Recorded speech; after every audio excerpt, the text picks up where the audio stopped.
And we're getting right into it. Ah.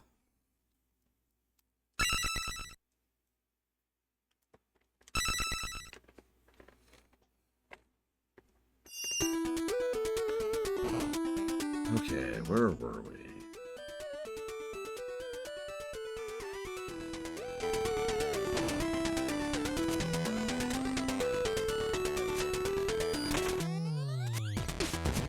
Hello, Act. I can't remember what game I'm playing here.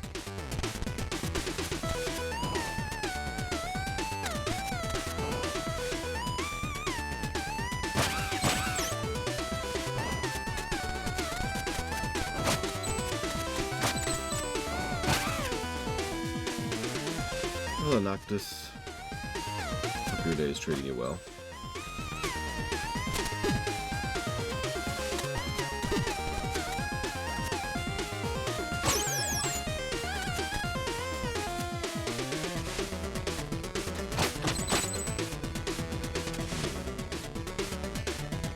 Yes, that is correct, Egg. Actually, Blade Turval pointed that out during the break.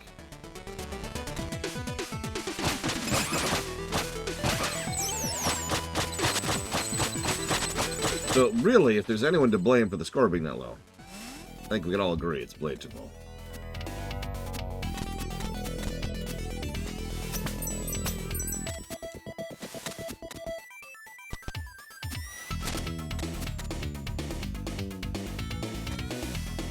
Hi, Trixie. No, Streaminations haven't even been announced to restart yet. Besides, we didn't finish the Messenger. I'm pretty sure people would actually murder me if I delayed Metroid. It's okay.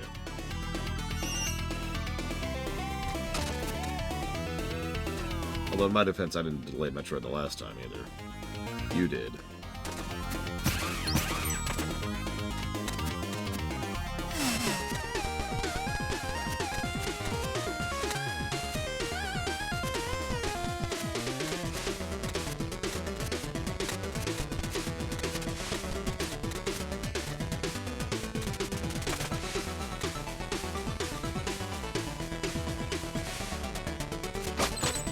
I'm actually quite curious how other M's going to score.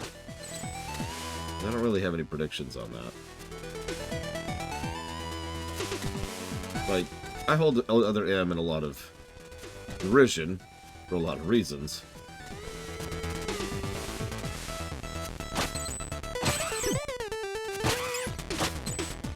So, we'll see.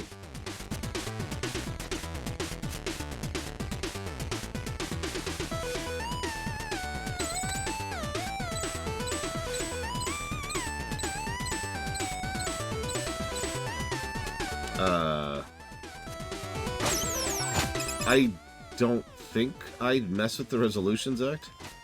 If I do, I have no knowledge of doing so.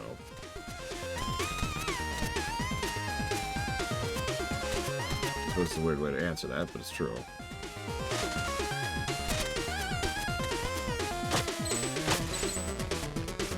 I really hate that. Now we're down here. Let's try that again.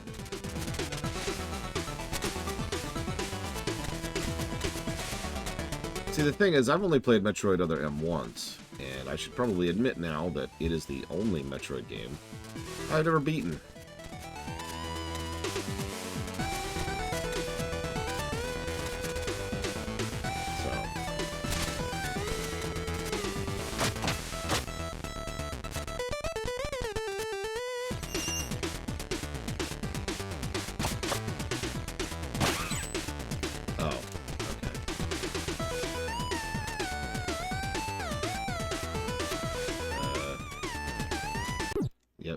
Die here.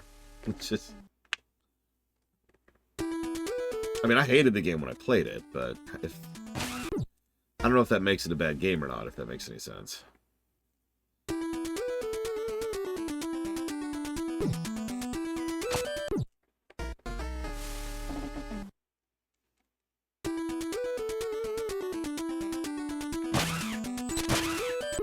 Damn, that was weird. All my momentum got canceled by something.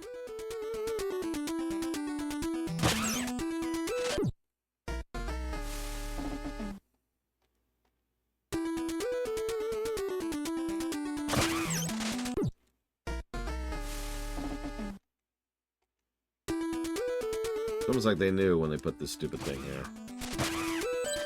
Why is it canceling my momentum? That's really strange. I'll give this 2 more tries and I'll move on. I don't actually care about these.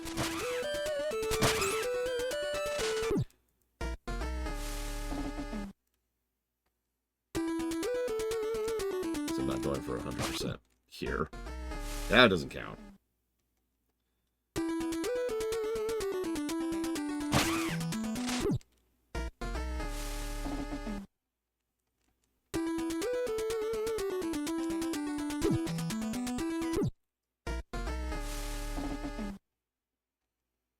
Well, I'd tell you right now, Blade Traval, but it boils down to story and gameplay.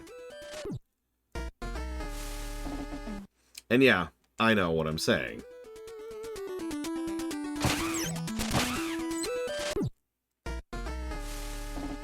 Why am I not getting any momentum on that fling? That's very strange. Whatever. I'm not joking, though. The story axis of Other M is garbage, and the gameplay axis is not good. To put it as nicely as I possibly can.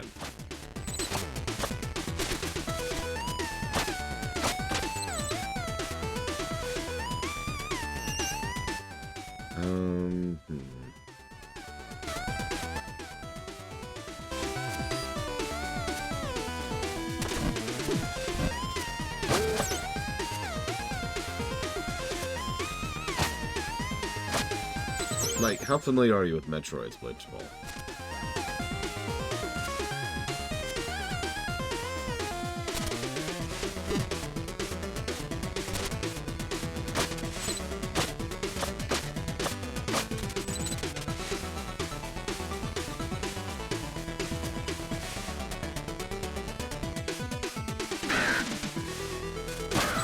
I'm not even going to talk about the permission system, which is dumb on several levels.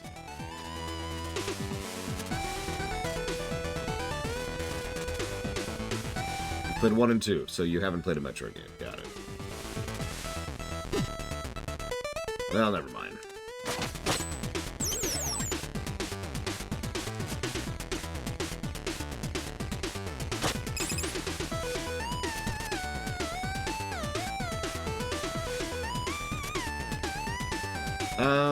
So I've only played all the way through Zero Mission once. I remember enjoying it, but I don't remember exactly how good it was for in depth or in detail.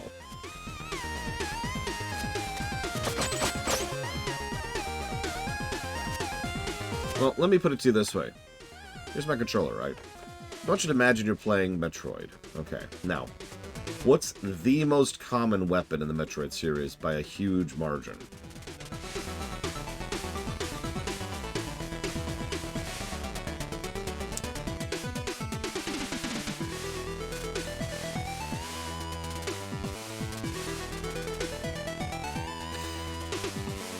The answer is, of course, the missiles. The missiles go all the way back to the very, very first Metroid game, and are one of the most common ways to deal with things. It's your super ammo, right? So how do you use a missile in most games? Well, you either do like a special button, or you just hit a separate button entirely, and there you go, shooting your missiles. Here's how you shoot a missile in Other M. Oh, I need to shoot a missile. Take the controller out of your hand, point the controller at the screen, and then you can aim to shoot your missile. Oh, you want to actually maneuver because the enemy has moved in the, 2 seconds it took you to get into missile mode? Hang on, go back to regular mode, get back into position, go back into first-person mode, and then shoot the missile.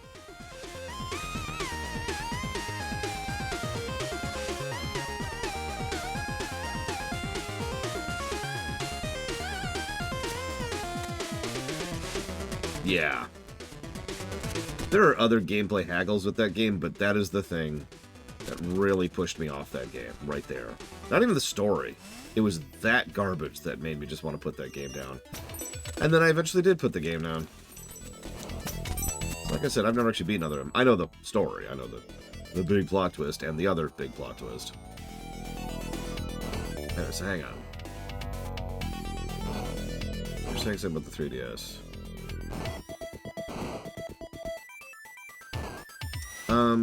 So would it affect the visual score? Probably not.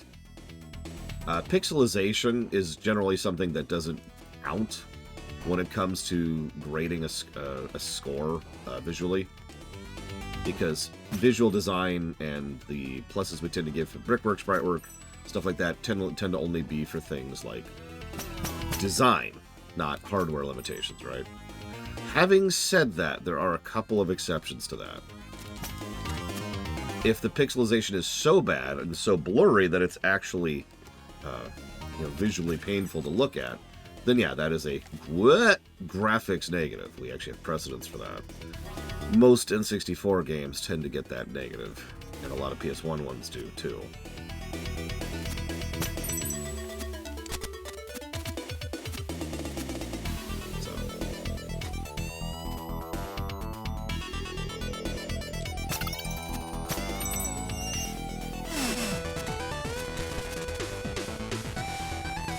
Dithering literally causes me headaches, so no, I'm not a big fan. Okay, I am just... This is just my life, apparently. Jesus Christ. Let's try that again.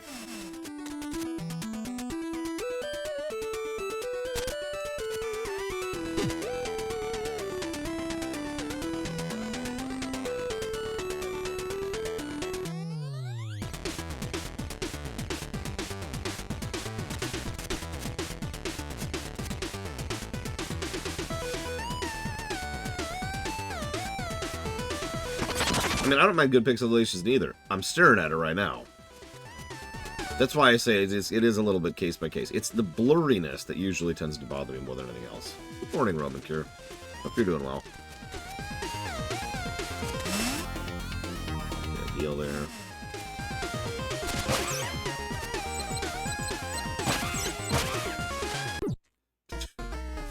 I hate these wisp ladies so much.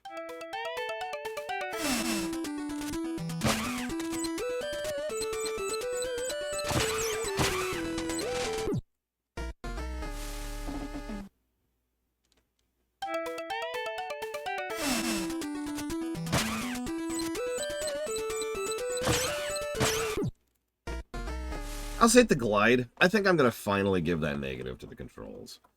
I've been sitting on that for far too long.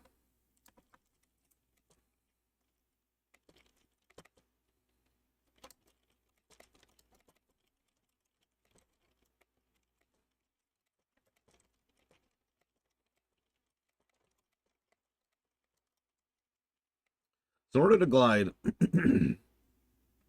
you have to... Here, I'll just demonstrate. Let's do it now. You have to jump, let go of jump, and then hold down B. The jump button, put simply. It is holding down the jump button that allows you to glide, which is pretty much... God damn it! Which is pretty much everything wrong with it. It needs to be a dedicated button, but very simply. It needs to have its own button that isn't just jump again.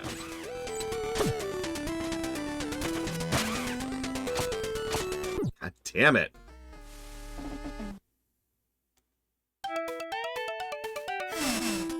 It's been bugging me the whole game, but it's only really become an issue as the jumps have essentially started mandating its use.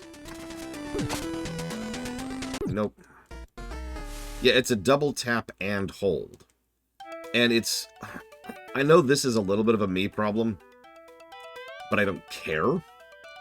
It is disturbingly easy to let go of the jump just a little bit on accident in mid-jump. And of course, naturally, if you let go, you're going to immediately push jump again, because you're in the middle of a jump. You want to keep jumping. Which means in the middle of a jump, you start gliding. Glide also interrupts your momentum and your arc. So...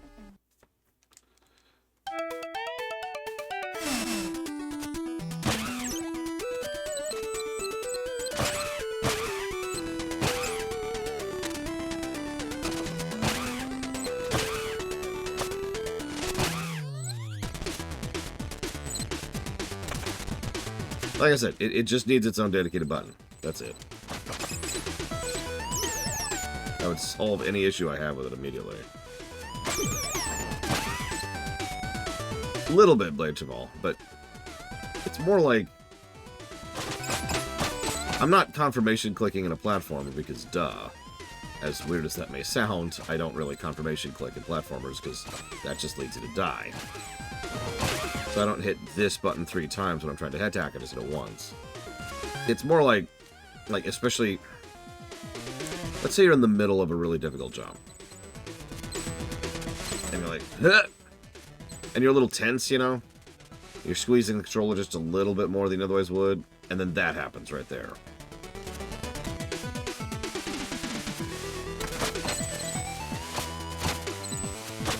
I'm probably explaining that very badly, but I don't care.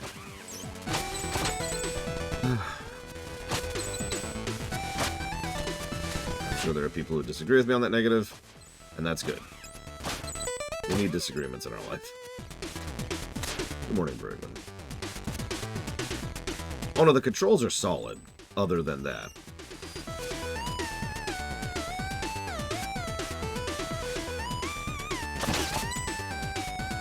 Definitely double positive controls.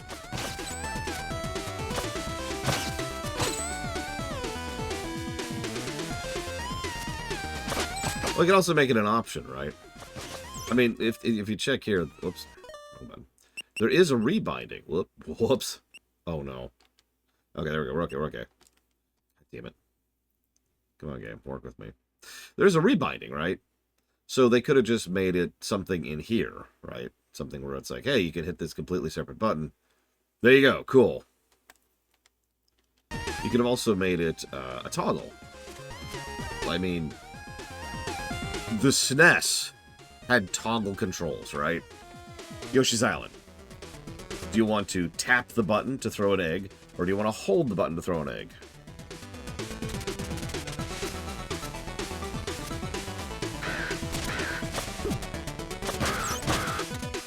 And that's ultimately why that's a negative and not just, you know, a preference thing. A thing I wish it would be, because I do think that these issues could be solved effortlessly by having an option.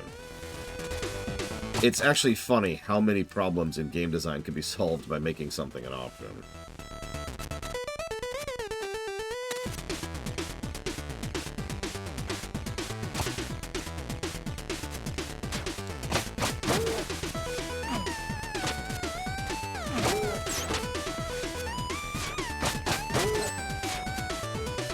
Hey, Twister. Hope your day is going well.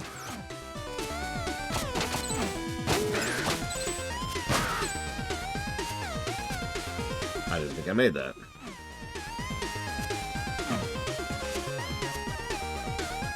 Ah!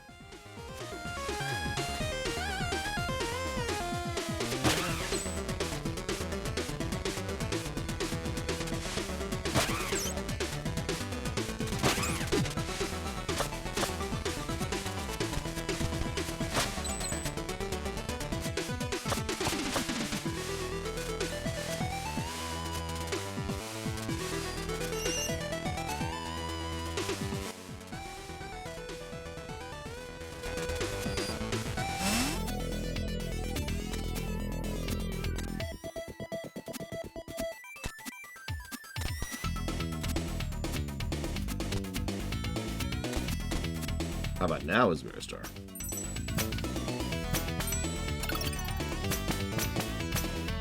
You tell how much someone likes a Genesis because, or how much they were a Genesis kid instead of a SNES kid. It's how they react to this soundtrack. I'm barely joking.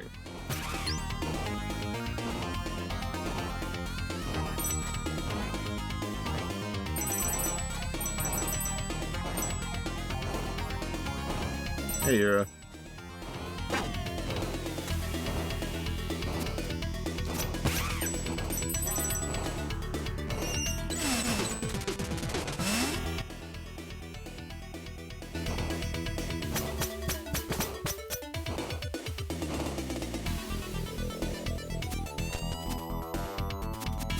Yeah, me too, Yura. Such an innocuous spoil, too. Didn't see the trailer. Didn't hear anyone talking about it. Just happened to catch the wrong 2 minutes of a speed run. Go figure.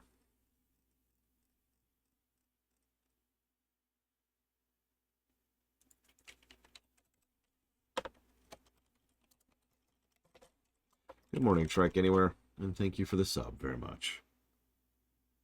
If you want to put that towards up to 3 things, do please let me know. If I could talk about something really quick here. How many of you seen Thor 3? MCU? I believe that one was called Ragnarok.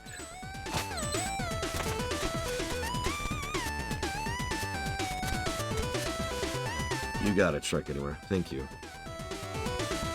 So I can't talk about this without spoiling Thor 3. So, spoilers for Thor 3. I'll give you a couple of seconds to mute me. Spoilers, spoilers, spoilers. All the spoilers. Spoilers. So many spoilers. Spoilers incoming. So many spoilers. It's going to be a cavalcade. It'll be this. Nope. There'll be this endless array of spoilers.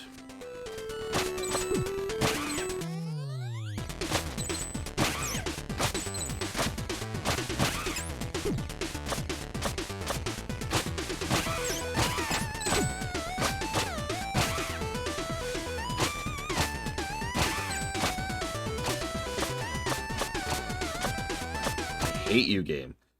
You see how I couldn't stop gliding there, by the way? I didn't want to glide. At no point in time did I want to glide. And yet I couldn't stop gliding. Even as I was letting go of the jump button. You're probably thinking, what were you trying to do? Jump! Okay, that's enough spoiler warning. So the Hulk is in Ragnarok. You're probably thinking, how's that a spoiler? But actually, it super is. Which is sort of my overall point, and the relevance to this game should then probably becomes immediately apparent. Stop gliding!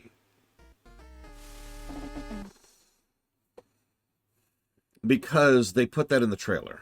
They put that in the teasers, even. It was the biggest marketing push. Oh my god, it's the Hulk. The Hulk's in this, holy crap. Can you believe the Hulk's in? But the thing is, for those of you who have seen the movie, you know that that's a big moment. Nothing anywhere gives away the fact that the Hulk is in the film.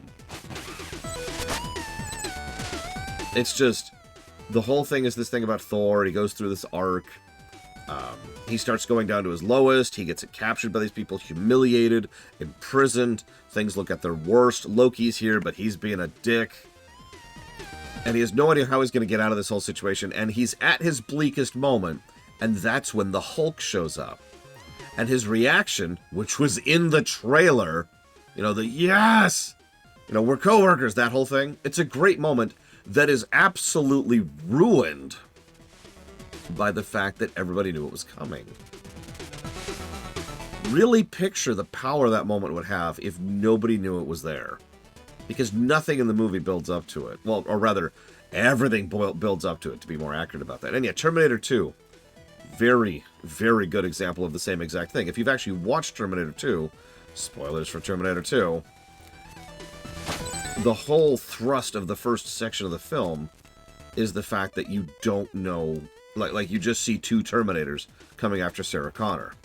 And there's an extremely intense and powerful scene leading up to the reveal that is absolutely ruined by the trailers and the marketing.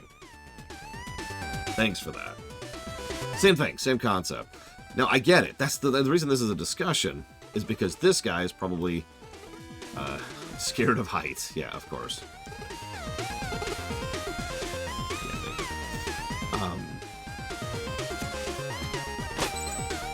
Then you are one of the very lucky few, Rex. I haven't heard anybody who's actually had that. Hello, Zach Taft. Because here's the problem. Marketing people need to do something in order to, you know, market a game or a movie or a book or a show or whatever, right? They need something. And that means they need to think about what kind of hooks it has. And generally speaking, those kind of big, powerful moments are the hooks. Like the fact that this game changes its format relatively far into the game is a major hook. And the fact that it's got that 16-bit section is a major hook. And yet, A lot of people knew that walking in, which kind of ruins it. You see the problem here. You see the thing here, because it's not really a one side is right kind of a situation. It's just something to think about, really. Oh, and I'm done spoiling.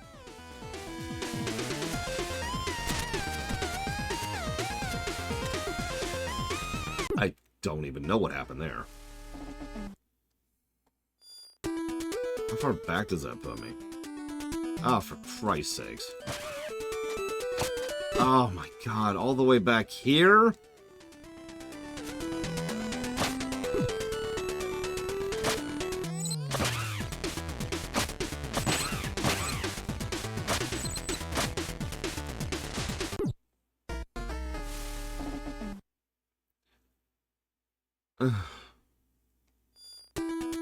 I will admit I'm ready to be done with this game, to be completely honest about that.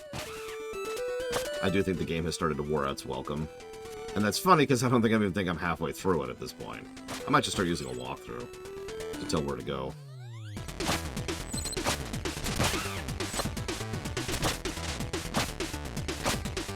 Could you spawn, please? Why? Why do you keep doing that? God damn it! Ah! That is so frustrating. All right, I'll just jump over here. No, you're gonna glide over here. Why? Why did you design it that way? Damn it.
Anyways, long story short, marketing people have no idea what they're doing. We should just get rid of them all. All in favor?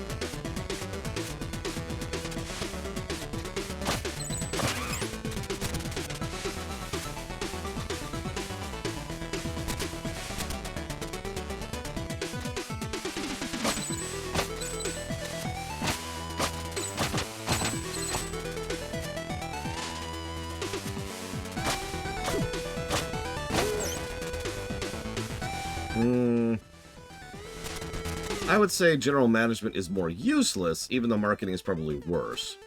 Because general management just wastes time and resources and makes everything worse. But marketing actively hinders things. Where the hell am I?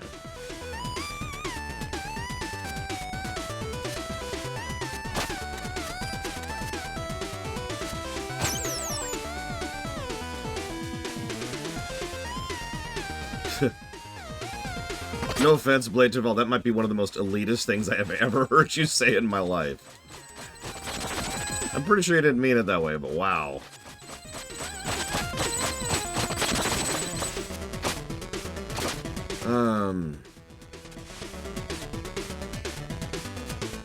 I don't see what the mind melt has to do with that, personally, Zactef, but sure, I'm willing to accept space magic. Is this it? This might be it.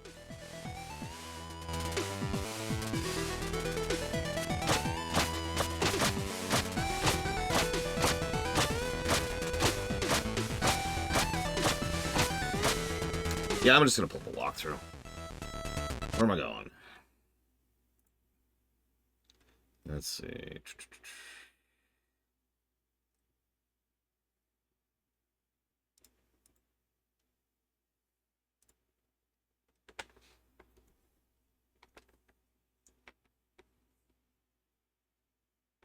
Oh, I actually haven't been there at all yet. That should be easy.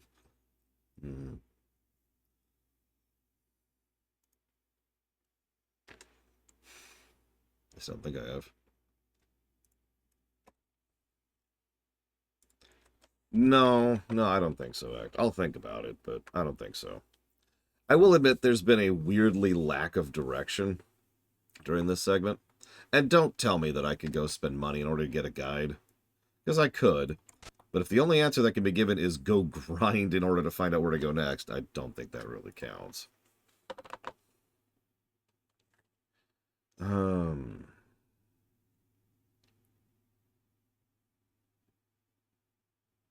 What do you mean finish the zone? I'm done with the zone. Aren't I? Like, what else is there to do here?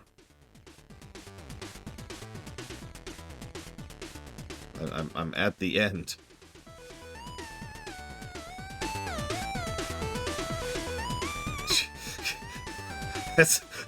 What else is there to do? Oh, yeah, sure, Noctis. Sure. Hang on, let's see that brilliant hit. You ready for this? Check it out. In front of a beautiful sunset, hungry botanists were too patient for their own good. Actually, I do know what that one refers to, but I know. What was I doing?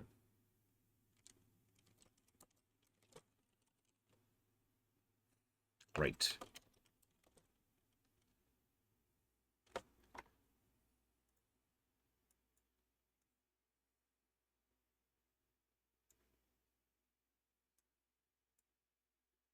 Oh, well.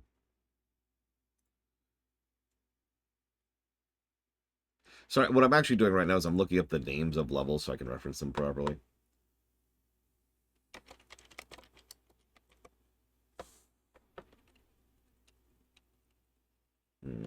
So I already did that. We didn't actually do that. We did do that, but that was whatever. We did that. Have we been to the grotto? I know I went to Glacial. So let's do this. Okay.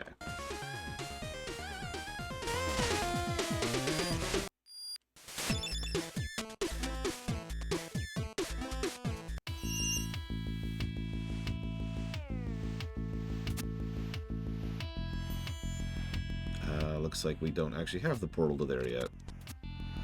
That's a shame.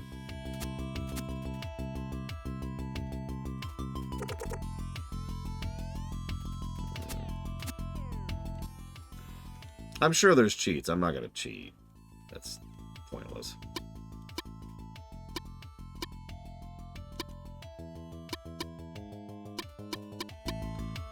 I guess it would be fastest to go from the Glacial Peak? That feels wrong.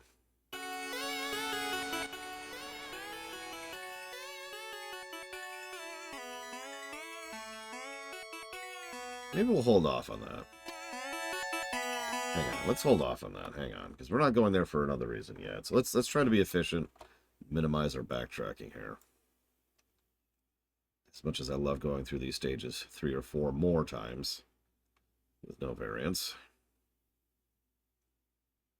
Oh, speaking of which. All right.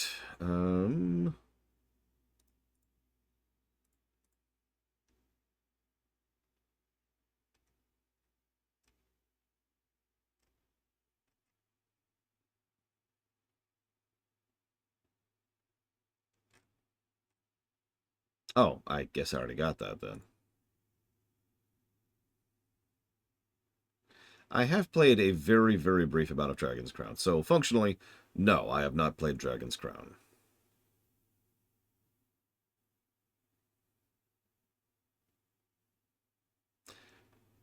Got it. Apparently we actually are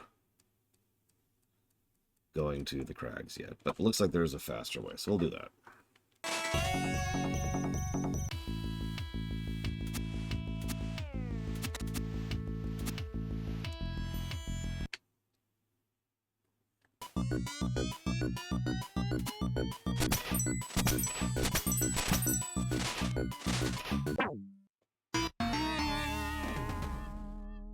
Hate the glide so much. I really do. Fine game. I...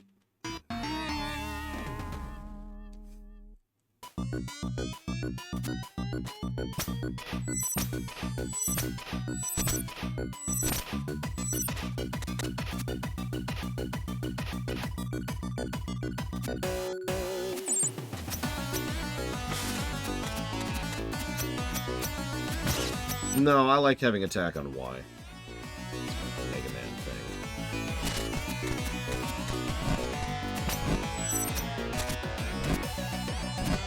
Unless you meant the grapple, in which case, never mind.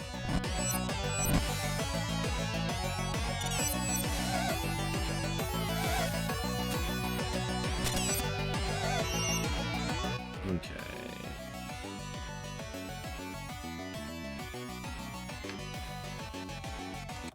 You wanted me to get... Where am I going?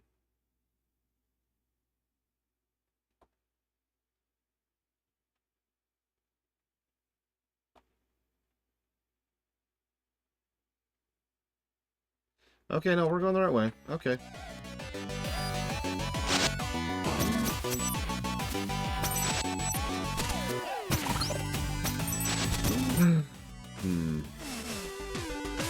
So, I never actually acknowledged Blade Cheval's point earlier because I was too angry to give it proper justice. Not at you, Blade Cheval, I was just angry at the game. So, let me try to actually address Blade Cheval's point. There is a line of thought that boils down to... It usually boils down to extremes, which is unfortunate because I actually think both extremes are wrong. There's the every game should be for everyone extreme, and then there's the if you don't like it, suck it line of thought. And like I said, I really do believe both of those lines of thought are completely wrong. But it has to do with customization, like, for example, being able to rebind key bindings properly. Or unbinding controls more than just 2 buttons for every control. Oh god, we haven't actually been through the Quilt Shroom again. This should be fun. Obviously a developer... Hold on.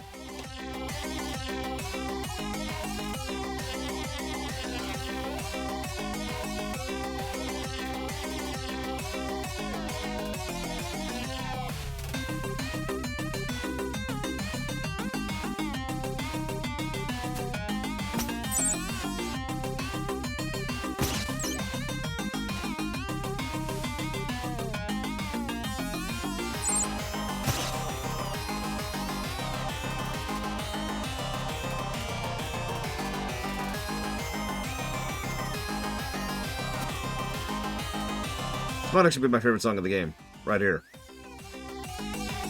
The Genesis sound font fits this song very well. Anyways, sorry. What the hell was I talking about? Right. So on the one hand, a developer... part of the problem is this is kind of a game-by-game thing, too. A developer can and obviously should have some degree of control over how the player plays their game. I don't even feel the need to explain that because it's so self-evident. But there's a gradient there of allowing the player to customize their experience, at least a little bit. And I admit I tend to get heated about this topic because, hey...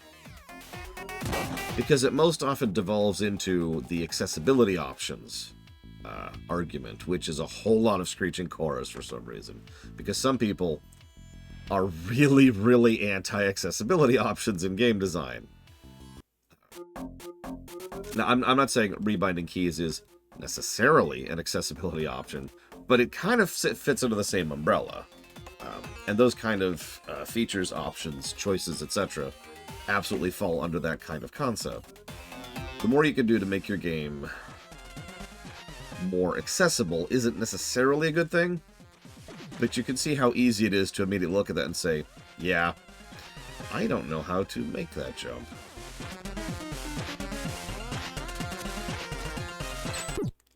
Yeah, that is insta-kill. I figured.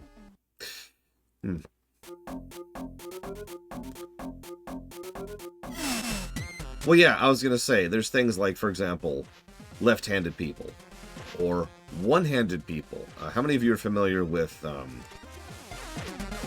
something I can't think of his name. He's a great speedrunner and a great guy in general. I can't think of his damn name.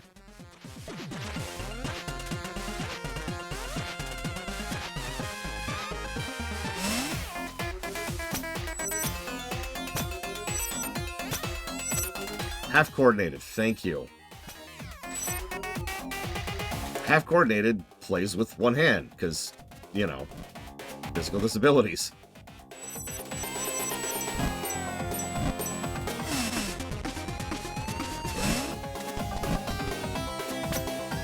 He plays quite well with one hand. But there are obviously certain games he just pretty much cannot play as a consequence of that, right? Really, Teen Patine? People have tried to use him as an example why you shouldn't have accessibility options. Wow. Anyways, sorry, I'm drifting a little bit here. I apologize.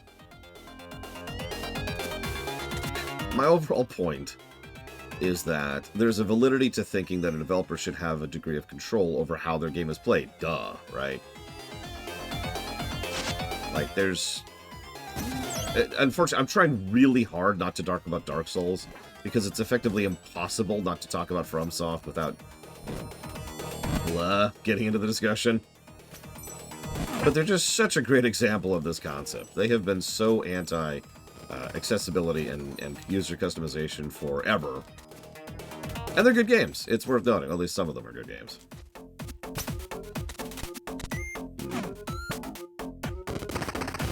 Me. Am I just going down?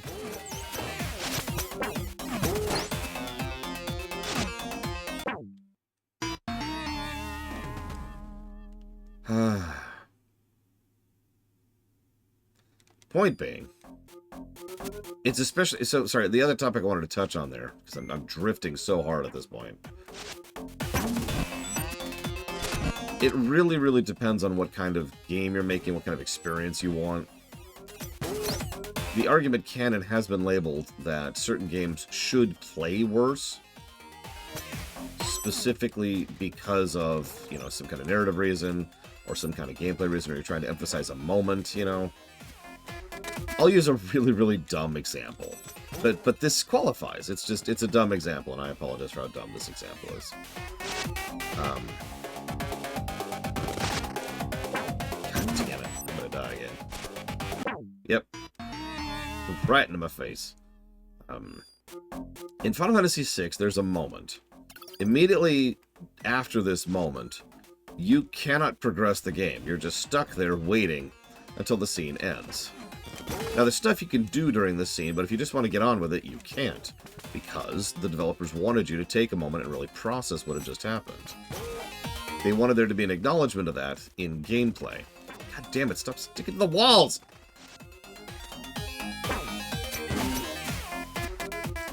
Please? Stop. If I say please, will you stop sticking to the walls?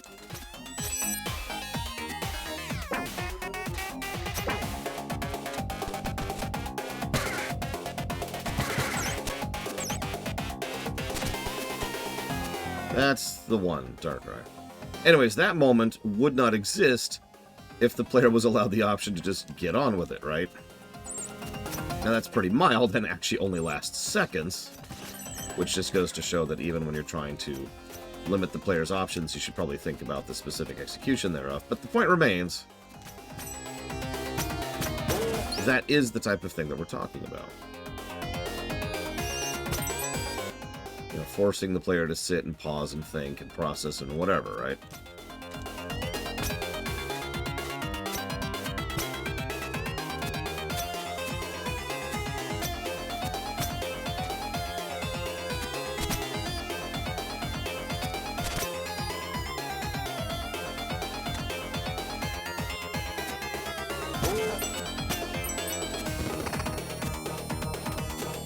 In other words, I'm not exactly saying it's a bad thing.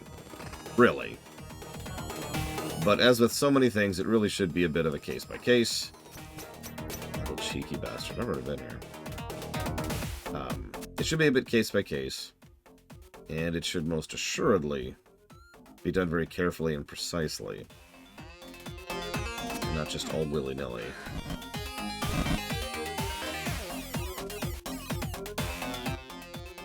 Because I really do feel that the real problem here is that most developers don't even think about things like that. I don't think there's a malevolent intent here, and I don't think that there's a deliberate design intent. I think most developers just don't even think about it. That's not an insult, by the way. As we pointed out many, many times, it's really easy, especially when developing something, to get pigeonholed into a certain line of thought because you know the thing you're developing. So that's why QA testers are so important. Well, one of the reasons why QA testers are so important. The other reason can be best described by the word Bethesda, but that's neither here nor there.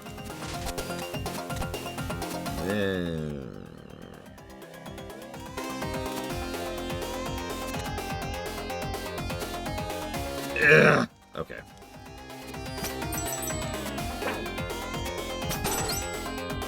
Oh, there's always limits, too, on what you can do and what you can develop. So, I actually know someone who worked as a playtester on,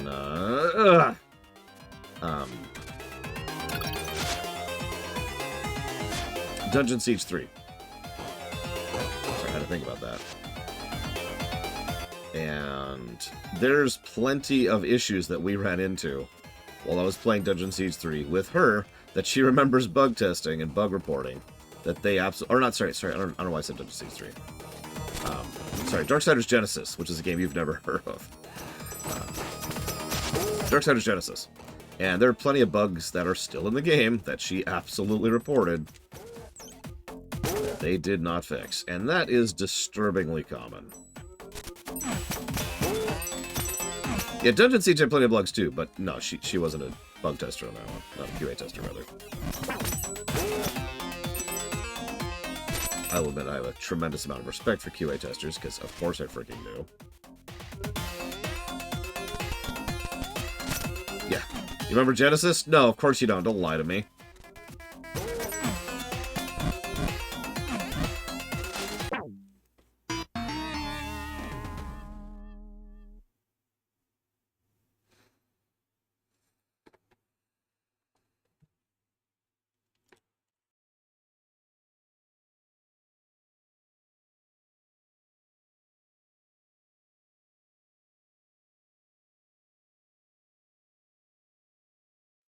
You know, interestingly enough, I was too, Arspruce, and I don't want to sound negative, but I've never really...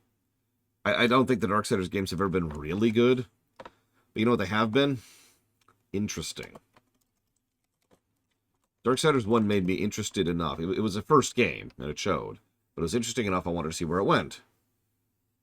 And then Darksiders 2... Well, let me explain this. For those of you not aware, the Darksiders series is kind of weird. Because it went Darksiders 1... and then Darksiders 2, which covers the same time frame as Darksiders 1. And then Darksiders 3, which covers the same general time frame as Darksiders 1 and 2. The idea was to have 4 Darksiders games all occurring, you know, concurrently, and that would all lead to the big one, which was going to be Apocalypse, the conclusion. That plan was thrown out years and years ago, of course, as their company died, and then the company who bought them died, and then the THQ implosion happened. And then they got pushed under Embracer, and Embracer just imploded. So, that's cool. God damn it, Embracer. Thank you, Nethrius, for the sub. I do always appreciate. I put that down for Fell Seal, Arbiter's Mark, Fixer Remasters, and Pokemon. Violet.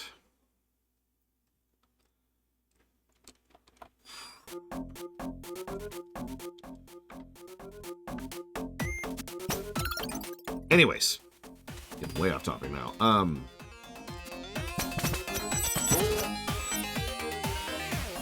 Yeah, for those of you who don't remember, we've actually streamed Darksiders 3. In fact, we've reviewed Darksiders 3, although it's an out-of-date review at this point. That game sucks. Just to put that as nicely as I possibly can. It was a really, really obvious example of bullet point syndrome. They wanted to make a Dark Souls clone, and they had no idea how to do that.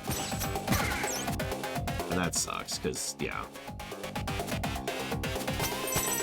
So then they made Darksiders Genesis, which isn't a Zelda clone or a Dark Souls clone. No, it's a Diablo clone. It's pretty decent so far, actually. I've been enjoying it. I haven't finished it yet. It's our latest co-op game.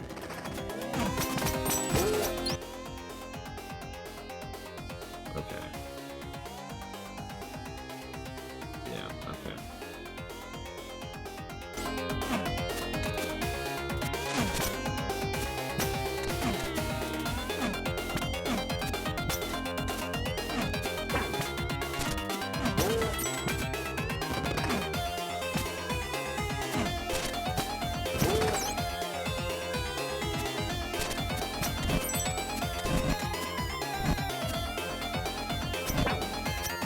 And yeah, to address something Rex mentioned too, I understand that game development is hard. In fact, I probably understand that better than most people. Making stuff is hard. It's not like I don't have sympathy or empathy. But it really is shocking how many of these issues could have been solved if they listened to their QA team and properly went back and quality assurance'd their games. And yeah, I know. Deadlines, budget, etc. I get it. Baldur's Gate 3 wasn't even immune to that. And they had a lot of star power going for them.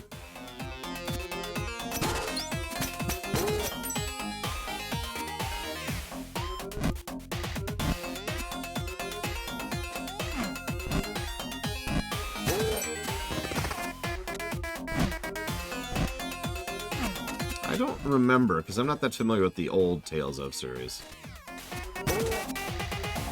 I've actually played several Tales of games back in the day and had no idea they were part of a franchise. Yeah, I know that sounds pathetic, but it's true. And didn't really become aware of the franchise until the PS3 era. So you can make fun of me for that.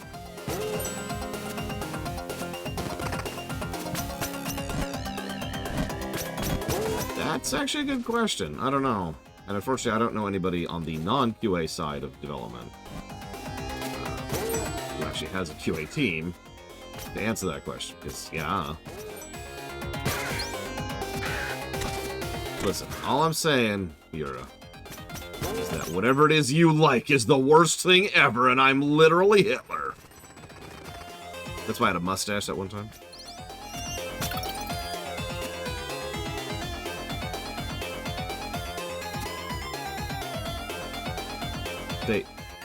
I mean, yeah, it's been 500 years, but did they literally just sit here and starve?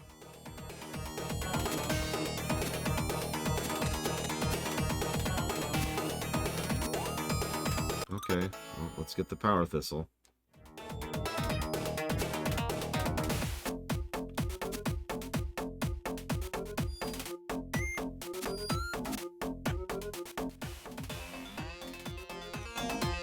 So yeah, I don't know about in-game companies, as weird as that may sound, because it's been something I've been studying for years at this point. But in software companies, what tends to happen is someone somewhere says, yeah, this isn't worth our time and effort. And it's an interesting argument. One that I should admit I disagree with, but that's because I have something called a work ethic. And yeah, I'm calling people out on that, and no, I don't care.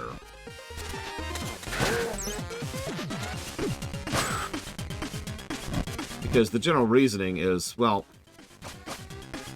will this increase our sales figures if we make the product better in this way? If we do a better service, will it increase sales? No? Then why are we bothering?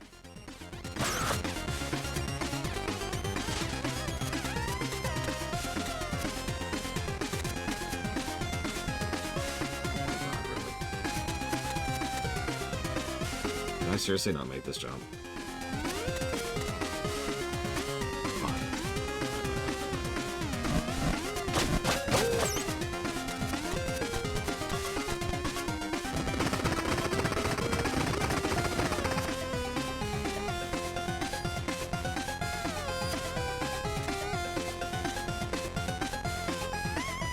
Got something for you. Hey, it's the little guy again.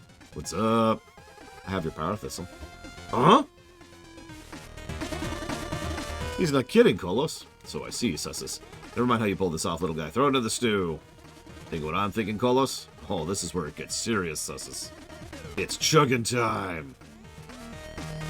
Save some for your bro. He lifts it with his... I'm satiated. Satiated? That sounds right. Susses. I'm content, Kolos. Shall we test how strong that made us? It's all I crave. Don't move, little guy. Wait, what?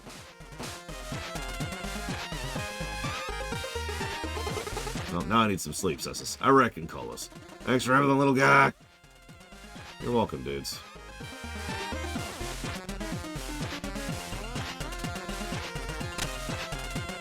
Hello, Dakota. Now I'm over here.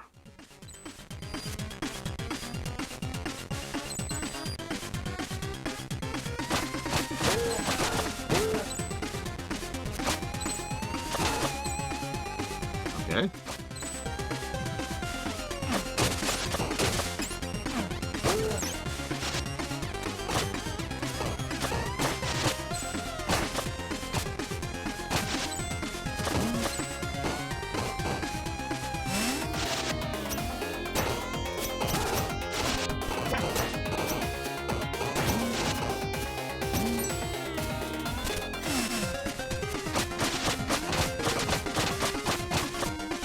Mini-maps do have their own category for pluses. So, quite possibly prisoners.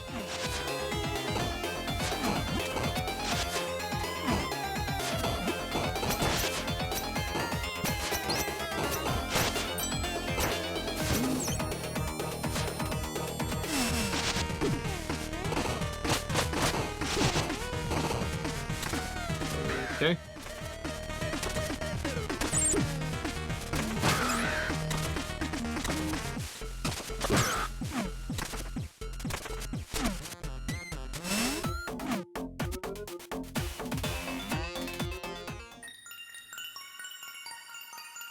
But yeah, there's a reason I tend to list map and mini-map pluses separately.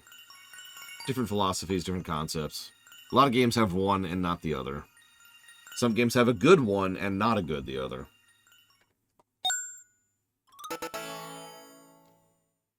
It's really rare to get a game that has really good both. Metroid Dread, excuse me. And back here.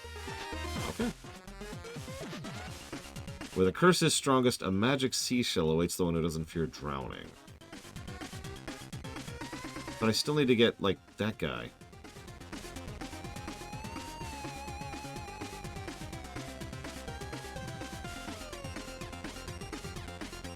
Oh, yeah, I guess I could go turn those in.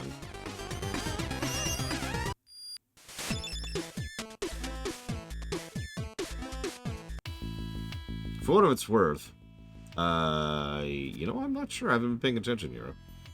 I don't think it is. Hey. Yeah, okay, hold on. Did it? But I already got two. Okay, whatever. Yeah, actually, as much as we keep calling this a Ninja Gaiden game, this is a much better game than Ninja Gaiden. We will cover Ninja Gaiden, I believe, during the NES block.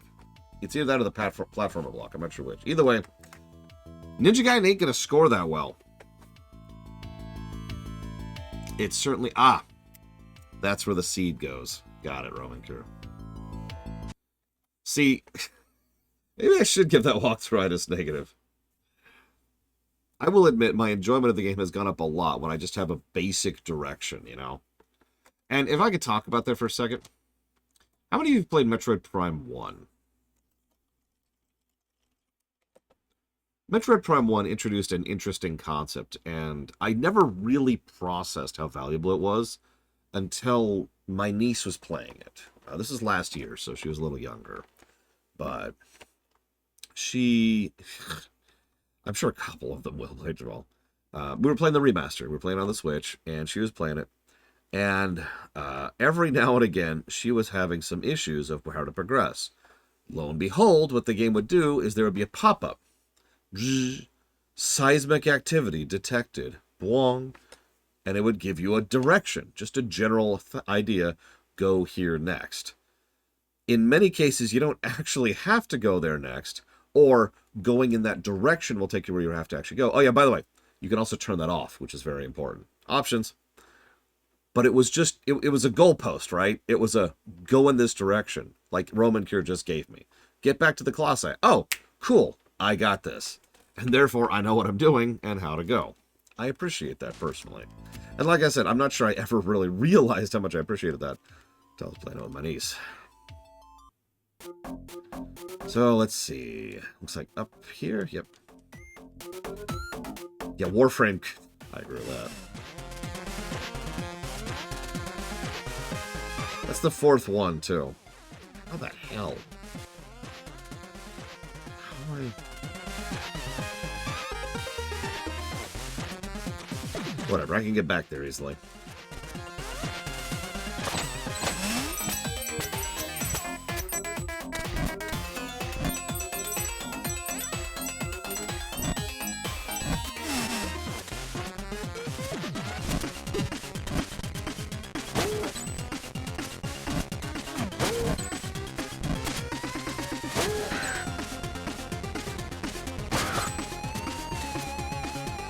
Well, like I said, I brought up Metroid Prime 1 specifically because even in a game that, you know, didn't have anything like a quest log, there was something that was like, hey, here's a place you can go next.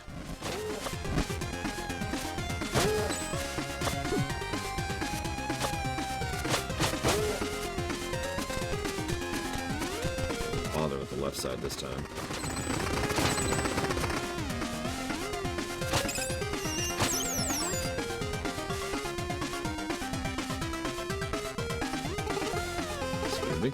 What's up, little guy? Can I use a corner of your flower bed? I have a seed to plant. Let's see, why not? Concerns, Colas? Nix, Nessus. Be our guest, little guy.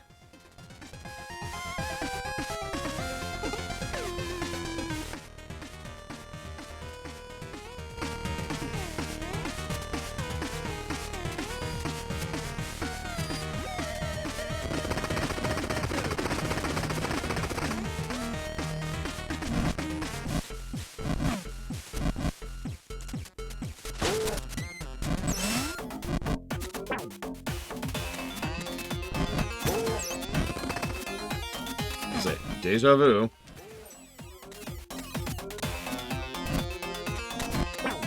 Come on, game. Okay, fine.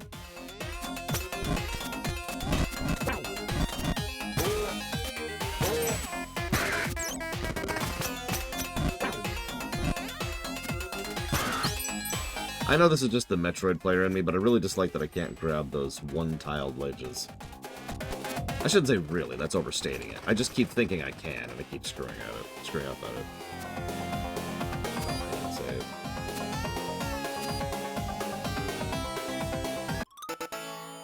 Yay! Now back to the Elder. You don't have to tell me that part. Maybe. A salesperson who is good at their job and isn't a huge asshat. No. I can actually name several salespeople who are legitimately good at their jobs. I can even name some salespeople who are not asshats, but I cannot think of any who are not both. Or who are both, excuse me. Am I wrong? Please tell me if I'm wrong, Roman Cure. I'll accept it. The gates of oblivion are open. I would rather work with one who isn't an asshat, to be quite blunt.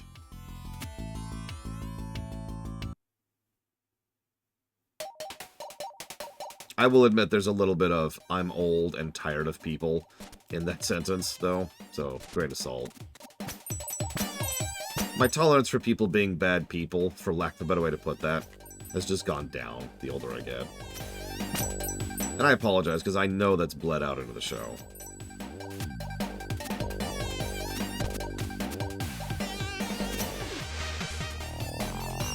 I did give the Autumn too, didn't I? I did. Cool. And Glacial Peaks, and definitely Searing Crag too.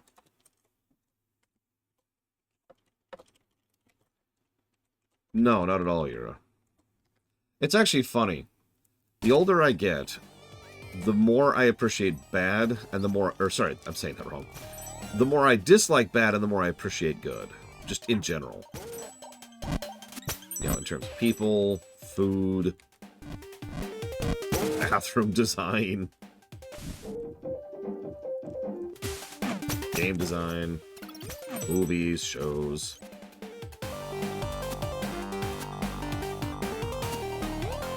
You get it. That's fine, Roman Cure. I got this. It is easier, though. You are, of course, correct. Also, we need to get there in the past, don't we? So, damn it. Okay, next time stop to the past.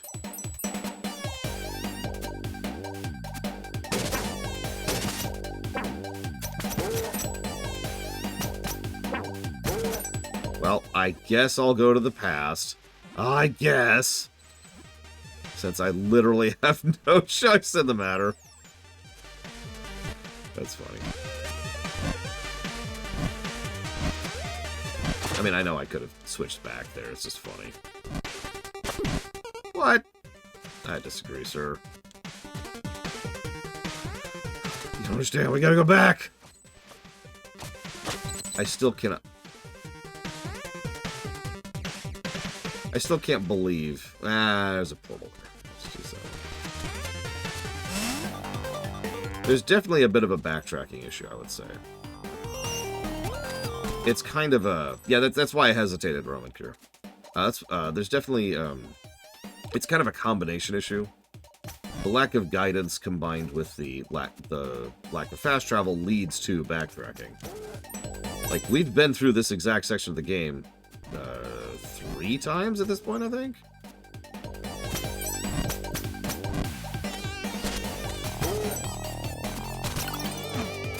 No, I think this is actually only our second. No, I'm right. This is 3. Forward, back, and forwards. And nothing's changed since the first time, I mean. You'll notice I'm not including the very first time when we went through in the past. Not that every Metroidvania-type game has to have fast travel. That's, if we're being honest, the easy solution to problems like these. But I do think that with a little bit of more changes, they could have reduced the amount of backtracking, to put it simply. I think I agree. Backtracking's kind of a aggregate negative anyways.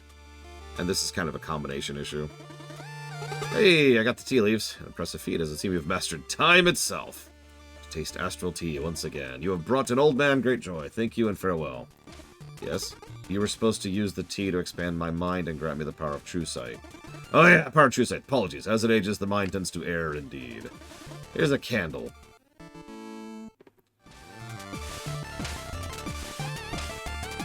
Did you just give me a flashlight?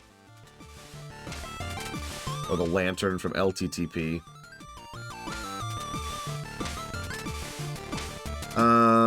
Hot udon. You really did. You just, oh my god, I got a torch!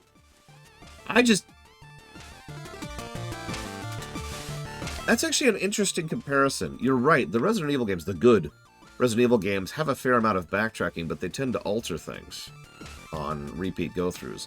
The only one I could speak of from any level of authority is Resident Evil 2R.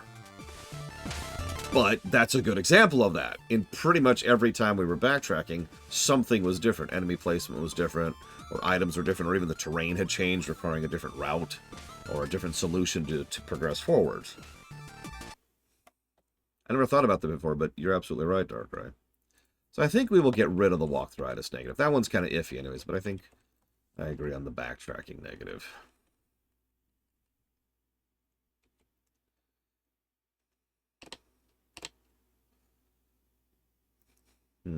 I'd still say cold over dry.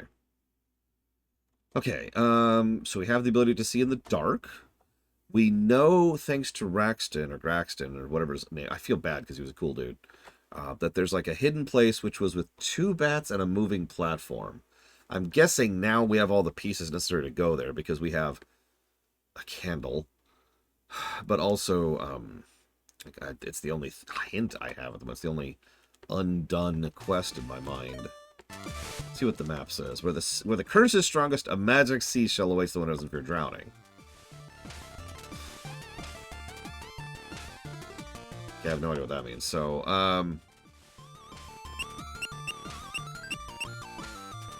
I guess the curse would be the marsh?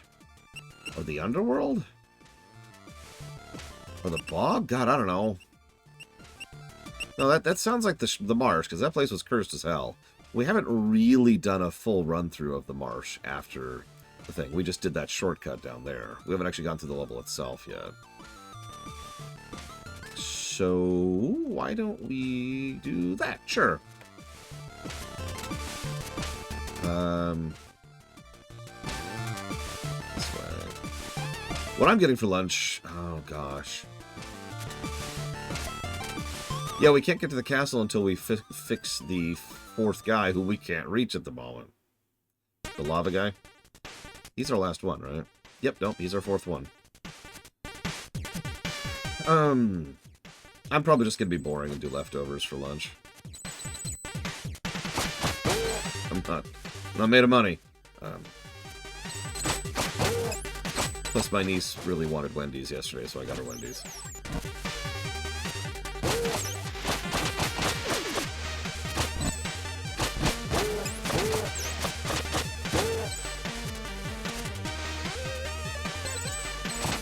Other than the general piercingness, what's the argument, Dakota?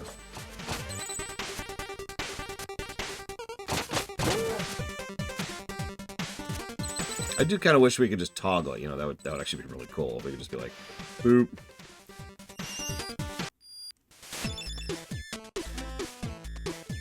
That's true, that's actually kind of the backtracking problem, isn't it?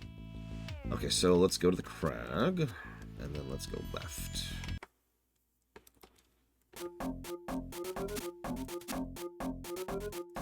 To one of the only areas where the music actually works for me. If this is the place I think it is. Seriously, I think the upcoming song is my favorite song in the game. Yeah, I'm pretty sure. Not this one. This one.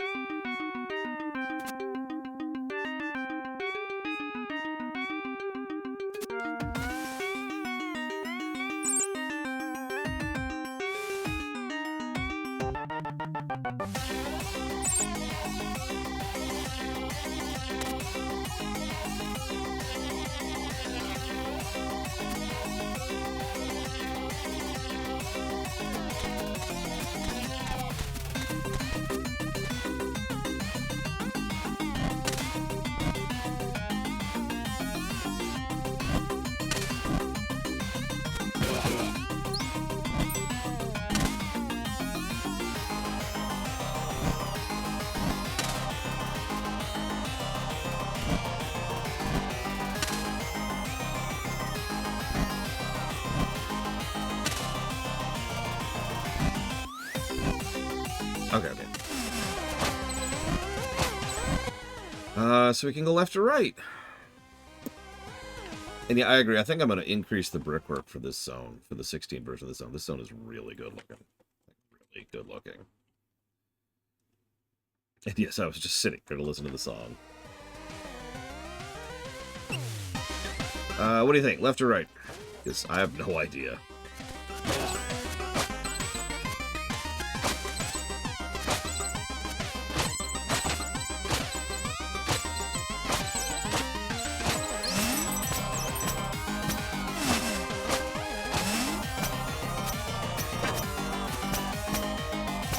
Second time I've gone through that section and taken 1 damage. Well, gotten hit once.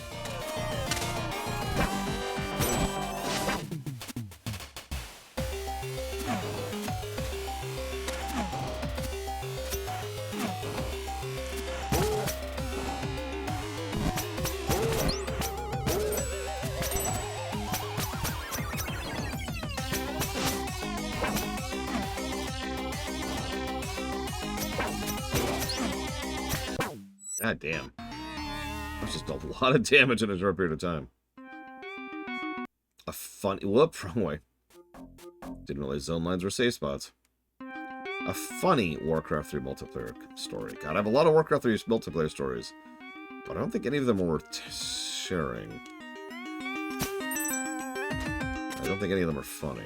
What do you think about that? Actually, okay, I got one. So this isn't me, this is a friend of mine. Or actually, it was a friend of mine's friend of mine. But a friend of mine replicated this event, so I think that counts. So. You ever played Night Elves? Well, Night Elves have this unit called the Stone Giant, and when properly microed and set up, the Stone Giants will absolutely destroy everything in their path, as is their wont. Thing is, it takes a while. No, I need 2,000 actually, Archers, for the next upgrade.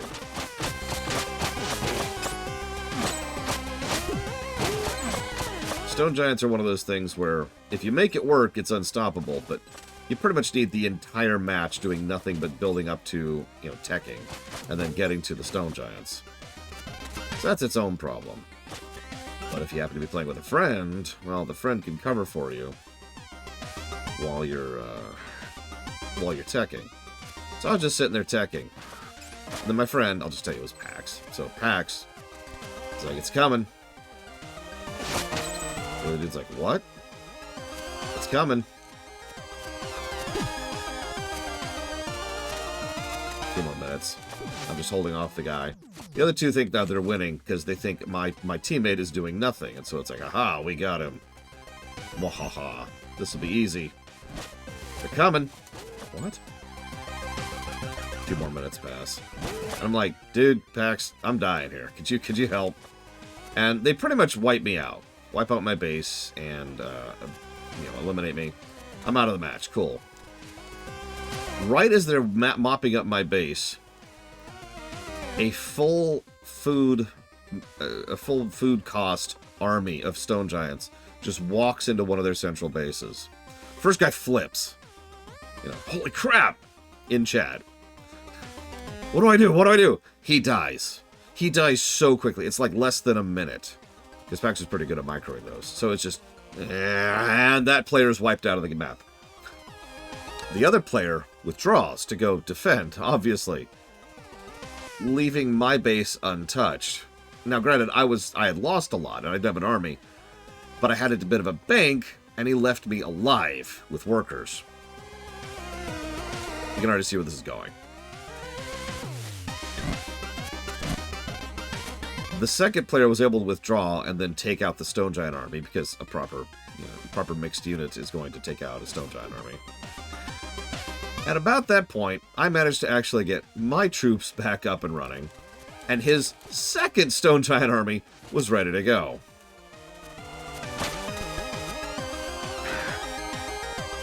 So then it gets into chat. Coming. The guy's like, no! You're cheap. Why don't you play the game the real way? To which his response was, they're coming. The dude quit in the middle of the Giants just running over his base.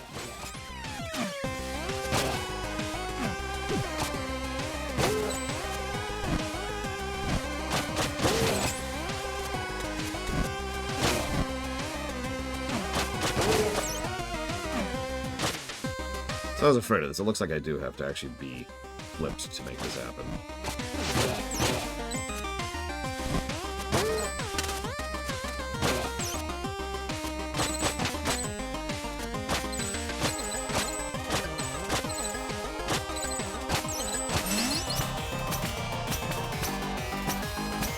They're still singing, by the way, in the future. Did you catch that? A little more subtle, but they are still singing.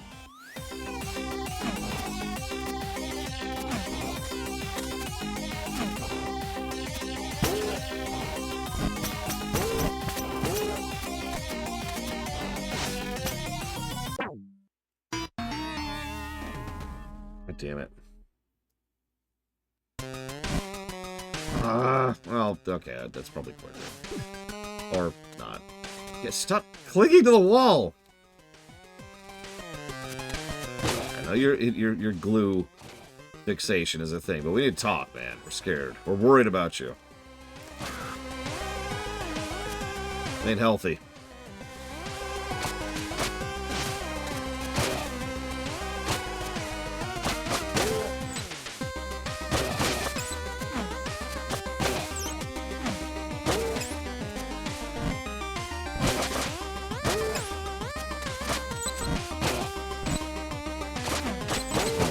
We are a glue sniffer. It makes so much sense. Yeah, I know a lot of people who hold up Red Alert 2 as the pinnacle of the Red Alert series. Oh my. And I just absolutely do not agree with that. Don't mistake me, Red Alert 2 certainly has its appeal and its style, but that gameplay. This is... Unit design is pretty good in Red Alert 2.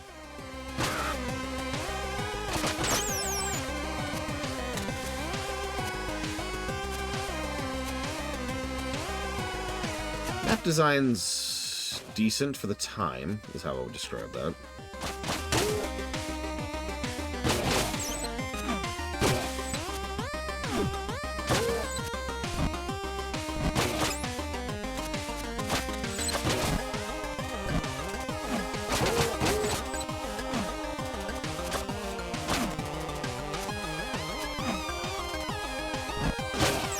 Exactly. Crazy Ivans were, you know, amusing. And everyone remembers the Kirovs. Probably because they're frickin' Kirovs.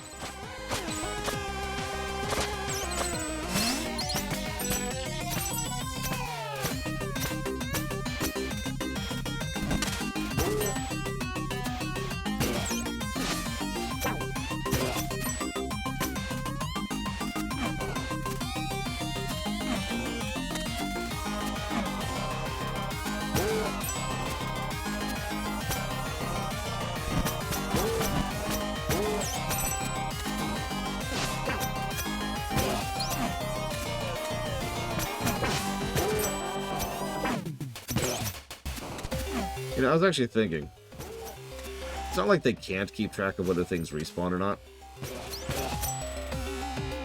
Because the lanterns don't, at least not until you load the entire zone. Have you got that? Now, that's probably to prevent farming, but, like, it just means they had the tech available, even if they didn't implement it. Oh my god. Bats.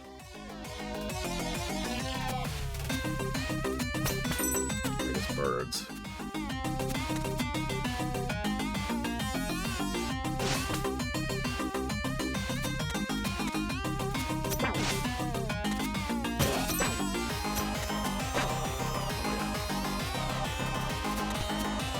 Cliff racers, oh my god.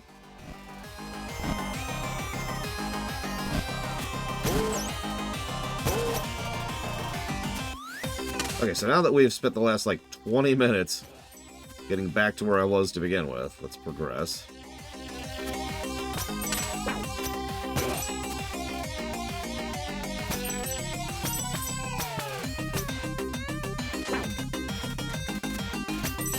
Sure, I'll take that.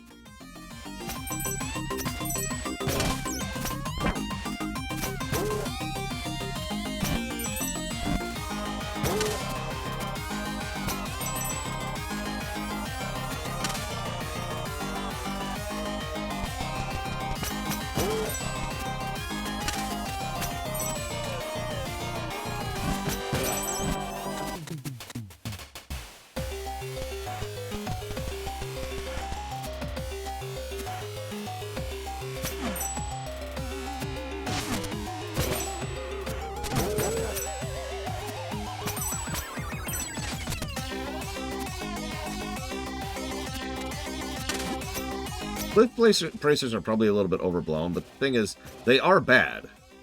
Most people do encounter them at least once. And most people have at least one story of them just being a colossal irritation as you're trying to accomplish something. And that's why cliff racers tend to be memorable, you know? We all remember that one cliff racer, right?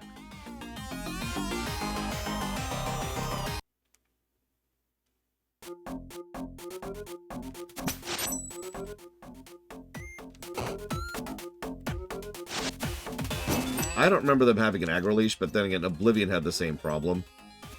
So, probably.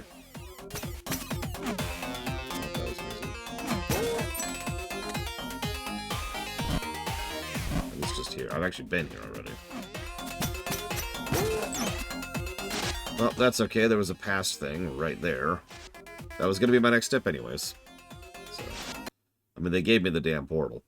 Yeah, in Oblivion and Morrowind, there was kind of a de-aggro leash, but it wasn't really consistent, and it didn't depend on distance or zones.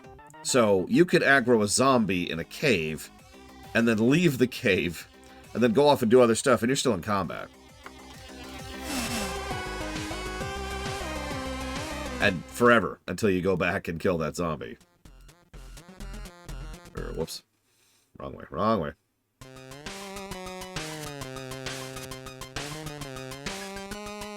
Hi. We have won our duel, but my Quill Shroom will still try to get you.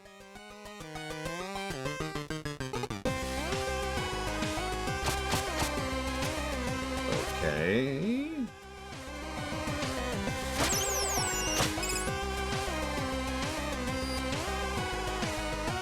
But yeah, that same problem was still there in Morrowind, is what I'm trying to get at. So yeah, Cliff Racers. Yeah, I've gone through entire dungeons in Morrowind, still in combat to a Cliff Racer outside. And then failed to find it. And then gotten frustrated. And then turned on cheats to fly around looking for the Cliff Racer that's aggroed to me. Based on vague memories of where I just was.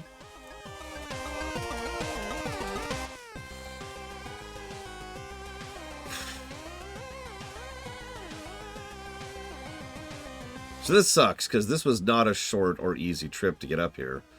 Apparently, this is not where I wanted to be.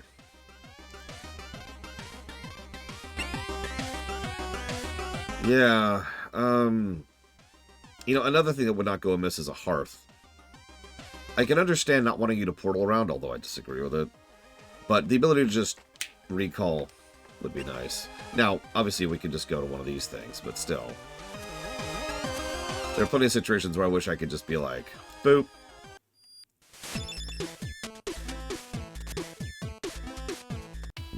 Okay, so how the hell do I get to the catacombs with what I've got unlocked? I guess green?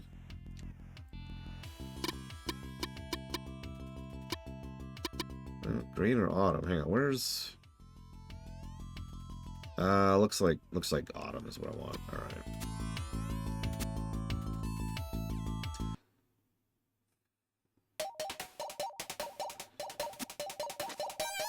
I mean, obviously, they wouldn't, Little Billy. So speaking of songs that do not work in this sound font...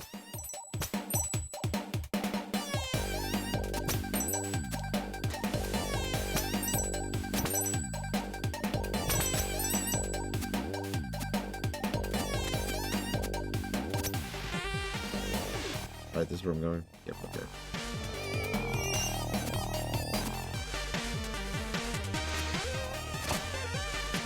I mean, that could be your...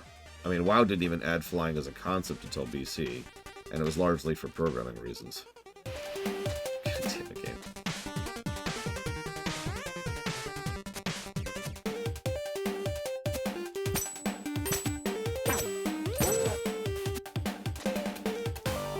Speaking of which, this is now the second time we've been through this section.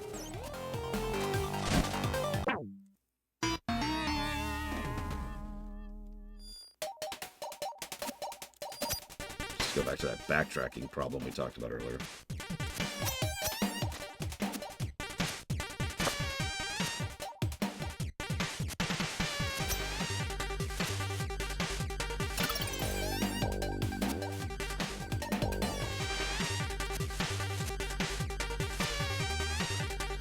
Yeah, I don't think it works that well in either sound font.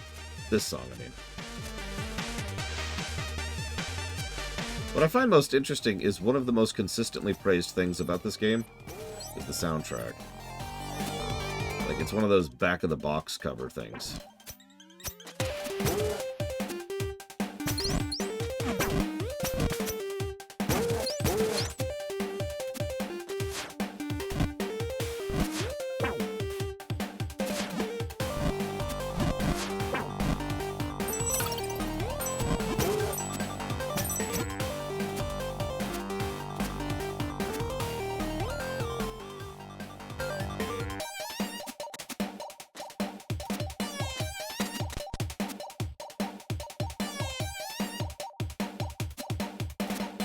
Got this one. Oh. Well, no, it's... I'm not trying to bash the music, Dean Badine. Well, otherwise you're doing that. No, my point is, I find it interesting that that's one of those uber-praised elements, right? Like, when people mention this game, what do they talk about? The music. Thank you, Vandalia. As always. I will say I do think it works a little bit better in this sound font. Than the 8-bit version.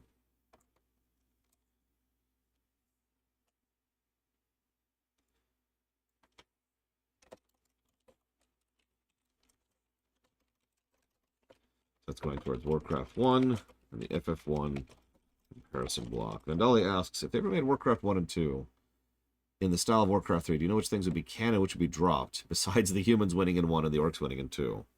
That would be the big things. We do know that the raid on Karazhan did happen in lore, obviously, and I believe that was the human campaign of 1. We obviously know that Gul'dan ended up betraying them, and so that happened in 2. We also know that Lothar was killed. That's also, I believe that was in the Alliance campaign. So the human campaign, Death of Lothar, the orc campaign, Gul'dan fleeing off to the Broken Shores. I think those are all the major events. Because when it comes to the expansion, both sides end up the same way. So I think that's just whatever on that front. I suppose, obviously, the named characters would die during the expansion. So that's probably the only real variance there, I would say. That's off the top of my head, admittedly. Just play Cyber Shadow. The music, I mean, not the game. I mean, you can play the game. It's a great game, but...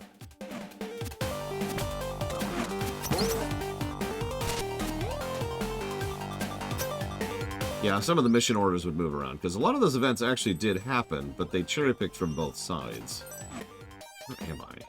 I need to go down.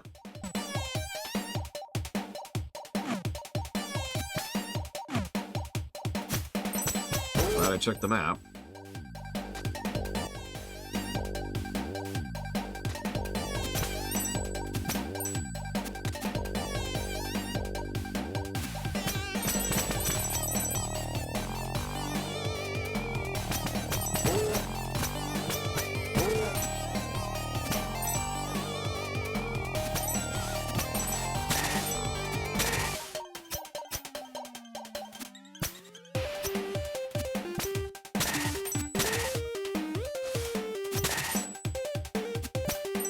You know, I have no idea what the dude who made Cyber Shadow has been doing since he made Cyber Shadow.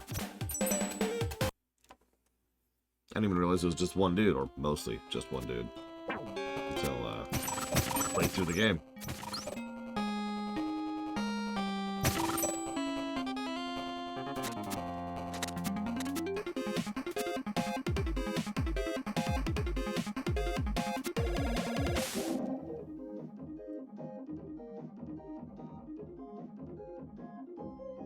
I guess this way? God, I don't know. I don't really have a direction. I'm just kind of going and hoping for the best here.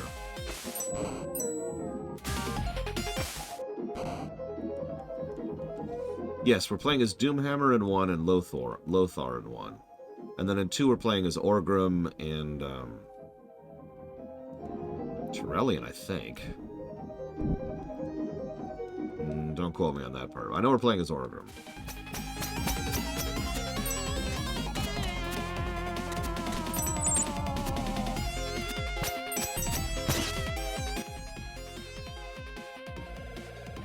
Oh, I'm sorry. Will there be enough military movements in Vanilla Cata to make them into campaigns? Yes, absolutely.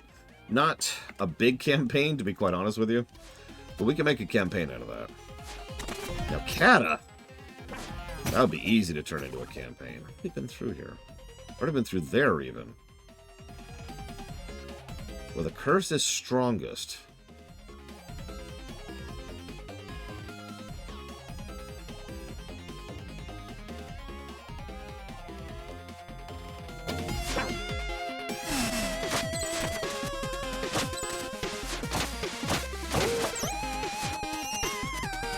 Wrath.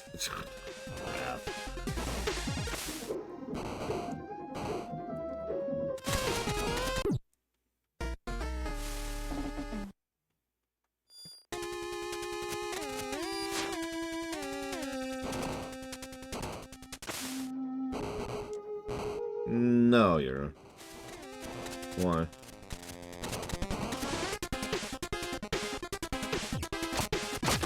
I will admit it took a while for the brown orcs to work for me.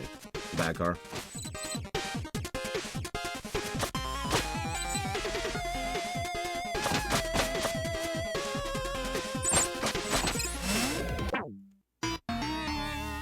Dick move, game.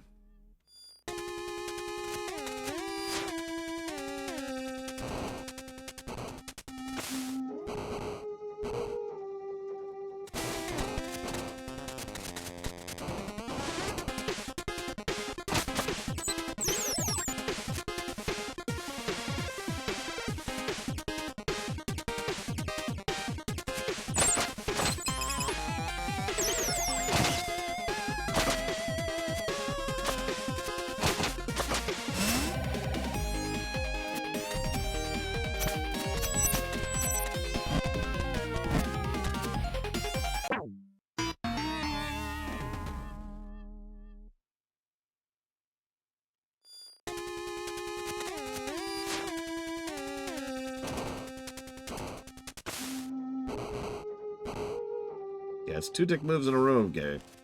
Row game.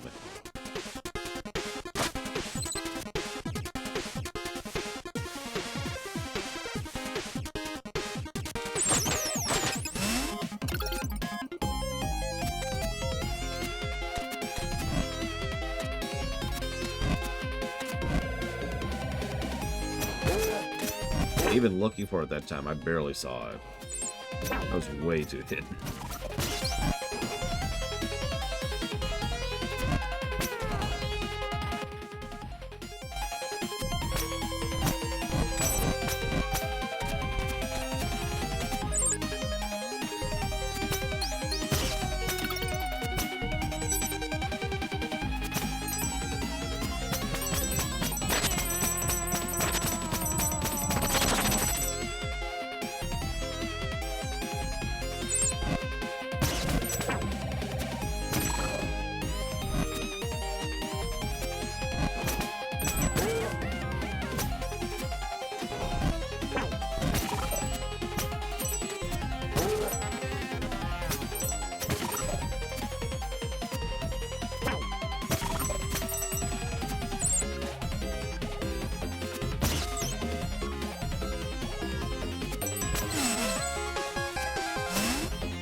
Okay.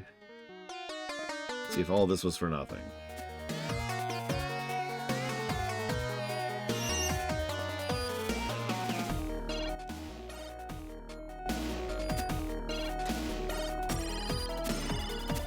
Leaning towards yes.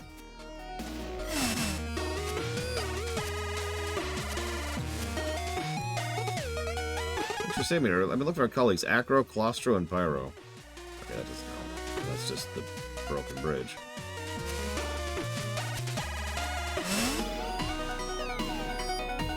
Oh, it's been forever since we've had new conversation. Have any stories to share? Of course! Here's one for you. Once was a princess looking for a suitable husband. She sent an invitation to all the neighboring princes, stating that the main trait she was looking for was sensitivity.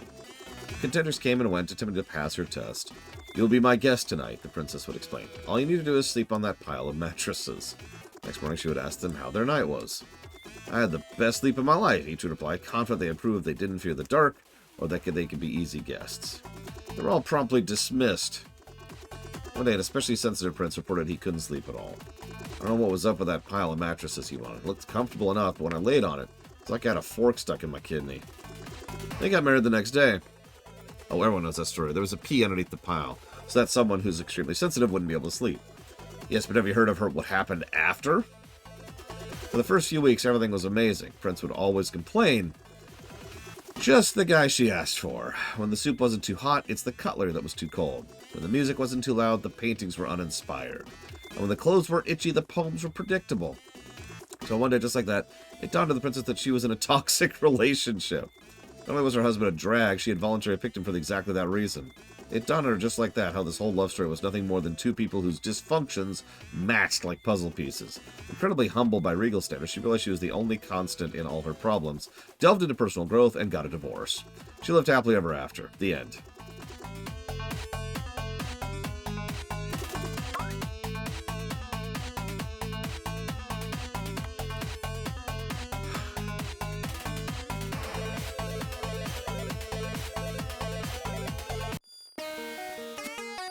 I would say Terminator 2 is definitely the better movie. Although Terminator 1 suffers because it was made so crudely, under such budgetary concerns, and illegally.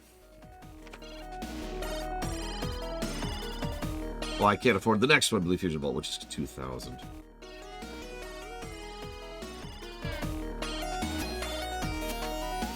So, Terminator 2 wins just objectively. There were several things. You need licenses in order to accomplish certain aspects of filmmaking, which James Cameron didn't have. So there were parts of that film, this is not a joke, where they would film the scene, cut, and then grab all the equipment as quickly as they can before any cops came by and ask to see their permit.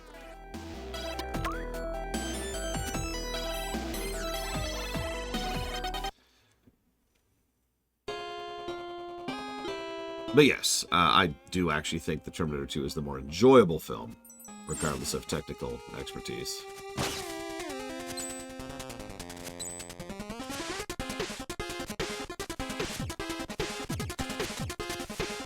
Yeah, guerrilla filmmaking is what they used to call it.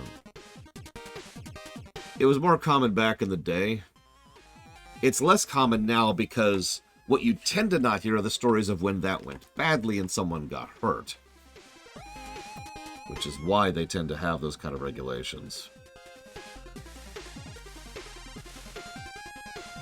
So, to the walkthrough. Where the hell am I going, game? Or the lawsuits. Yeah, we don't talk about the lawsuits. Yeah, the recent misfire of the prop gun. You have to understand, the reason that got so much... the reason that got so much press attention is that's rare nowadays. They have all those regs and all those rules and all those policies to prevent that from happening. And then it happened, and everyone was like, how? Like, the biggest question on everyone's lips was, how? Except, of course, on Baldwin himself. His biggest question was, it's not me! It's not me! It's not me! He's totally culpable for that, by the way. Anyways.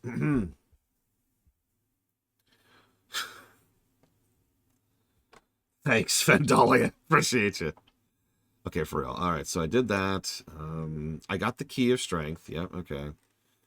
One second. So, seashell. Here we go. That's what he's telling me to get. The seashell.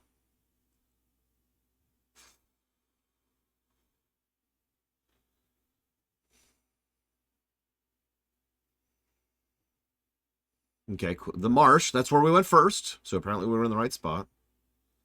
Oh, absolutely, Crazy Norse. I'm not trying to say he did it because that's a reductive statement.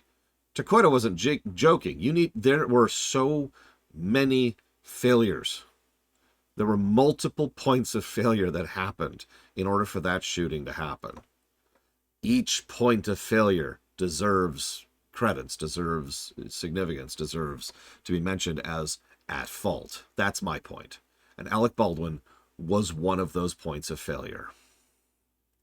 His argument, if your armor tells you to point a gun at a direction, or your director tells you to point a gun direction, you shoot, is one of the most lame excuses I have ever heard for that.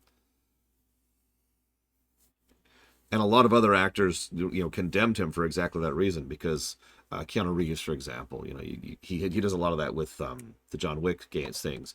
What does he do when he's handed a gun? He checks it. First thing he does. Because that's policy, because that policy exists for a reason. Sorry, just come on. Okay, so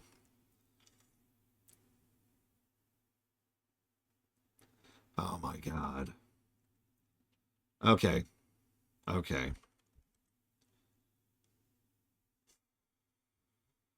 don't know where that is.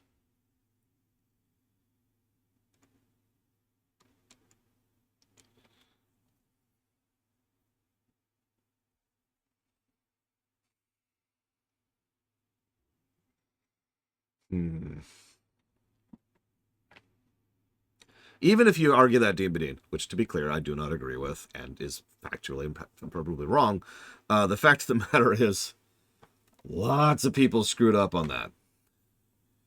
Like, there's a whole check system when it comes to guns on a set. It has to go through the initial intake, and it has to go through law enforcement because they have to have permits for all this stuff. Then it has to go through the armor. Then it has to go through the actual props person. Then it has to go back through the armor who does the final double check. Then it has to go to the actor.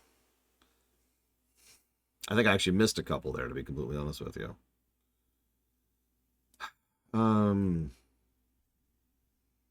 Ignoring all that, the only point I was trying to make is that Alec Baldwin is a murderer. No, the only point I was trying to make is that the reason why guerrilla filmmaking is so discouraged is because of incidents like that, is because permits exist for a reason, regulations exist for a reason, safety concepts exist for a reason. Another perfect example, this is Formula One, for those of you familiar with it.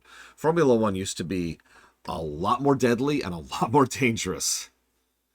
Like, not just to the racers, but to the people in the crowds. Lots and lots of people have died at Formula One races.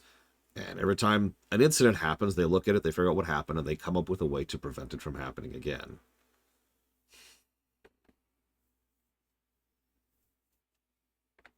Yeah, Senna was actually kind of unusual because they hadn't really had a death for a while at that point. But yeah, nowadays F1 is much more... Yes, cars have literally gone into the bleachers. That I strongly recommend not looking that up. It is actually grotesque.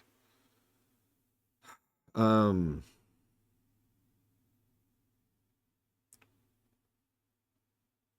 I'm trying to figure out where I'm supposed to go. Because it's in the marsh, right?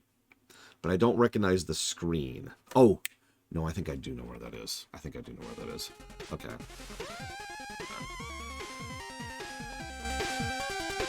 I think the fastest way out will be this way.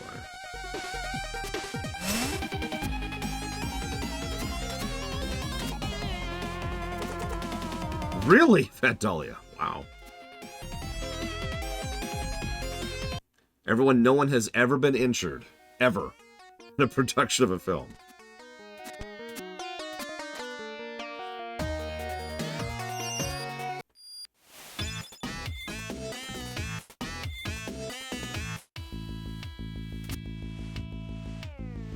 I like Rally in a video game. Oh, but no, I actually want to go here, don't I? Yeah.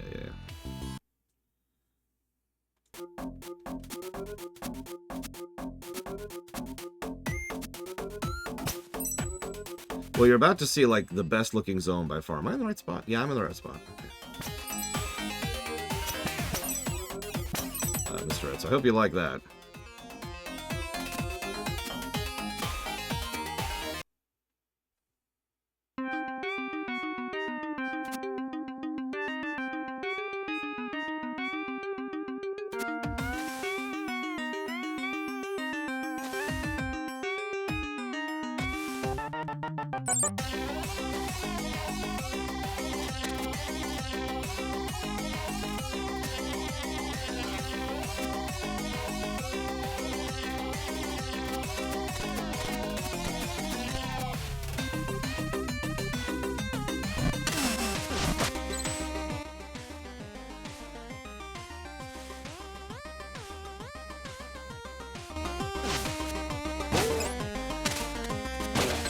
Before we go on the long trip, let's see if it really was left.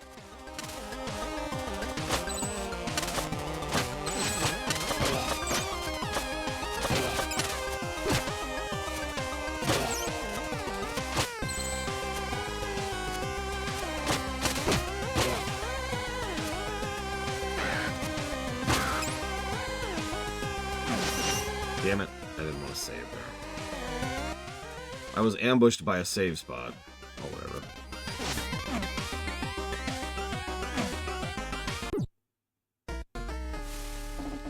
So that's not it. By the mere fact of what I just did, you can tell how we're supposed to progress, by the way.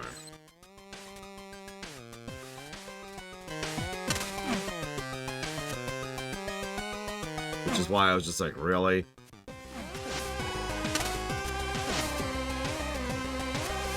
Yeah, one of the sand pits is actually a point of progress. This isn't it. Yeah, I think it was to the right. I think I was right originally. Okay, so let's go ahead and die really quick to reset.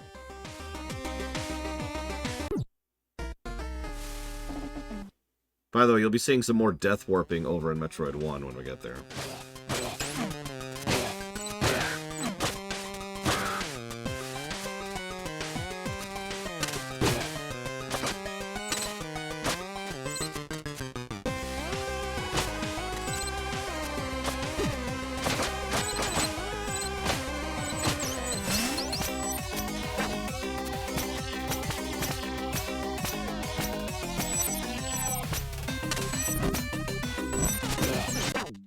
God damn it.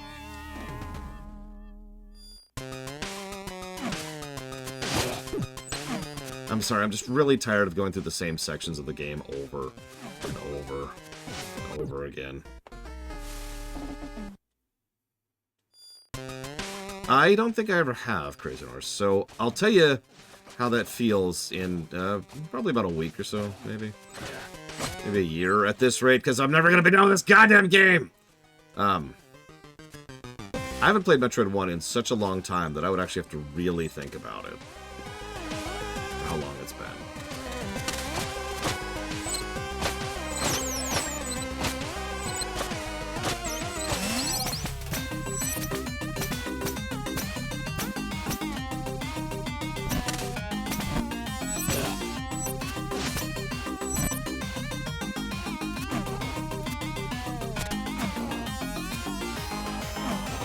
Probably not, Darker.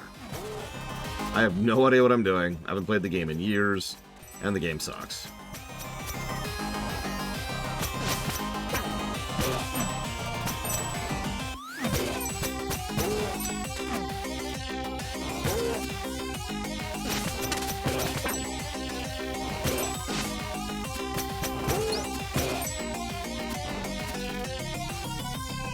It's not my fault that Super Metroid is a good game. I didn't do that.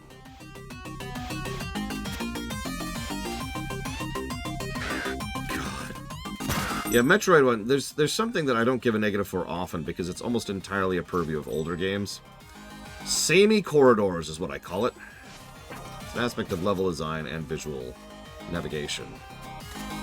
Metroid 1 has some serious samey corridors, let me tell you. Joking.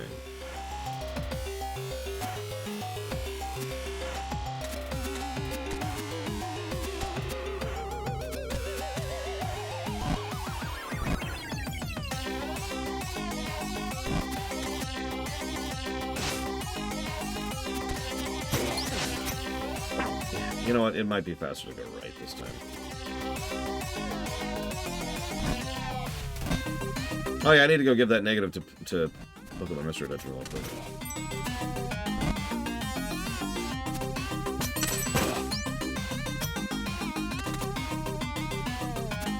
Also, I thought I had given that one to DMD.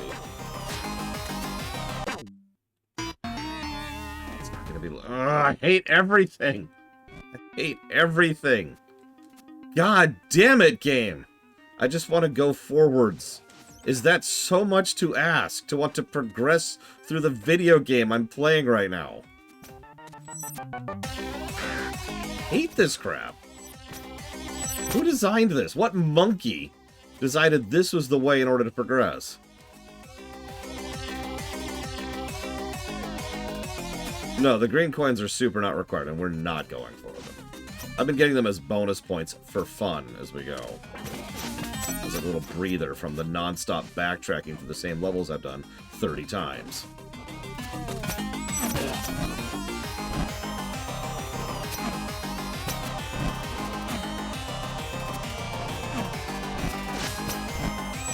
Yes, these were professional monkeys.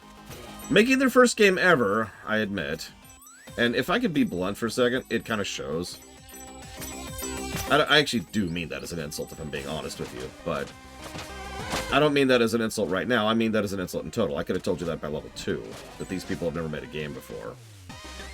There's just a lot of telltale signs of uncertainty and inexperience when it comes to level design, terrain, etc.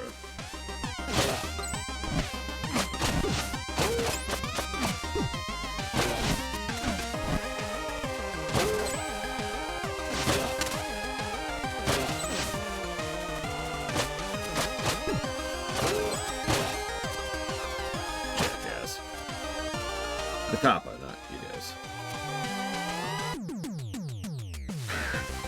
Correct, Renegade to be. That game was, of course, made later, and by all accounts is a better game. Go figure.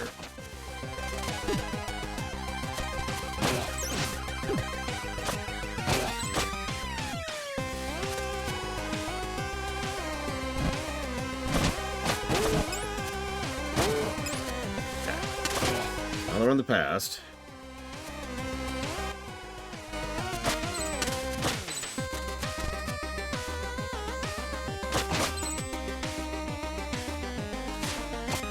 To be clear, this is still a good game. I don't want my current frustration to taint that. It's just... God damn it. Although... So, God, I'm probably going the wrong way again. What do you want to bet? What do you want to bet? Get out of my way! Damn it, game.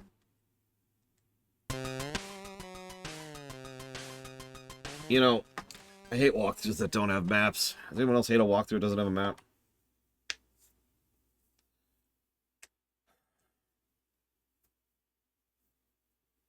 Hi, Giga. I have a screenshot.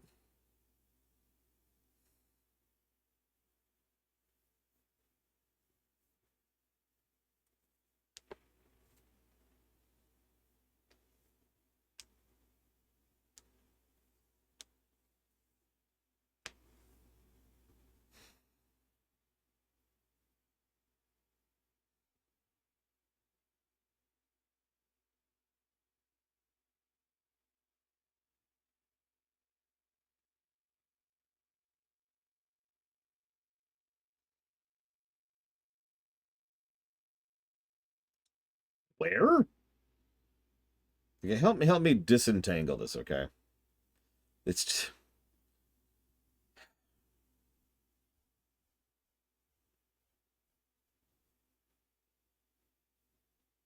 Oh, nice, Giga Pudding. Congrats.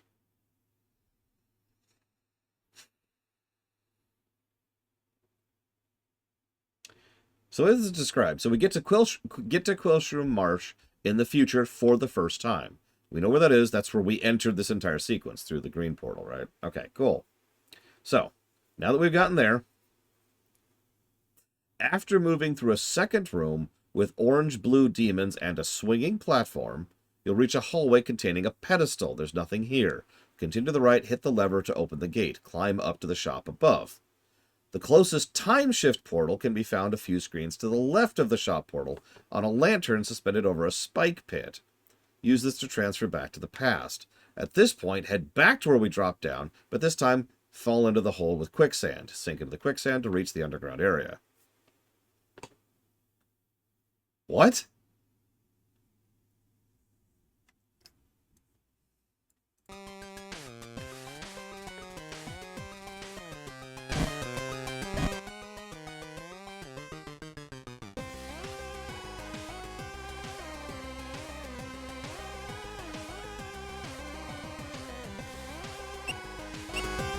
All right. Hang on. I'm a little tired of going through this stage for, I think, up to the 5th time now. Castlevania 2. Do not remind me about Castlevania freaking 2. Do you know I never beat that game until the era of the Game Pack? Never.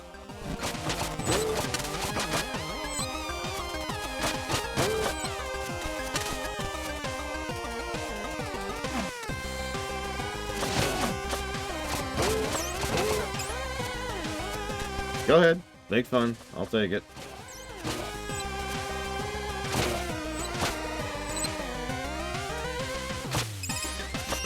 This is the boss room, right? Yeah, that's what I thought. Okay, cool. Hey, Oculus. Thank you, as always. I apologize for my mood. I will try to do better.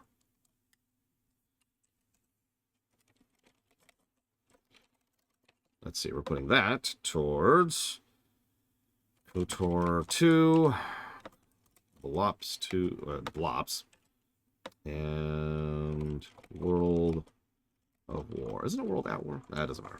Call of Duty 5. Okay.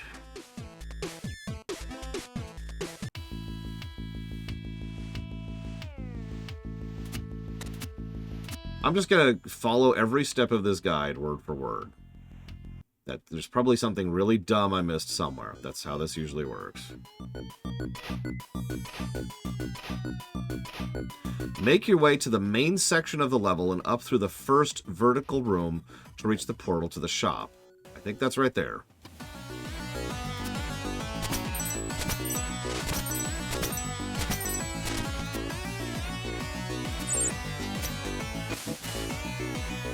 Up, please. Thank you.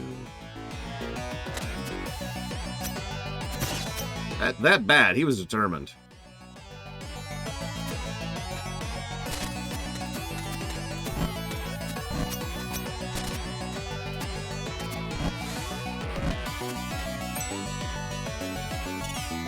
This money is kind of useless at this point. I'm just going to start. Okay, so we're here. All right, now what? From here, head to the left. Climb up the first few ledges until you reach a time shift. Move to return to the past. Okay.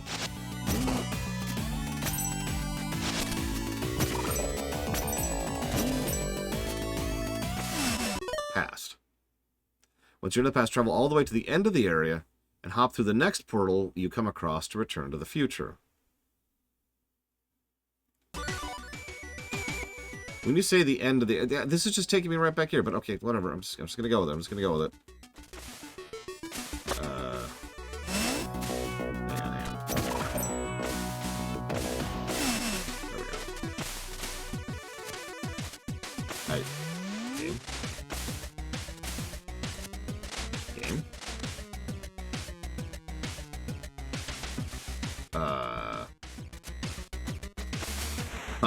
What?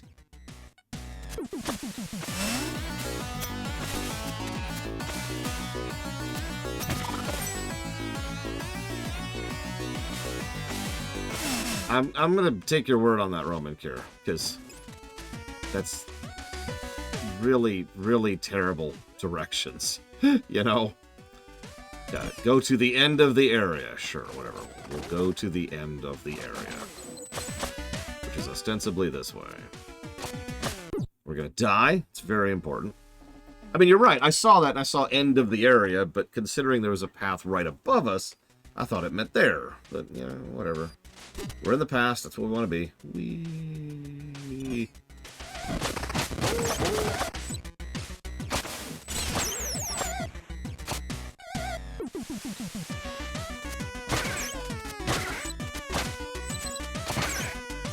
I'm only killing enemies because they drop health. So, yeah, we're just looking for a time portal at this point, so...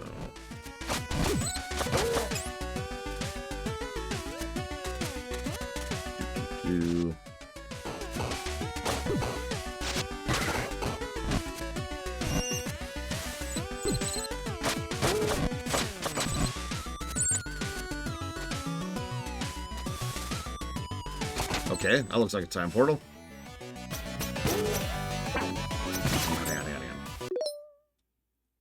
Yeah.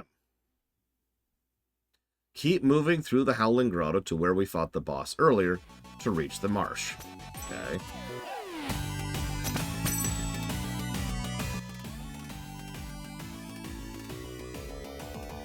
But... See, I'm with you, Roman Cure. My first thought was, oh, now we go down. Hang on. While we're here, to prevent a little bit of backtracking, perhaps add to it, depending on how this goes. Let's grab a save. Let's see what this is.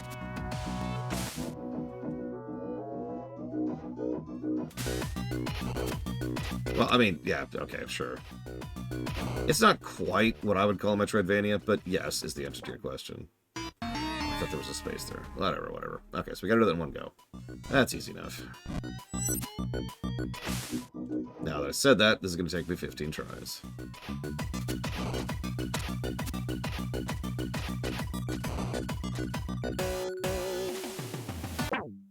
I need to use the hook.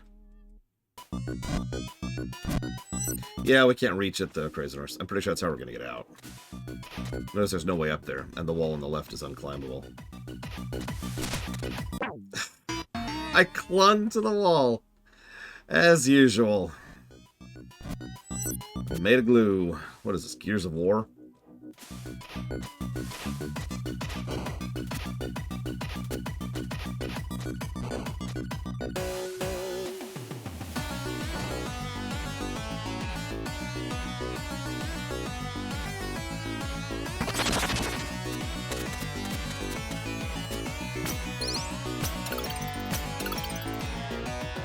Actually, yeah. What's funny is there is a way to unstick. All you have to do is hit. Can you guess, Dakota? Can you guess the button that unsticks you? If you guess the jump button, you win!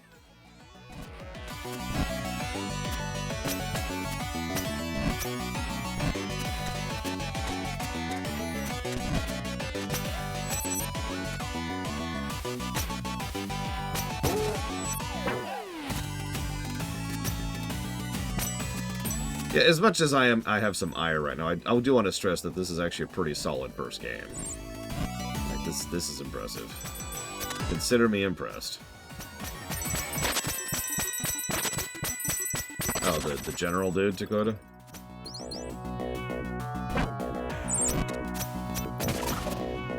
The guy who I was stuck on for quite a while. Oh, right. Pay attention more.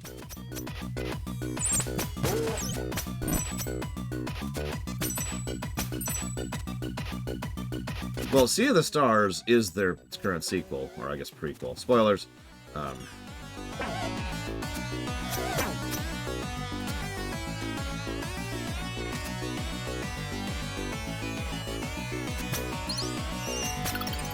Okay, so here's the boss area. Cool.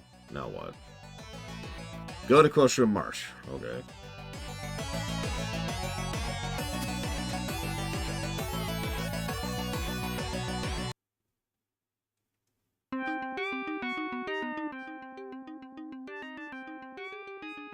Really?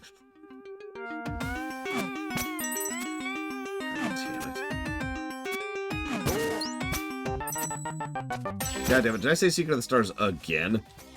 I cannot actually get those two games. I can't get those names straight, I'm sorry. It's impossible.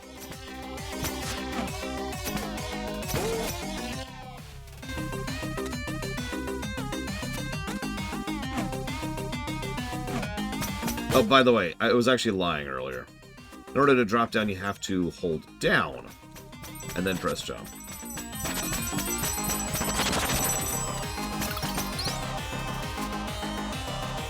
Okay, we can buy an upgrade now. The last upgrade. That's the last one I care about. Okay, this is the spot we need to be at in the past. God damn it. I should have just gone all the way left in the past, and that would have been that.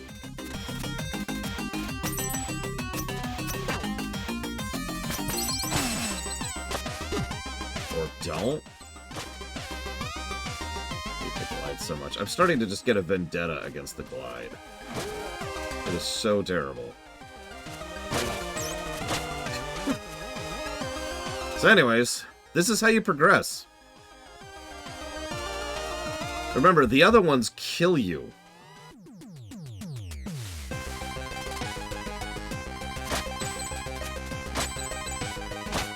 So, and I want to stress, this is MSQ. This is not, you know, trying to get some optional green thing or whatever. This is how we progress through the game. So for those of you who are like, I didn't need a walkthrough, please explain that to me. And I'm not actually joking. How did you stumble upon going down here?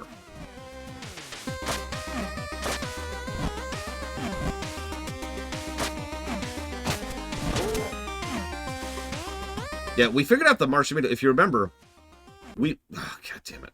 We went to the marsh instantly. The moment it was like, oh, yeah, the most cursed spot to the marsh. Then we went to the marsh the first time.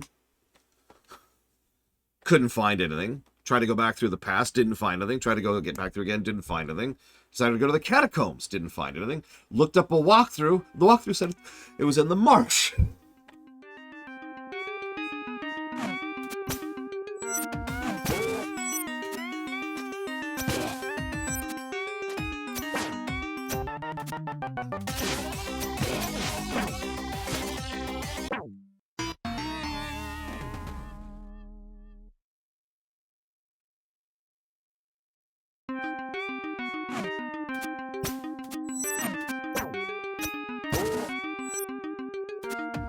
I guarantee you I'm going to get those comments in YouTube, 100%.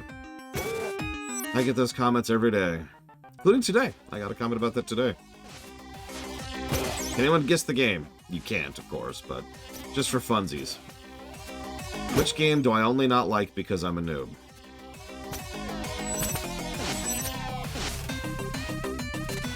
So the pit is accessible in both times, yes.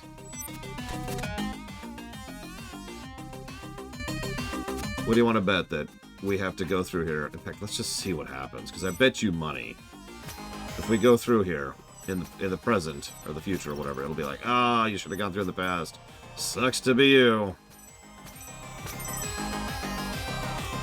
In fact, I know that for total certainty, because if we get to the end of this, we'll get to a pedestal which has nothing on it. So never mind, I actually know what's going to happen.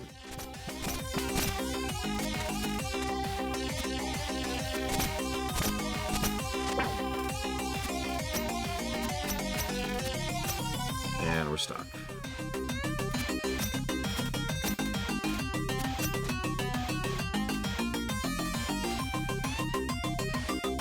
XCOM 2, by the way.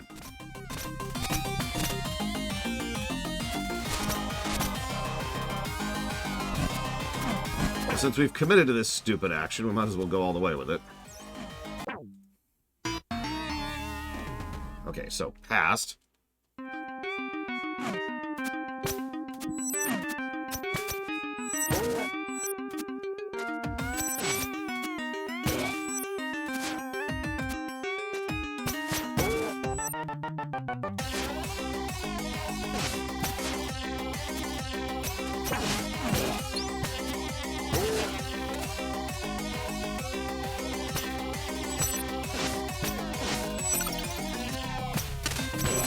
I think my favorite thing about that argument is it's always the exact same argument. No, this game shouldn't get X negative that you gave because the only problem is that you suck at the game. It's always the exact same argument.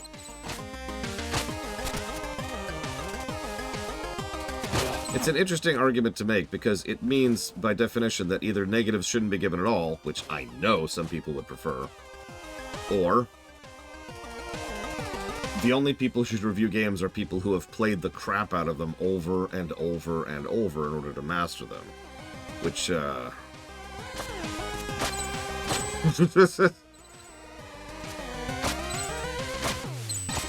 might have already run up dry of the games I can do that with.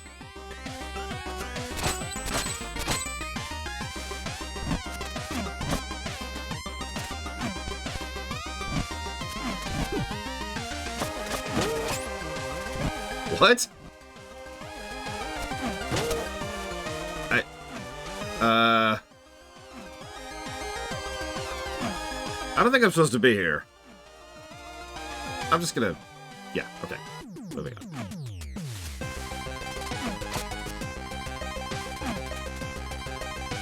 Hey, Seashell.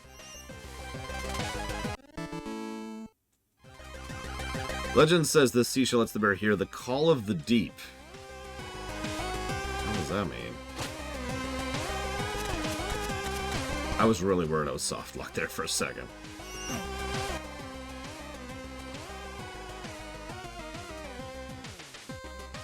Well, that's just a games journalist, Team Badine. And those people can go to hell. To be very, very blunt. If I can be elitist for 1 second, I am good at video games. I have proven this for over a decade, on camera. So I think I have the right and privilege to actually say that I can be a decent game reviewer. If you are so terrible as to be of the level of being, and let's call it what it is because it's an insult word, a games journalist, you probably shouldn't review games. It's a gradient, right? You don't have to be super mega extremo speedrunner Doom. I mean, imagine if Zost was the only person who could review Super Metroid, use an example here. But you need to be able to actually play the goddamn game.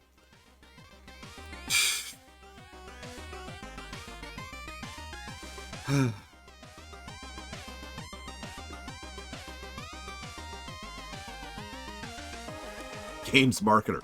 I like that, R. Spruce. We need to make that a phrase. We need to make that a phrase. Games marketer. I hate those people so much. Okay, so now we have the seashell. I'm sorry, get some rest, Roman Cure. Get some rest. Sleep, sleep. Okay, so what's the prophecy? Under streams of emerald, a peculiar labyrinth will boggle the mind of all who are attuned to the call of the deep. Okay, so back to the green area. But because I'm really tired of backtracking, I'm going to double check the walkthrough. So I've locked in. That's my idea. We go back to the green area, right? So let's see if that's the answer. Yes, it is the green area. I'm not going to read anymore. I just wanted to verify that. To the green. But first, the last upgrade. And I might get the rest if they happen naturally. But otherwise, I don't care.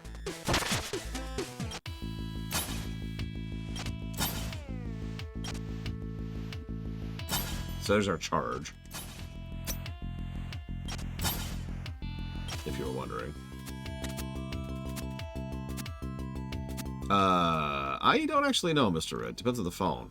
I use an iPhone, so we use that stupid lightning dongle, which is dumb and terrible. Okay.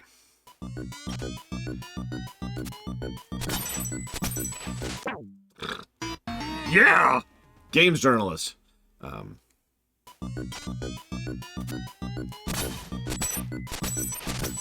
There we go.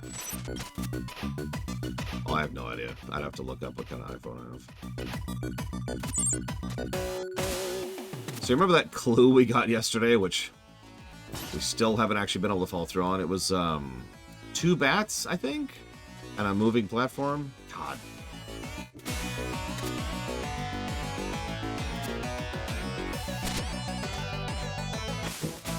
Any actual game journalists I respect? No. There might have been. Well, actually, let me walk that sentence back a bit. I will actually give some credit to Jason Schreier. But that's because he's a journalist who actually does research and looks up stuff and understands what the phrase due diligence means.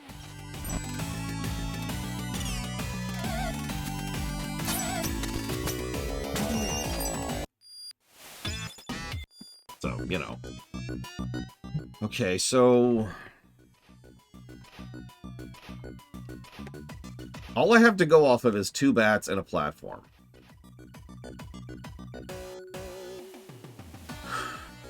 If I were playing this and walkthroughs didn't exist,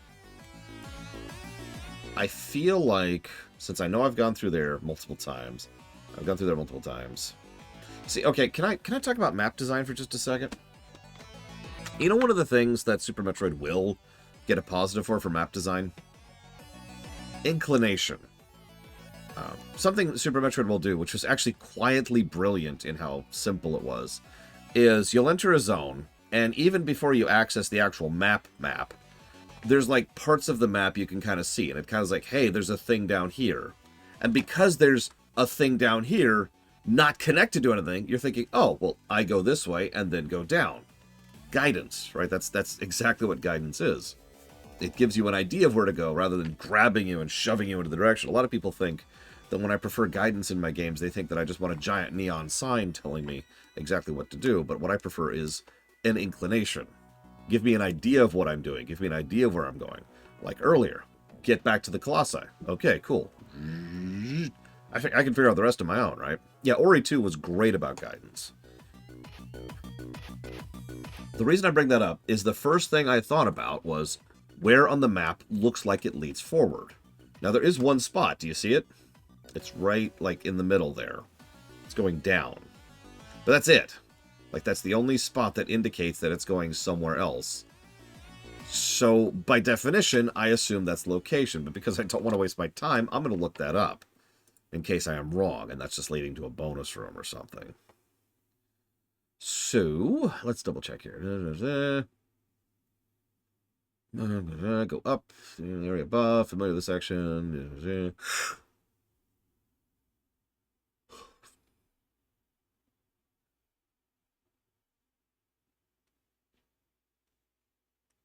Okay, looks like I am correct. Yay!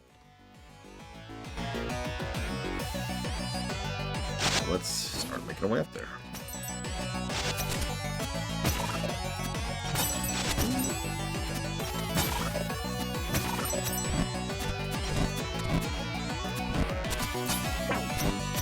Oh, if you're paying attention, even if I was doing everything perfectly, this is a mandatory repeat section. Mandatory backtracking, rather.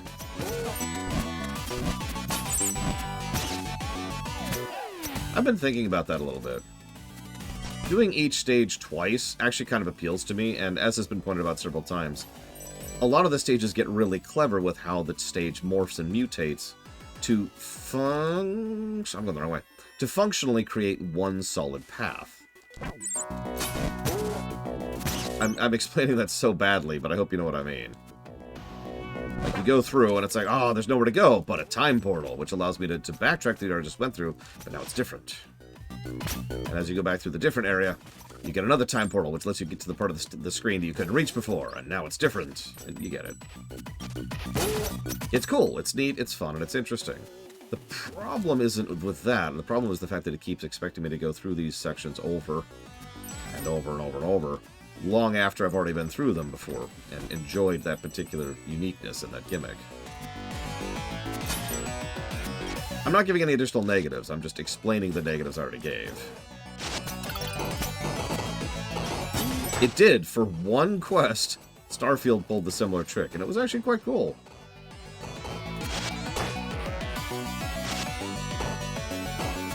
It was one of the best quests in the game.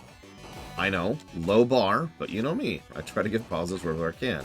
Despite what Lord Harrimont would have you believe. Don't believe Lord Harrimont's lies. Vote for me. Nope, that's it, isn't it? Oh, no. Okay. Get a health up, first of all.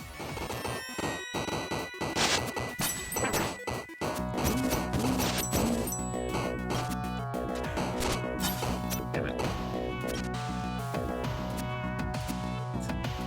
I'm messing with you, Lord Herman. I apologize. I gotta vent a little bit, right? Because this game is actually quite frustrating. If I don't vent, I'll go crazy.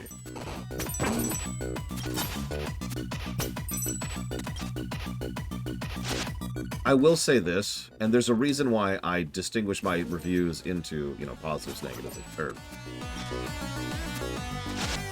into the categories that I do. And that's because of the fact that there we go. Wasn't sure about that one. Yeah, I can't remember my own terminology. It's all organized on the stream. Like StarCraft 2. Someone really quick, do me a favor. Pull up my StarCraft 2 review. Not the table, the actual review, please. I am so stupid. Pay attention, Laura. This is what you wanted. Veteran. That's it. Thank you. Sorry. Okay, so there's a reason why I label things, you know, veteran review, blind review, unfamiliar with review, familiar review. The whole point of that distinction is that the higher tier it is, the more familiar with the game I am, the more accurate that review is going to be.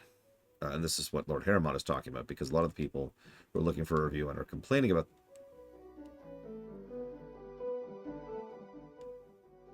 these kind of things.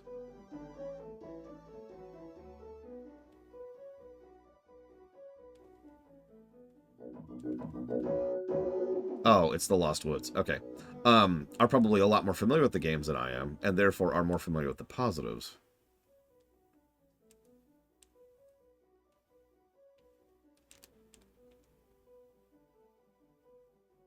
This is a thing.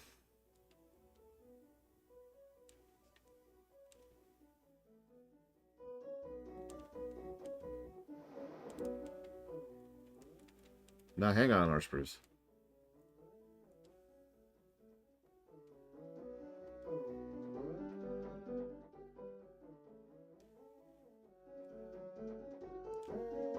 It's actually Lost Woods in Ocarina, more specifically. I was wondering about the music.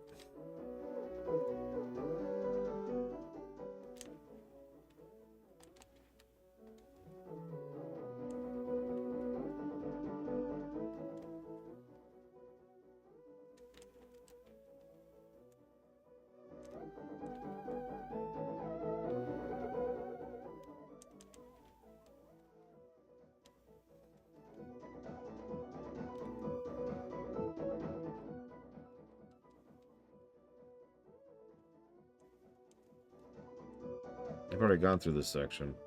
In this way, even. Oh, okay, that's different.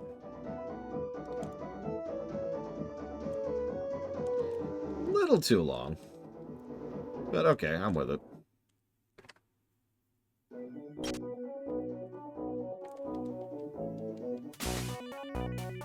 Welcome to the Underwater Shrine. We found out about this, like, midway through yesterday. We're just now getting here. Portal unlock.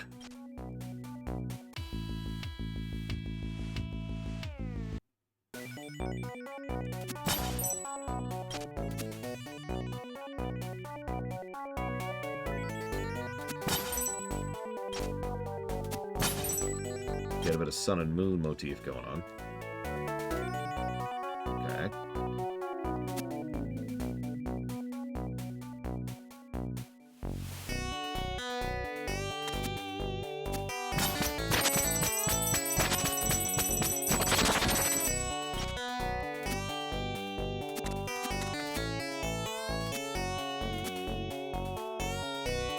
That is nice.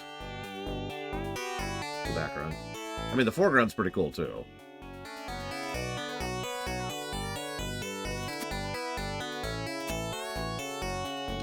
Alright, sun or moon first. What do you think?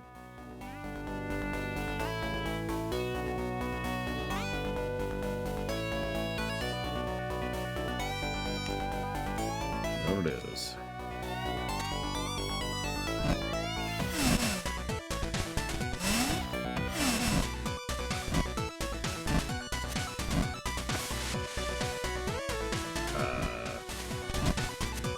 Okay.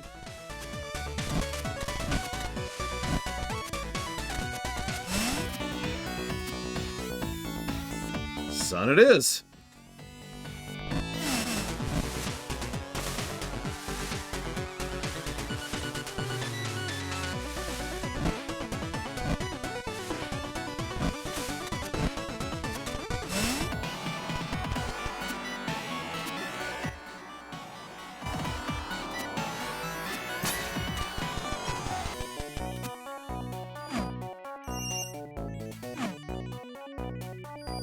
Yeah, apparently it's neither. Okay, no, so the only way I can go right now, for realsies, is up left. This is the only option. So let's see what we got.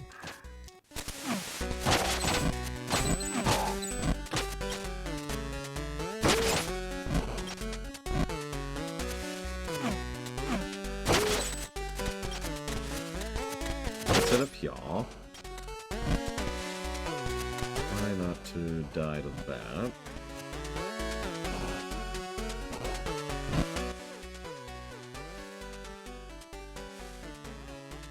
One second.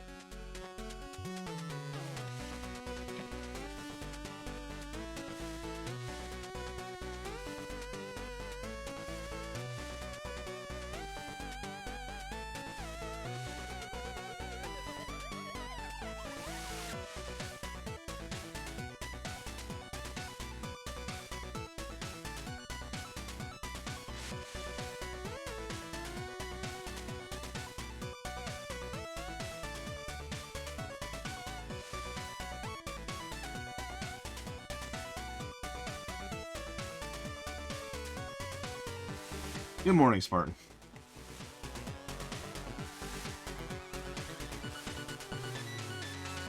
Okay.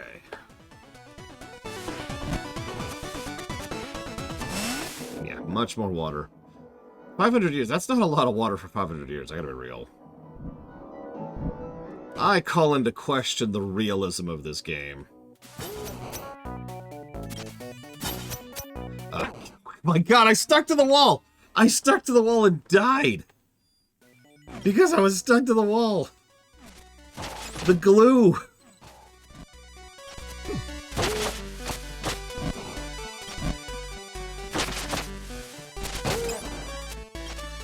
Hey, Lateralis.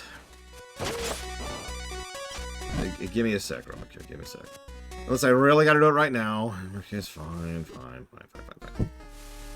Thank you, Lateralis. I'm doing my best. I might have to either stop early or start late today. We'll see what happens. If you want to put that towards anything in particular, up to 3 things, please let me know. This place looks ancient. Oh, you noticed? We're not clear on what the sunken shrine really is, other than the ruins of a religion long forgotten.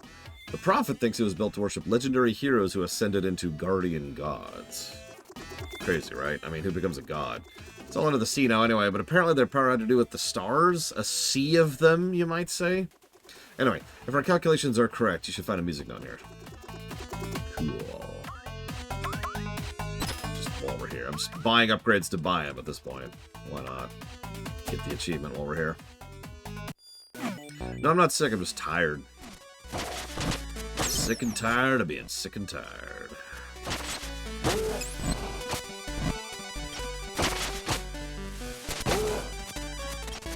Alan Wake and 2 other things. You got it, Lateralis. Will do.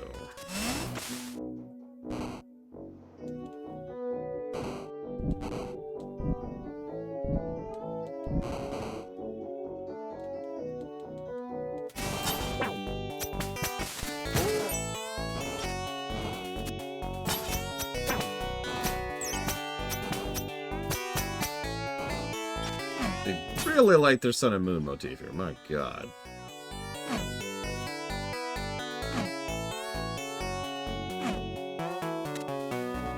Please stop grabbing the wall. Jesus Christ, game. I know you're made of glue and all, but seriously. Oh my God. No. We have an addiction. That's what it is. Oh, now my niece is saying hello. To me. What's up, kiddo? The controllers and the grippy thing. Oh, there's those. There's the grippy thing. You're welcome. If you need the other one, I got them here too. Yes, we have an addiction. Is Octopath 2 on the list? Could someone double check that? Is Octopath 2 on the list?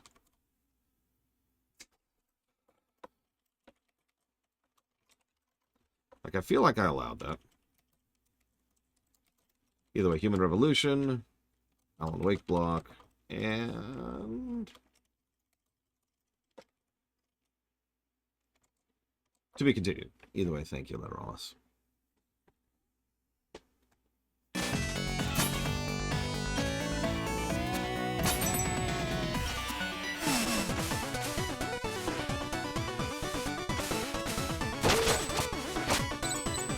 Kid didn't like to hear Mr. Red's opinionating his game. Kid vowed revenge. Kid knew someday a time would come. He'd kill that Mr. Red. He'd kill him in his stupid, ugly... Or wait, sorry. I was thinking to myself.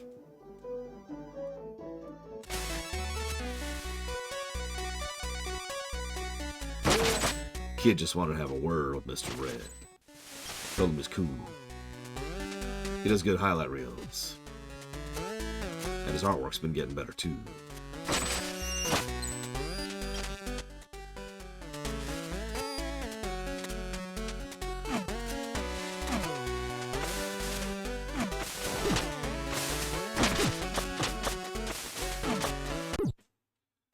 Okay, cool. Kid just died again. He knew the price of failure. And that price is death.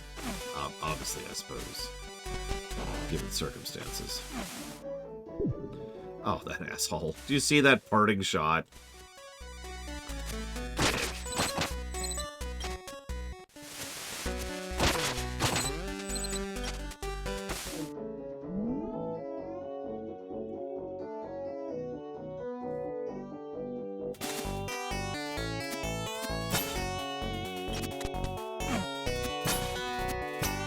Revendreth is a good example of a place that was clearly designed with flying in mind.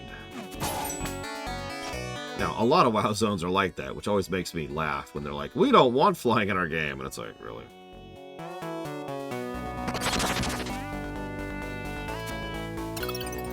Oh, I know, Spartan. I'm just saying.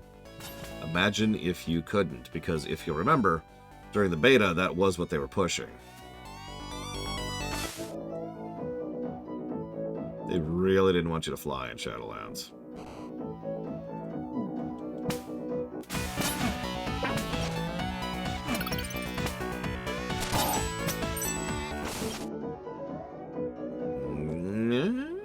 Okay, yeah, no, this will work. This will work.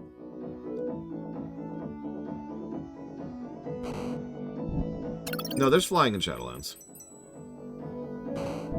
Sorry, I actually said that wrong. I apologize, I'm getting distracted here. What I'm trying to say is, obviously you can fly, but you can't the first time around. You know, when you're doing the quests in the zones designed for flight.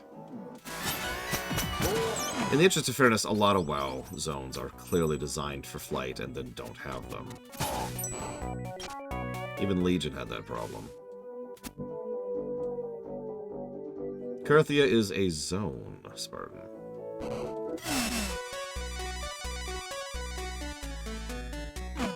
Probably the worst zone of the game. I'm not 100% on that. We'll find out in a few months. I'm looking forward to that. What is that? The Lightfoot Tabby. You can now run on liquid surfaces by holding RT. Just make sure you keep moving. Well, let's rebind that immediately. I've been wondering what that was, because I saw that on the controls a few times. There we go.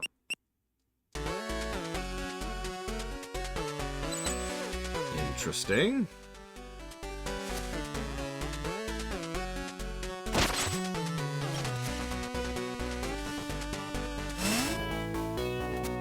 Okay. Cool, cool. Pressing. Cool. Yeah, I'm not sure why that's a button press, as weird as that sounds. Because you have to stay moving anyways, right?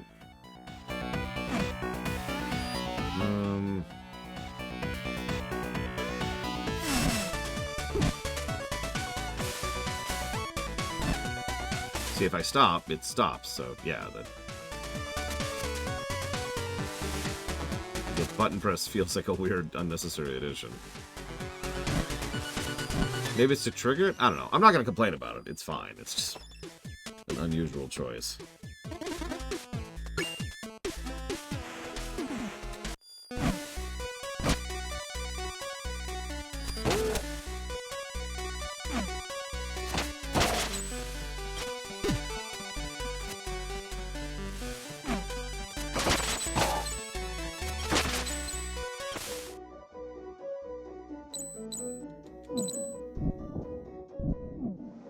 I mean, everyone likes Arden Wields, that's no surprise.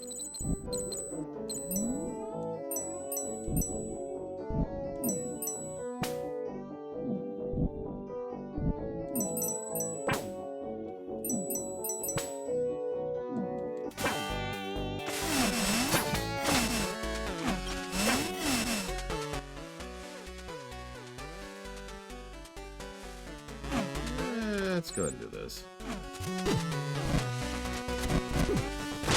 I don't like anything about this room. Oh my god. Okay, hang on. I noticed that, Roman Cure. The interactions basically stop once you finish the first game.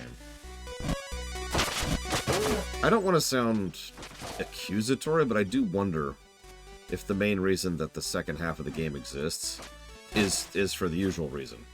Adding. Okay, so we have to do this.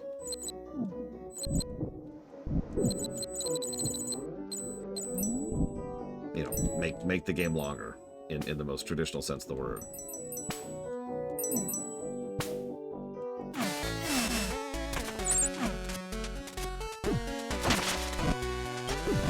Game! God damn it.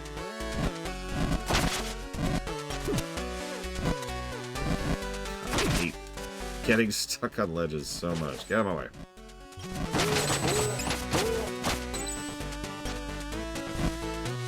This is sun.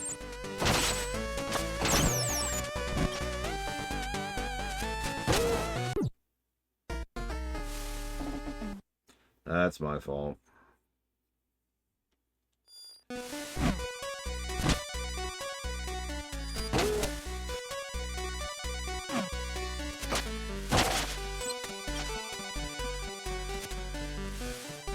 I liked some of Maldraxxus, but I will never forgive what they did to Kel'Thuzad.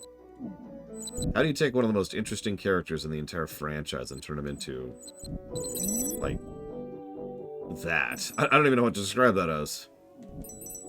I struggle to come up with a word that is sufficient to explain how boring Kel'Thuzad was.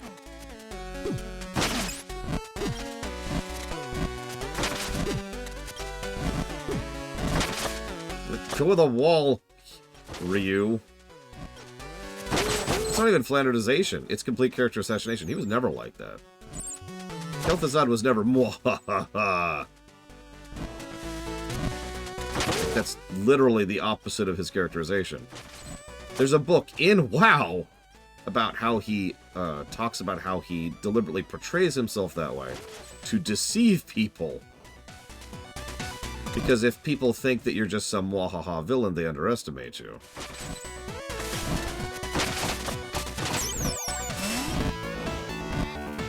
Honestly, I think it's another Alzheimer's situation. But surely changing into the future won't change into the past, right? Nope. Okay, that makes no sense. Whatever. Yeah, no, Shadowlands is going to get so many negatives. And it's on a category that usually gets positives in WoW. Character.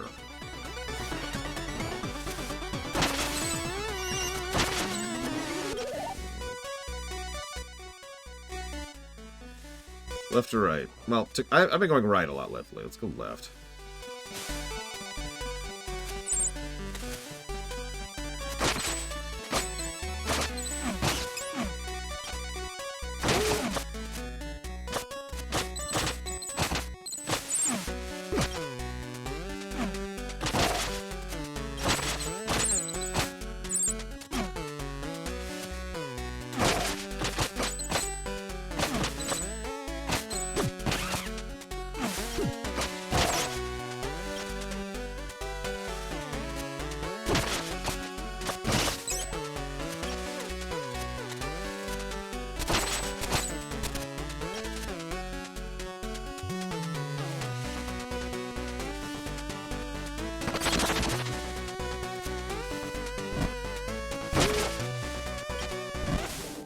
Well, left was the correct choice in this case, so woo.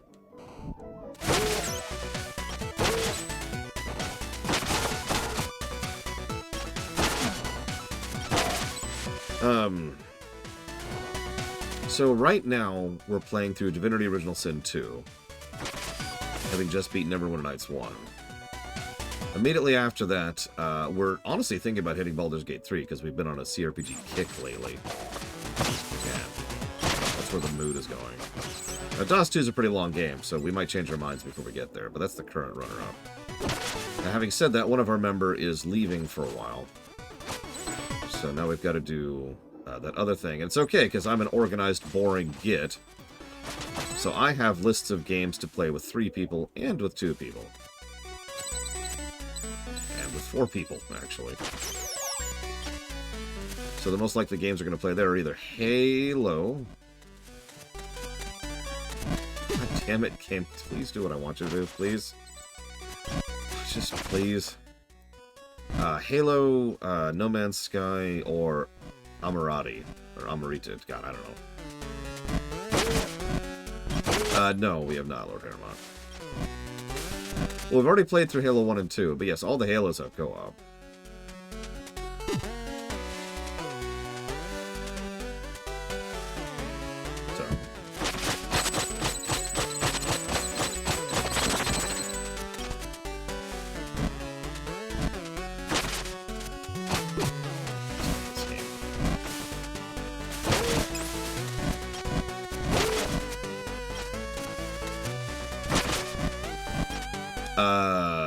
Whatever it is on the site is accurate. As of now. Reach is definitely my favorite, though. Sun Crest. Woo. Maybe it has something to do with the locked door. Nah.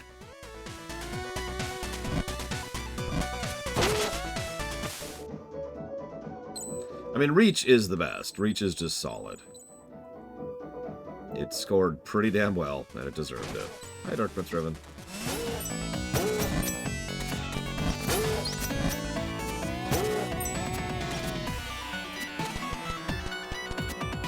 Two probably had the most solid story. 2 definitely had the best plot. But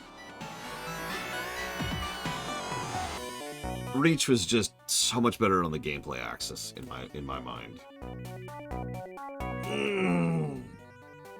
Thank you, Salok, as always. I hope things are going as smoothly as they can for you. That's true, I have not played Halo 5 or Halo Infinite, and I probably never will, for being honest with ourselves.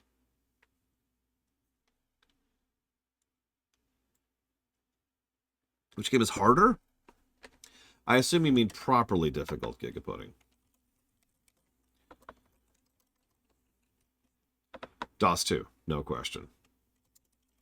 Unmetal Lego... Or no, Unmetal is the name of the game. Lego, Jurassic World, and Dealer's Choice. You got it. Get some good rest, Loke, and thank you again. Why not Infinite? Well, I have no interest in Infinite at the beginning of it, and, well, I generally only play games if you guys pay me to. Other than the co-op games, that's all I play, right, is games on the list. Have you seen where the Halo Infinite review funding is at? Because it's not very high. It might actually have been axed because of lack of interest. I'm not even sure.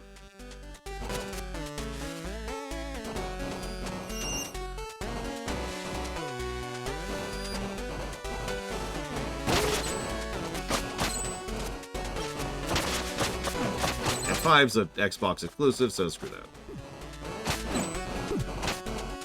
Also, nobody's donated towards 5, so...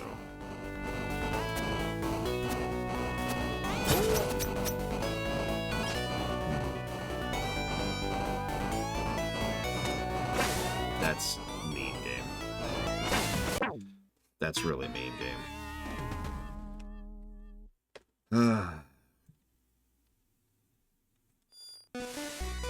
I will admit, my opinion on Halo is not worth listening to. Obviously, I've never been a big fan of the franchise, but more to the point, I actually like Halo 4.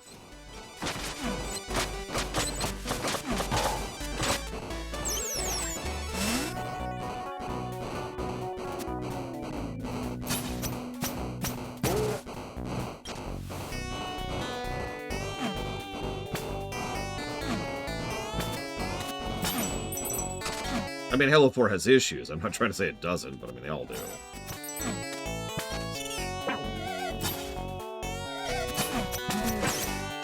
Damn, freaking wizard.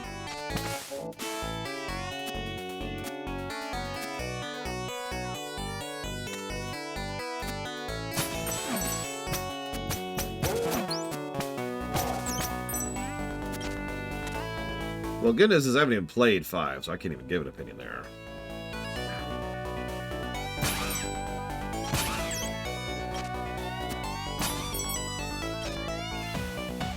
Oh, so, okay, that's a complex topic, Dark Prince Road. Before I even start, how familiar are you with hardware and making your own rig?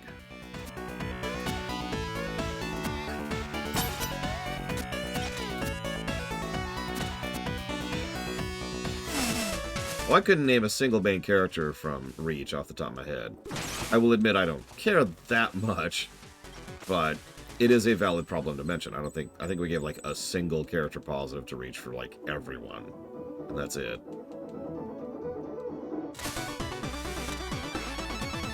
And like I said, 2 had a more engaging plot. I'm not arguing that.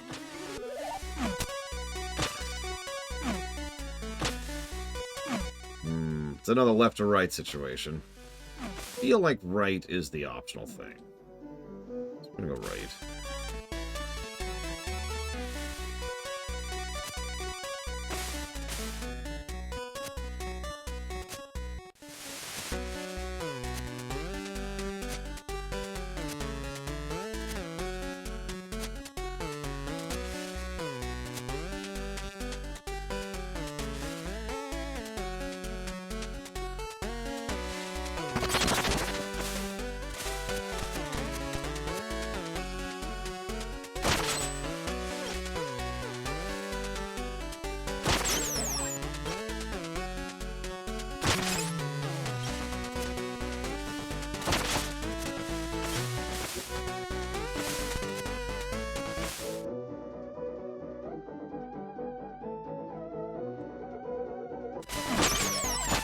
As an aside, I can actually list demonstrably why Halo 2 doesn't list that high for me. Even if ignore the gameplay, just the story.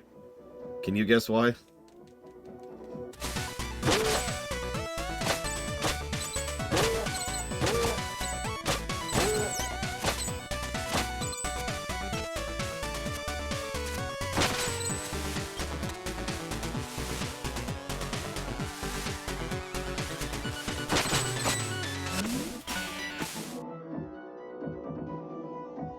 Yeah, just story. Just story, nothing else. I have several issues with the gameplay of many of the Halo games. It's one of the reasons I hold Reach so high up, is because Reach solved a lot of those issues. But no, just story.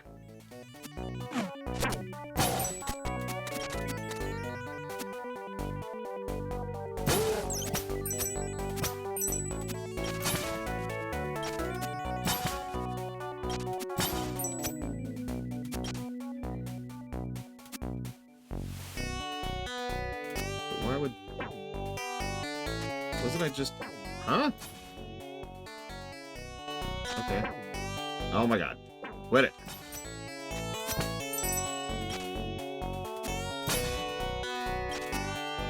Quit it.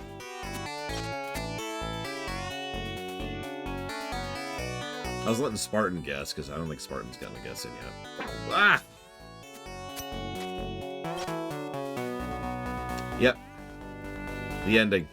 That's exactly right. Not only does it come... So I've replayed Halo 2 relatively recently with my friend. And that ending really does come out of absolutely nowhere. And it's a cliffhanger. So it's not properly built up, and it's just... Now, that's not as much of a problem as it used to be because Halo 3 exists now, but it still... When just looking at Halo 2, it's still a little bit of... my friend who I was playing it with, his reaction was like, what? He actually didn't think it was the ending. He thought we screwed something up.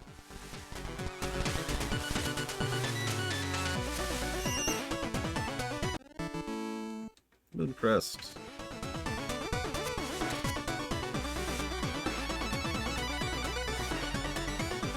So, the good news is getting a prefab is better than it's pretty much ever been right now, Dark Prince Revan. Problem with that is I don't know anything about prefabs, so I can't help you on that.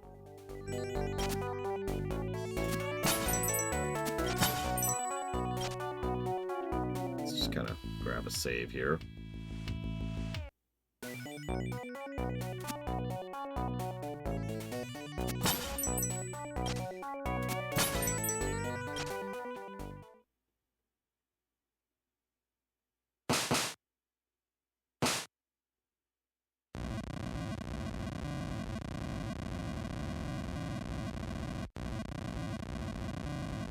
I mean, that's Bungie in a nutshell, or at least it's how Bungie used to be. I have heard a lot of venom spit at Bungie lately, because apparently they're evil now? I don't know.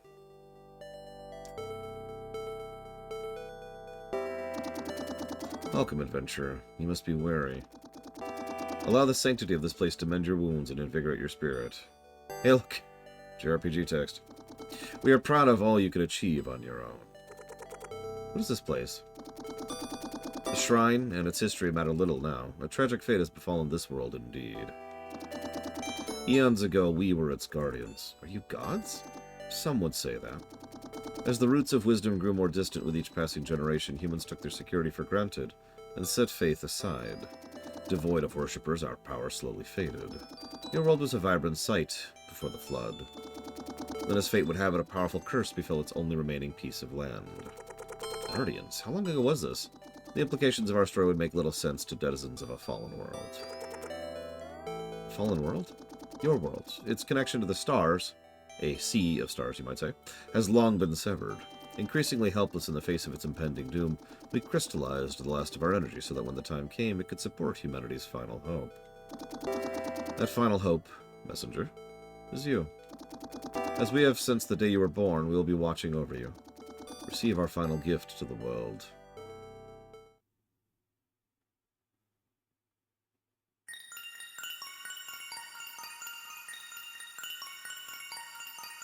Interesting.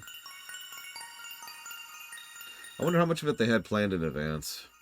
Because you know they had at least a little of it planned.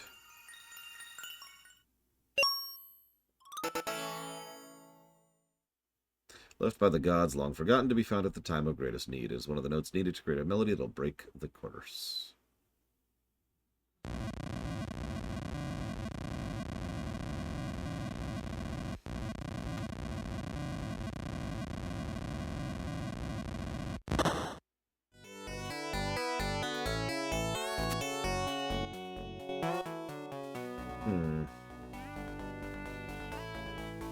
Well, we've kind of swept. Not completely, but mostly. Let's go save.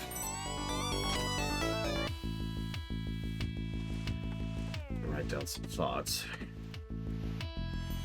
But yeah, Bungie has been doing some very sus things the last few years. It's a shame. Because, yeah, the core Bungie team, they did some very unique stuff.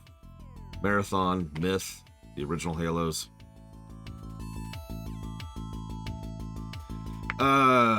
Let's go ahead and just kind of... We'll call that case-by-case act. I mean, it's always case-by-case, that's whatever. But the PS3 is slowly drifting into the streamability gap. Which is something I'm not happy about, but whatever. Yeah, I loved Myth more than I probably should, because honestly, they weren't really great games. But man, that narrative hooked me like nothing else. I still have the GURPS book on that game, which, sure, whatever. But no, the real reason I got that was just because it had so much lore in it. Just explaining the world they built. Because it's Bungie, that's what they did. They were world builders. One second.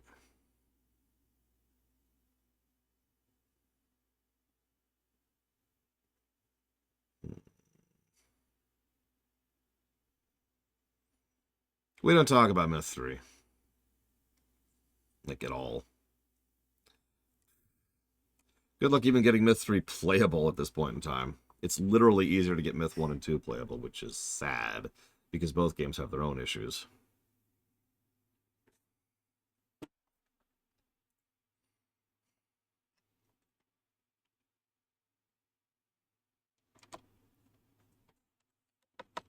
Correct, Loke.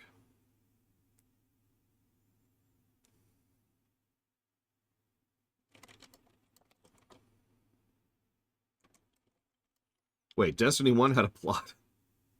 I'm not even being facetious. Did Destiny 1 have a plot?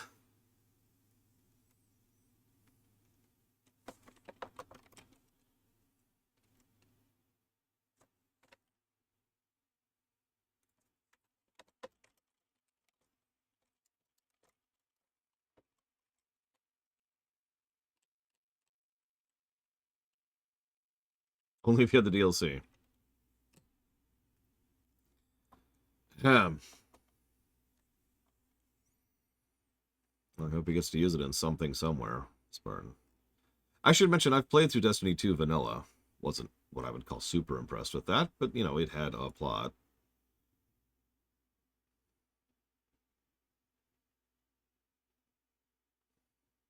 Oh, okay. So I'm going to be honest, I'm glad I looked that up, because I wasn't sure where to go next.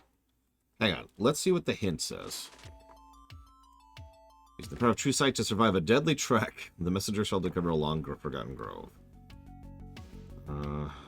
Okay, so that's not actually all that helpful, but we're going to go somewhere else first.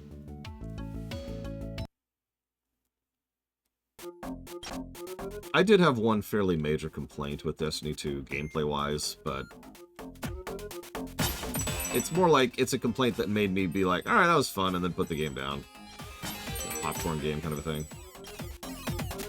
The classes didn't feel distinct enough to me. I thought if you're going to have classes, have classes. Don't have, you know, guys with like one ability, and then otherwise you're just another person with a gun. Am I going the right way? No, I am not. Probably faster to die, actually. Kill me. Kill me. Kill me, little bat. I am yours for the taking. Kill... Okay, that's gonna take too long. Surely there's something that can kill me faster. Surely, surely. 2 bats, maybe? Come on, bats. I'm ready. Oh, yeah, that's the stuff. Oh, I've been so bad. I need the pain.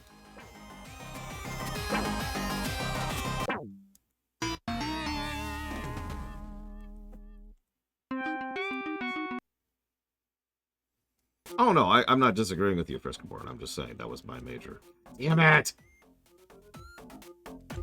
Complaint was that it was like, oh, okay, this... I just got it.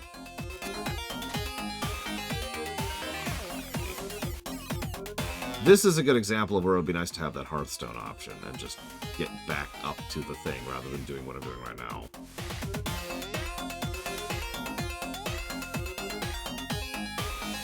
Right. I need to be better about that.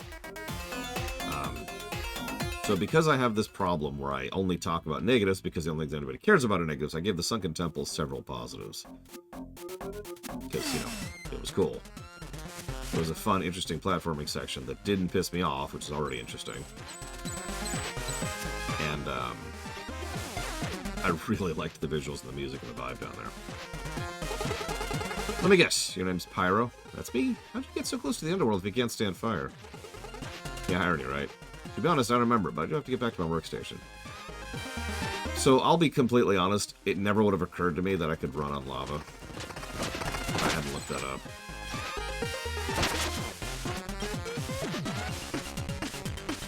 Because, you know, it's lava.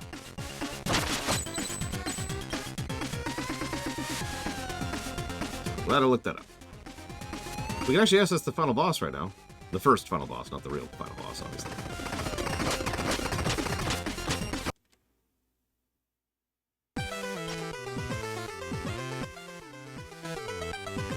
I have no idea what's down here, but this is a place we haven't been yet, so let's see what's down here.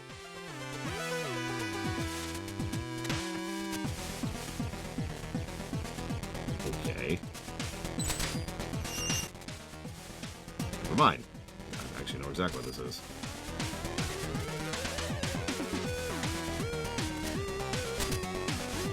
I mean, I did give the Sunken Temple positives, but not that one. I guess there's nothing down here. I mean, I could go over there, but eh. Survive a deadly trek, blah, blah, blah, long forgotten grove. Any guesses? Anyone in chat? Power of true sight, so we need the candle. Survive a deadly trek. Oh, my God. Oh, excuse me. The messenger shall discover a long forgotten grove. Yeah, so in other words... No, we're not at the DLC yet. We actually cannot access the DLC until we've beaten the game once. I looked it up. Bottom of the catacombs. That would make sense, just because, you know, dark. That was actually my first guess, admittedly. It's not a lot to go on, but yeah.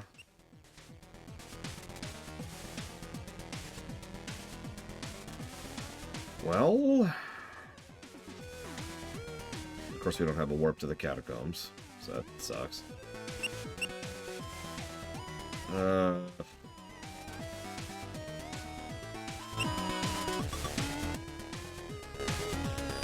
think it's actually fastest to go from the grotto. Oh yeah, hang on, let's buy the last of the upgrades. There we go. Achievo!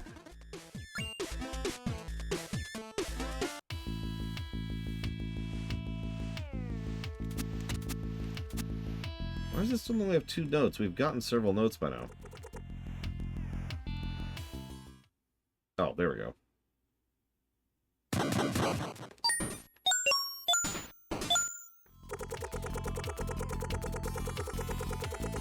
As fate would beautifully have it, only by creating a melody from the crystallized forces of this world can the curse be broken. We still need 3 more notes. Yeah, I can see. Thank you.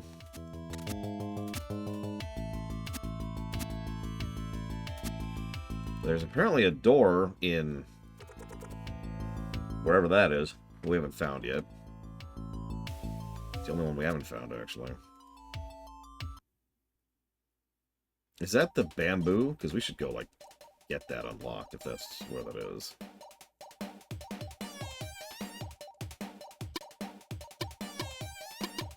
Feels like that would be bamboo.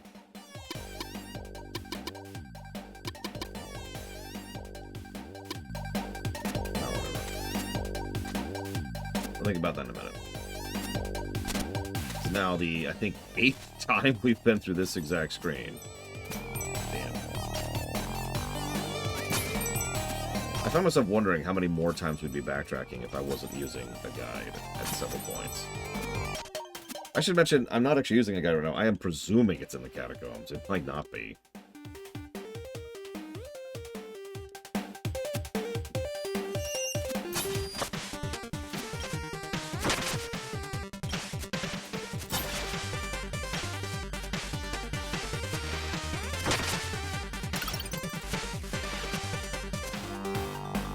Hey, Melkor.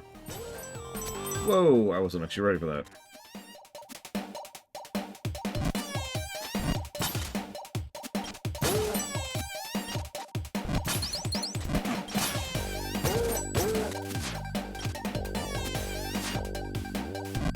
Could be the castle?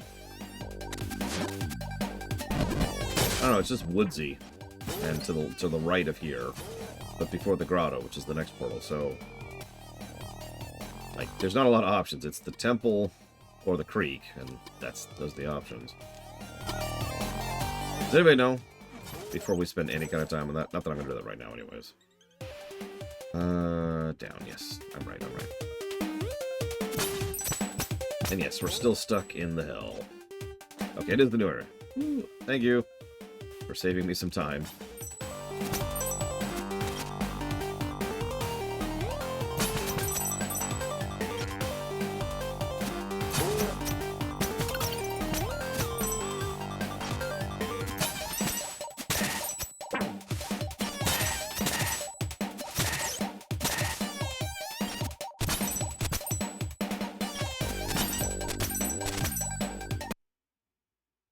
Okay, catacombs.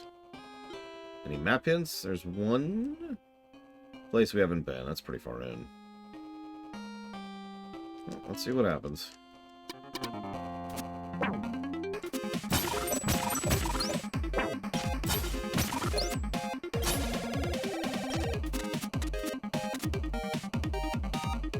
laugh if this is another Wild Goose Chase. And by laugh, I mean cry.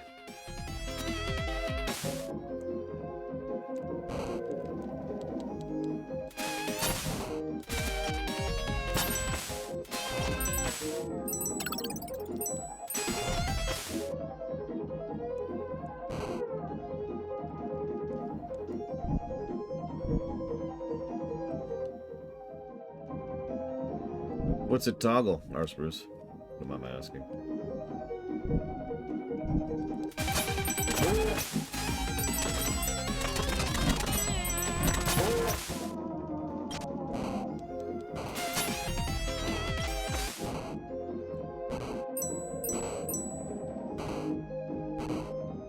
Oh, got it. It's a cheat mod.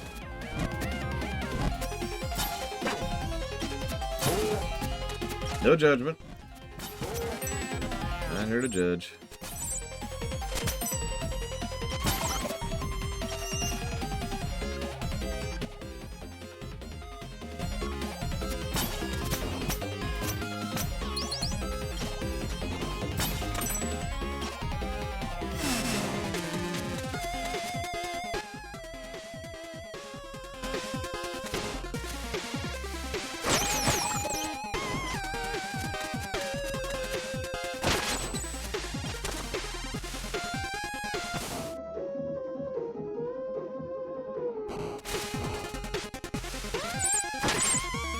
I mean, it's better than the alternative, right, Arspruce? Bayonetta mod.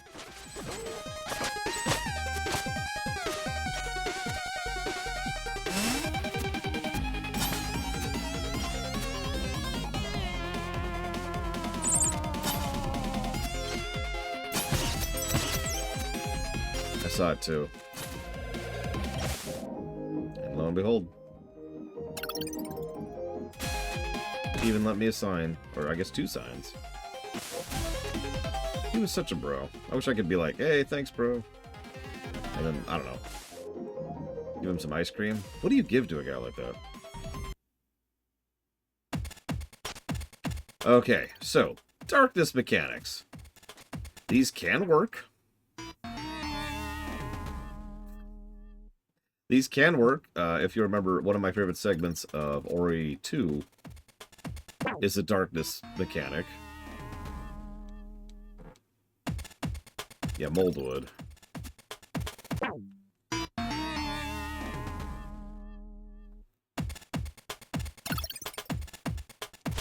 For the record, I didn't do that on purpose. I really was in the middle of talking about it. I was like, hey, I'll bring up Moldwood while I'm here. And then, yeah.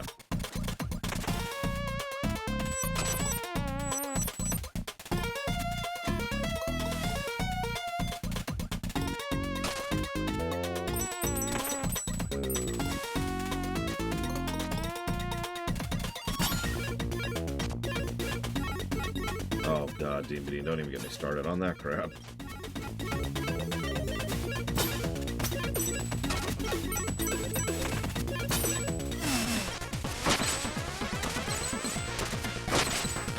Yeah, I think the game has officially stopped playing around.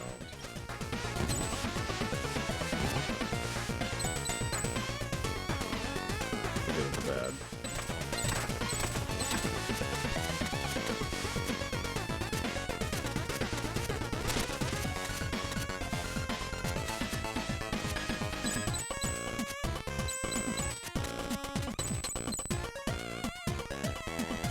Wow. Okay. Oh, that's fast. Oh, that's fast.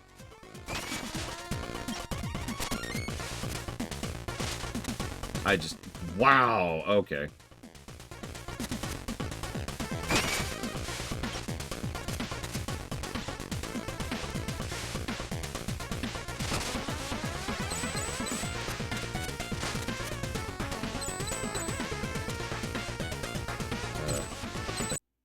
I think I made it.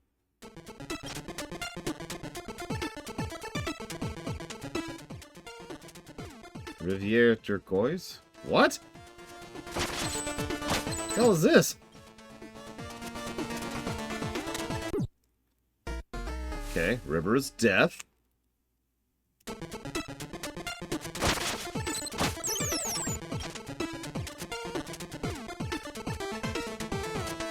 become water soluble.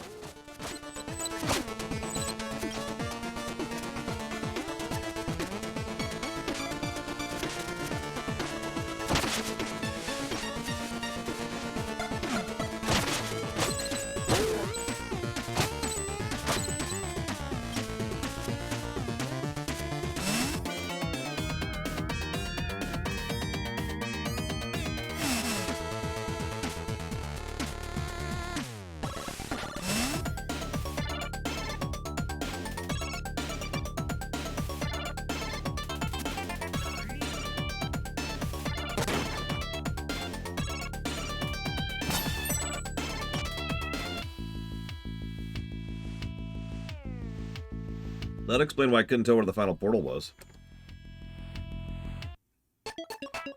Didn't even know this place existed yet.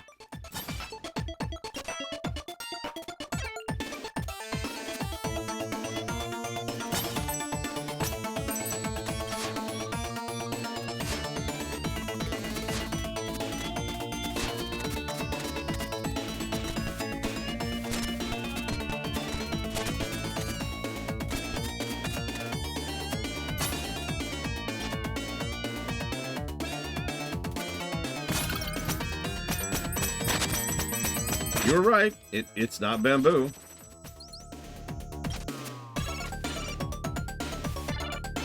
Listen, Giga.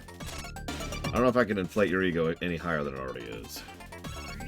Or, no, that sounds like an insult. I don't know if I should inflate your ego any higher than it already is. Okay, now we're playing Shantae.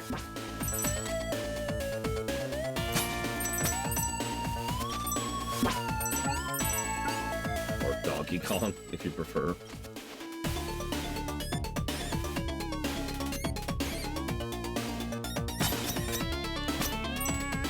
Look, what I'm trying to say is you're awesome, Giga, so shush.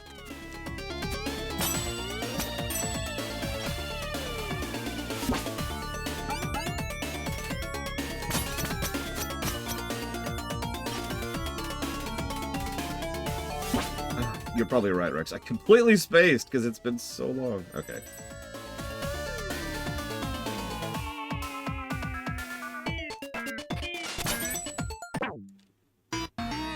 Water is still death, even when it's water.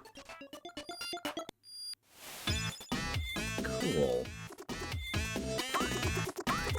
Where am I? Oh, I believe you have found the sacred grove known as Rivière Turquoise. Looks like a lot has taken place here. You bet, with your perspective as a time traveler, you should be able to see it in both states.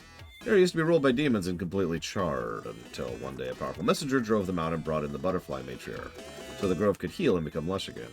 Worked like a charm. Wait, so if I'm seeing the charred grove in my present, no. And the restored version in the future, don't go there. Doesn't that mean there's been a messenger in between my two time periods? Hooray, time paradox or plot hole? You decide. Thanks for ruining the show. Can't you just enjoy the contrast? No. I enjoy nothing, sir. Good day.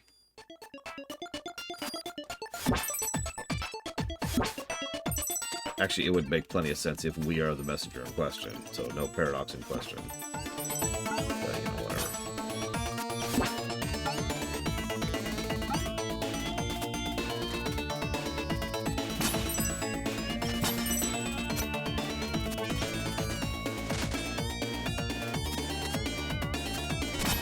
That's an interesting point. Altair couldn't swim, and the messenger can't swim. Coincidence?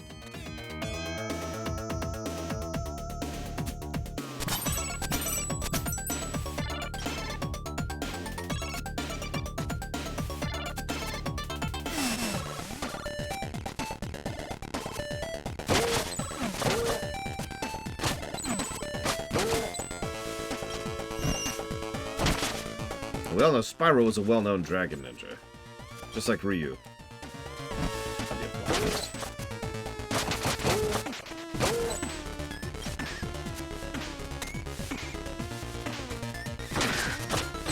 Now, see, I gotta correct you there, Melkor. I don't think the Japanese have any significance or cultural relevance to water. Being such a infamously landless. I'm sorry.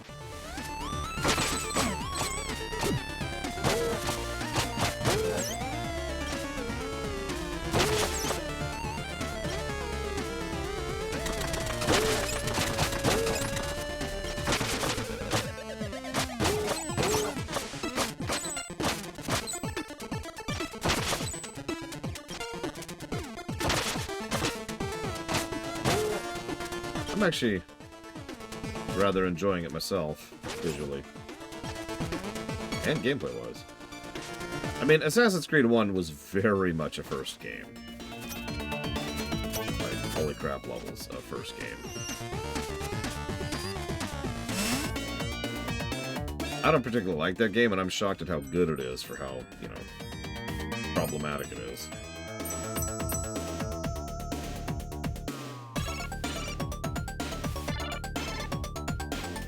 Now it's Mario Brothers 2.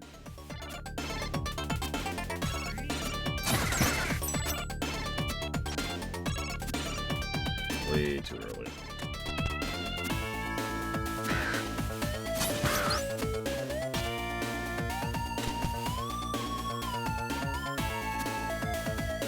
Sounds like my kind of playstyle, admittedly. Nope, a little too early.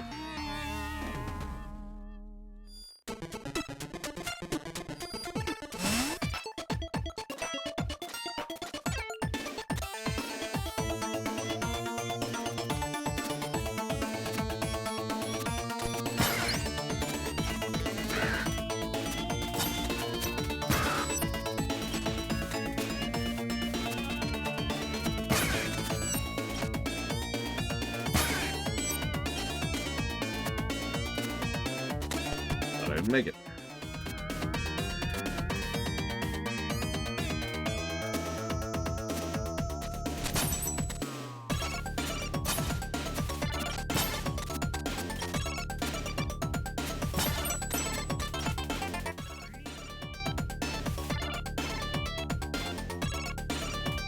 How much? What? Act. God. I didn't touch the ground. I didn't touch grass, everyone. Gameplay negatives to Celeste? That's a tough one, actually.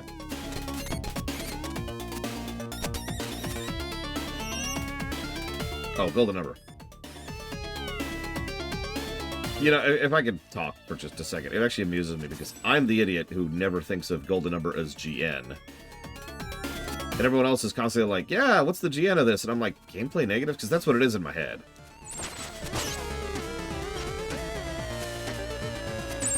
I know, I'm an idiot. Moving on. Okay.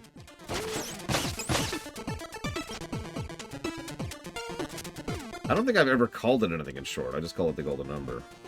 One of those rare things I don't acronym.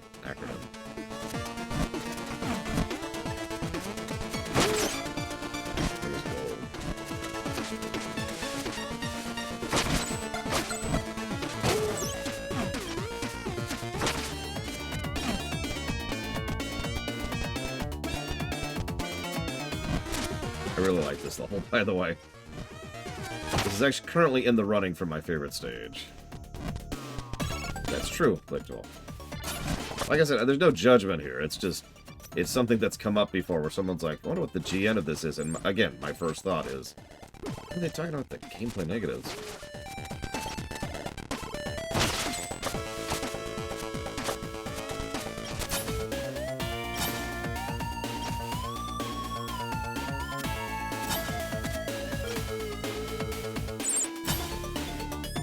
I would be shocked if Celeste didn't score below, or excuse me, above 100. I would be shocked if it scored, you know, below 100. Might be a safer way to phrase that. Alright, I'm going to AFK very briefly. I'll be right back.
Not to get back into the accessibility argument, but Celeste is probably going to score very well, if for nothing else,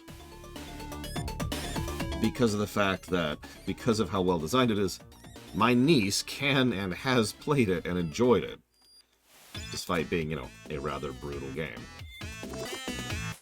It's also probably one of the more properly difficult punishing platformers I've ever played.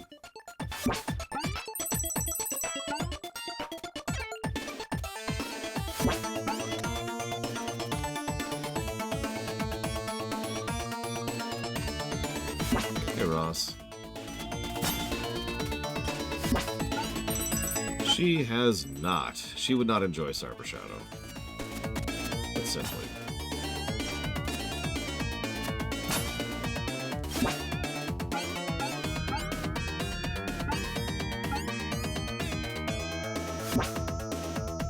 No, I get exactly what you mean, Rex. See, the thing is, despite being a punishing platformer, Celeste gives you tons and tons of options to mitigate that. And it is proper difficulty for the most part. Now, some of those optional challenges are straight up bullcrap, but, you know.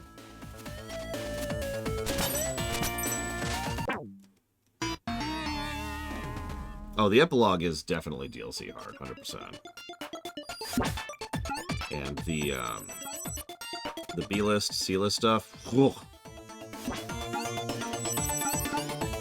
I have beaten Celeste twice, and 100%ed it once, and I'm probably never going to do that again.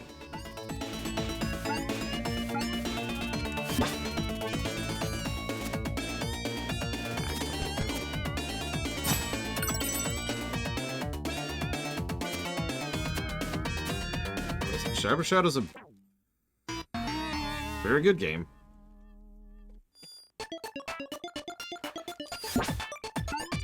I don't think my niece would like it. My niece doesn't like Super Mario Brothers games in general. Do you know why?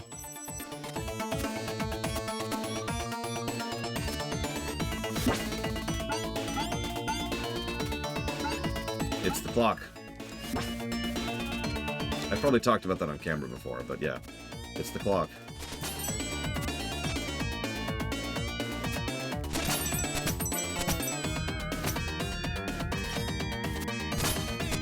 Actually, yes, Rose.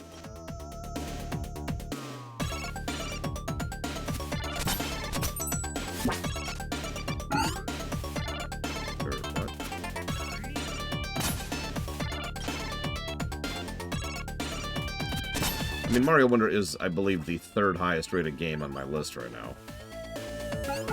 And I stand by that.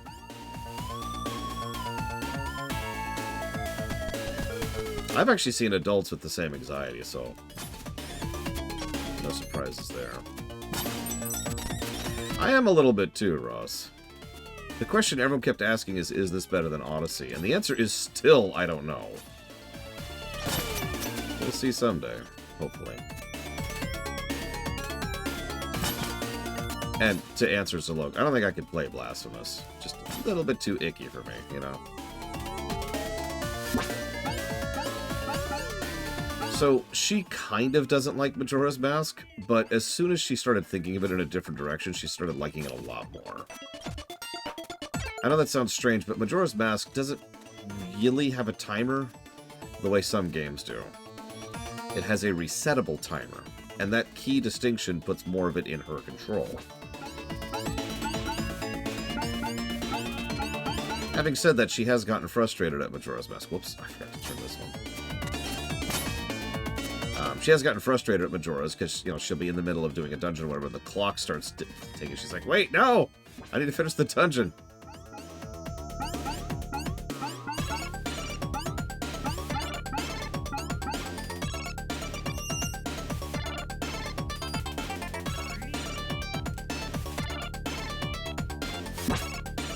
She actually hasn't played Ocarina.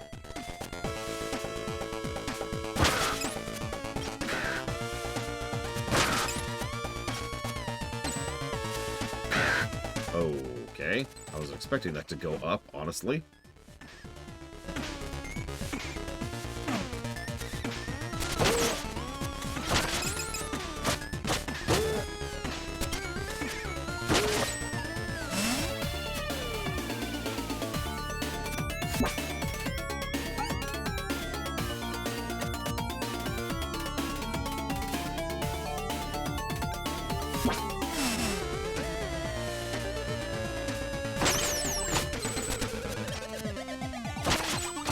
Is it a visually distinct game? Because that's, in my experience, one of the most common sources of positives.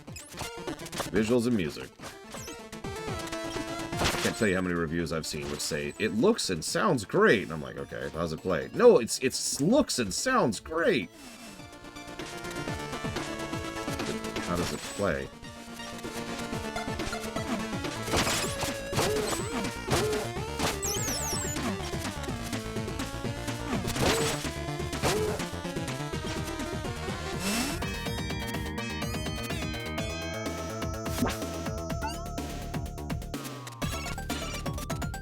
Interesting. There's a pretty good checkpointing system in this game. It's not the best, but like you see those little like gate-looking things, those are all checkpoints.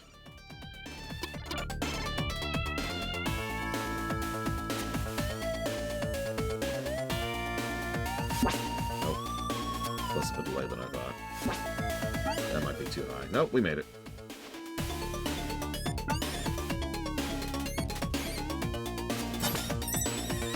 Okay.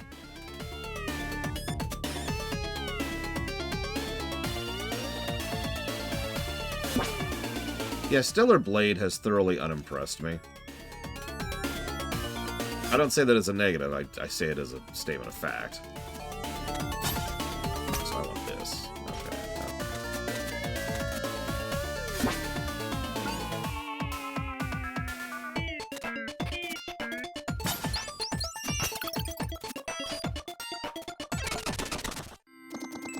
Welcome, messenger, to this sacred grove.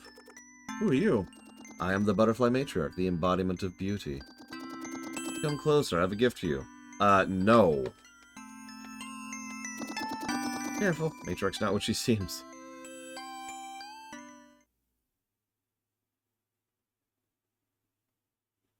We all know bats are evil and ugly, after all. See, she's plagued by an undead monster, and you must free her of this evil. Away with you, puny thing. Now, Mr. Come closer and die! Oh no, it was always cursed. Oh, no! I hope that wears off. Okay, that does wear off.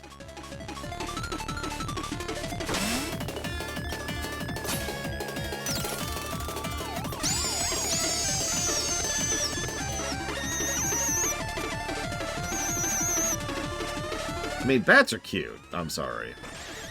Airborne puppies, as the saying goes.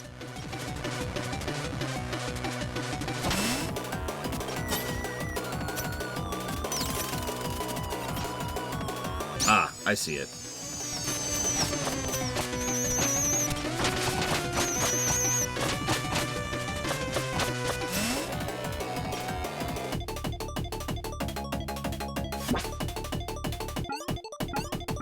Yeah, that's what I said, Ect. Puppies. Smaller platform now. Okay, you don't have to... Sorry, flashing lights warning a little bit here. I didn't realize we'd be having that. Oh, god damn it.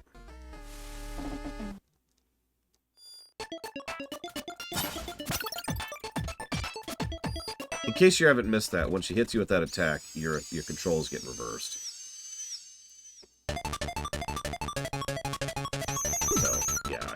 Went right over the edge because I didn't realize my controls had re-flipped.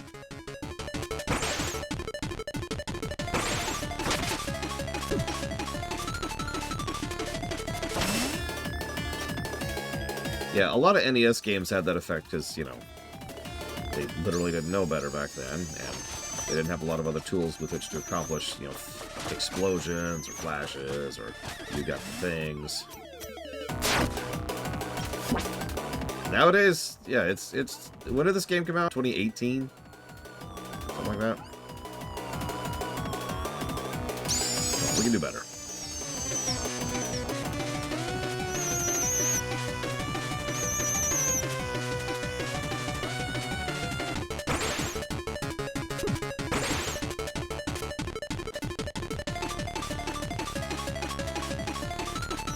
Yeah, I figured we'd do a double. On phase 2 here.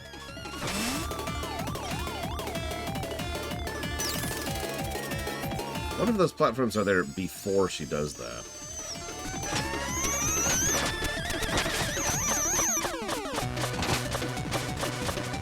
Oh, why? Why do you glide? God, I hate this freaking glide button so much. It has got me killed so many times. Stop gliding. Ugh.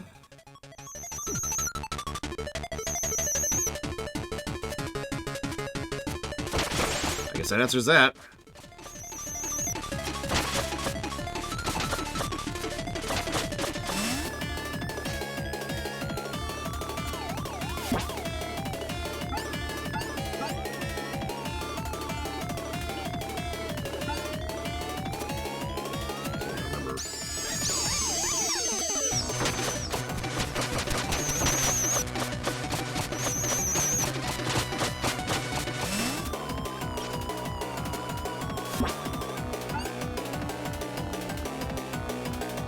I do like that the platforms are there whether you can see them or not. That's actually kind of cool, and it rewards you for remembering them. So the first time around, you wait for the powder, and the second time around, assuming you're paying attention, you can just hop there. I'm with that.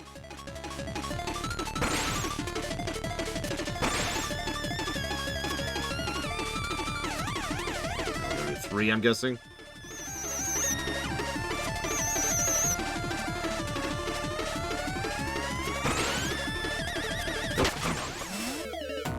Just 2. What do we got? What do we got? Ooh, that's a much smaller platform.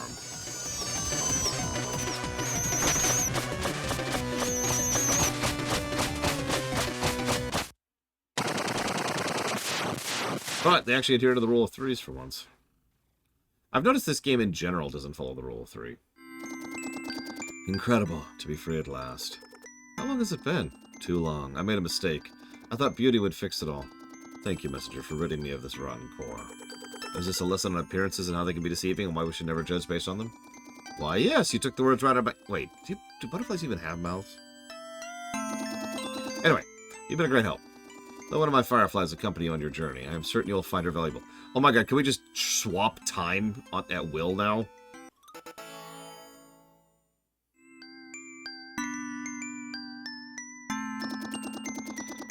How you remind me of the monk who saved me once. What became of her? There's our... So, okay, guidance. I'm with that. Guidance. Oh my god, Bragwin. Oh my god, Bragwin. You're fired. Out of a cannon. Into like a giant vat of cheesecake. Enjoy.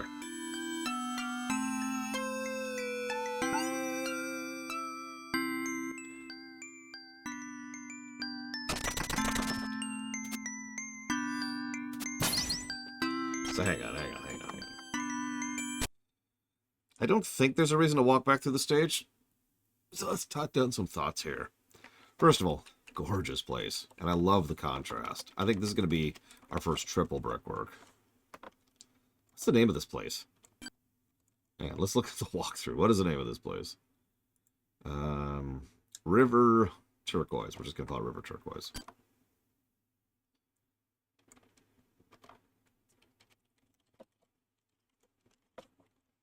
I'm spelling wrong, because there's a U there. Listen, French people, we need to have a chat. Fix your language. Okay, we're good.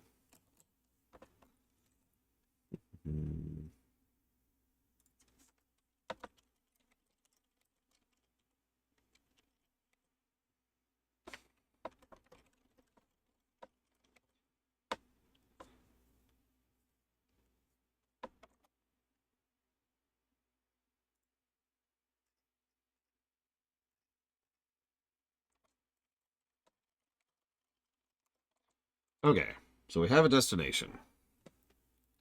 Yeah, it was actually poison the whole time. Which would make sense, but hang on, let's save really quick. I bet it's still death. What do you want to bet? What do you want to bet?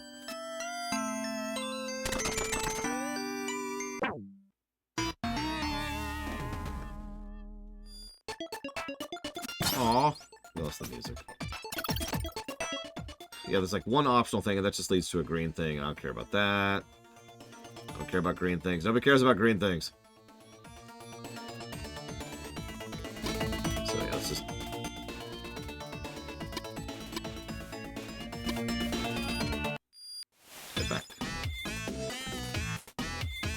anything new to say? Nope.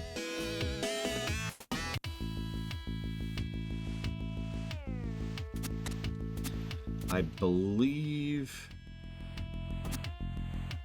Oh, God. English is like, why would we have rules? This game sucks, Lunarith. Ugh. Sorry, I had to get my internet out of the way. Yeah, I feel like Crags is the right choice to get there. If I'm remembering correctly at all. So let's find out if I'm right.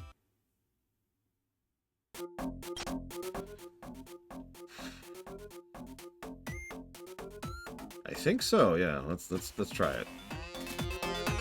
I mean, I can just hearth back as soon as I'm done, right? Why am I picking up these stupid time shards? Habit, I guess. Keep wanting to backdash across these corridors.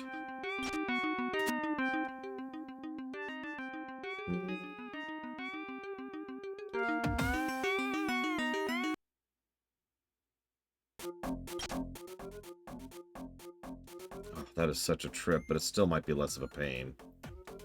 I really don't want to go through that same goddamn section again. I hate that section. So let's just not, yeah. We'd be up to, I think, 9 times through that section. I'm well and truly sick of it. Let's take the other route. For the variety of nothing else.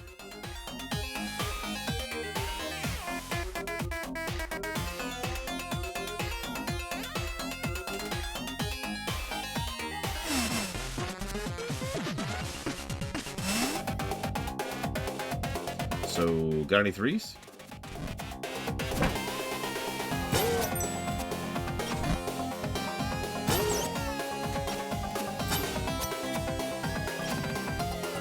Damn it.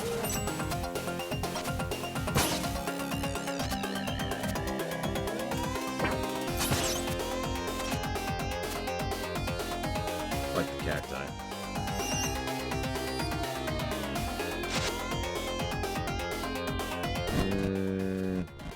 Hand one of the cards over to Zlok. I knew it, Brigman. I had a friend, well, someone I would hang out with, let's use correct terminology here, as a kid who would play Go Fish with me all the time. Or rather, he would want to play Go Fish all the time. Because he liked to cheat at it. I don't really know what the motive was, even to this very day. But he really enjoyed cheating at it. I'd be like, hey, got any such and such? He'd be like, no. I'd be like, let me see your hand. No, you can't see my hand. That's cheating. Yeah, but let me see your hand. I'm not going to let you see my hand. Let me see your hand. And then he'd get mad when I'd take his cards out of his hand, physically. Sometimes bending the cards in the process. And proving that, lo and behold, he did in fact have 3s. And then he'd act like it was my fault. You know, calling him on it. He was a dick. Anyways, sorry. Random divergence. I don't know where that came from. Just memories, I guess.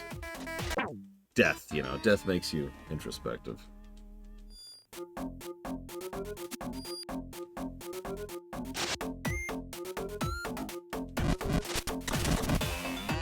Here's an interesting question, since people are talking about language.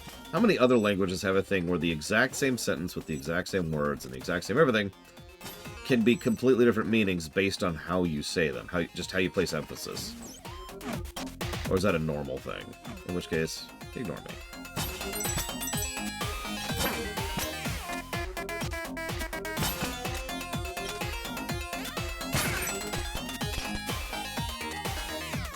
On this game.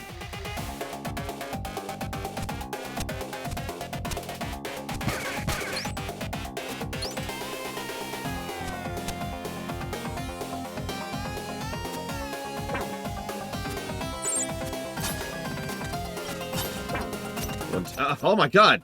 Ah! Get the... Ah! What?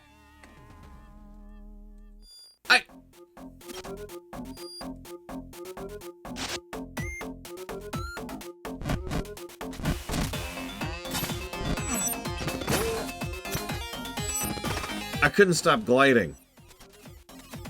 I kept trying to stop gliding. And it wouldn't stop gliding. And so, you know, death.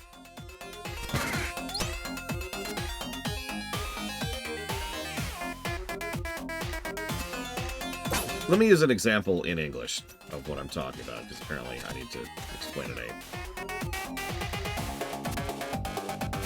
Screw this. I'm just going to do this.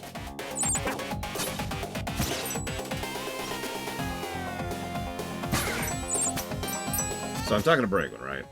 And I'm shocked that she cooked something.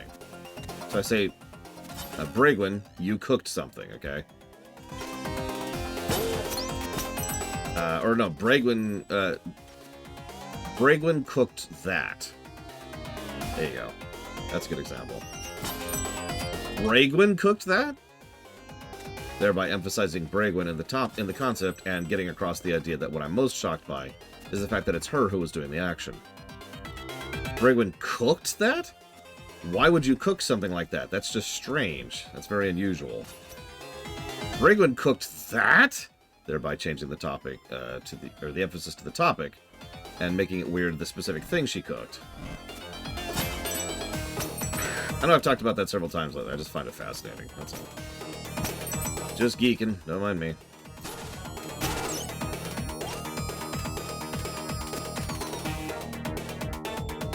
I mention that because that's a very, very common thing in English. It's part of voice direction, and what was that?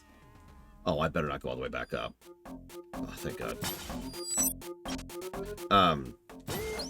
Because oftentimes I will give negatives for voice direction in games because they put the emphasis wrong, right?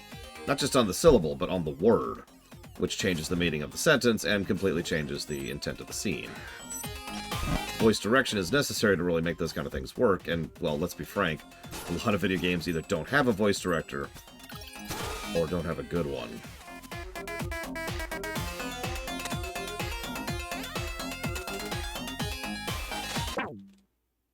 Why did you glide? God, I hate this game so much. I want this game to die. I want its children to die. I want its puppy to die. I want to find the grocer that they use every week and just kill him. And then I want to find the milkman and kill him. And then I want to find the person who delivers their newspapers and kill him.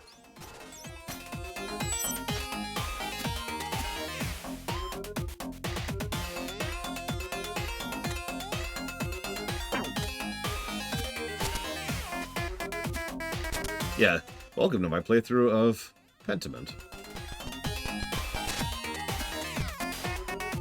This is still better than going the other way, by the way.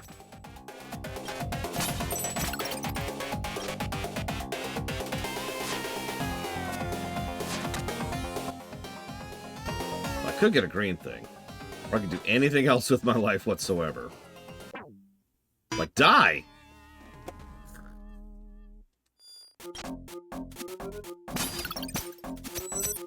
See, I'm just too stupid to learn languages, that's all that is.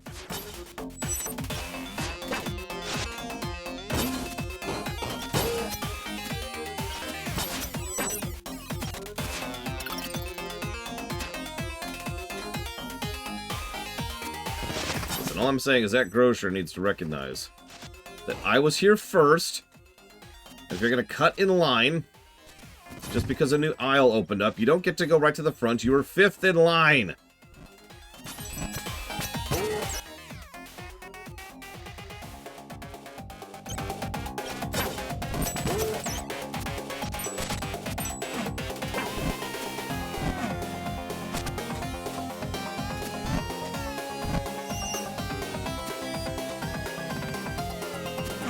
I haven't been able to switch through times in any manner that I've been able to perceive, no. I figured now that I had the fly, I'd be like, cool, I can switch through times, but no. I got the fly, but I think it's just a quest item. For this.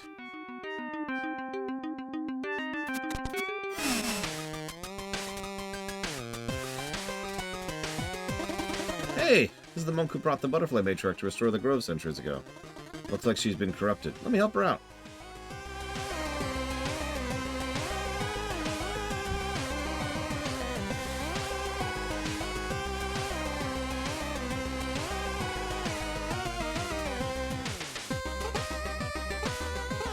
Eh? What happened? Primal fear. Take a deep breath, Jim Monk. It seems you fell to the curse of quills. What are you doing here? Is the butterfly matriarch alright? All is well. You can relax. How long has it been? Miss Marsh, what have I done? I need to go see the prophet. But you could... Okay. She'll be fine. There's never been a stronger messenger. Thanks!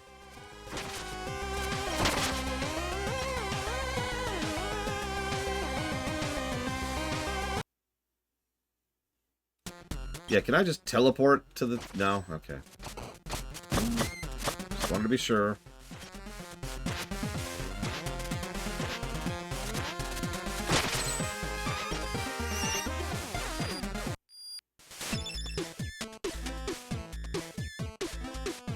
Oh yeah, I lost a lot of Spanish because of just not using it. That's absolutely a problem. Where the heat melts stone and adventurers alike, a magic note awaits one skilled enough to traverse chaos incarnate. Yeah, but where is she, and why did I bother saving her?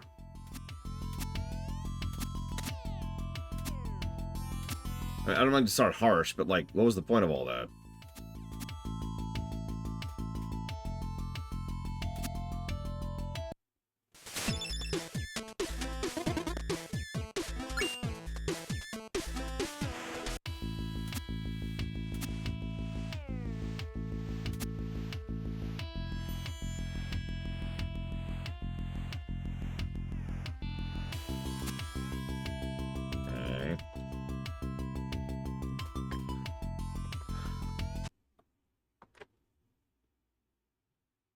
So, my first guess is hell, right? We're going to the underworld.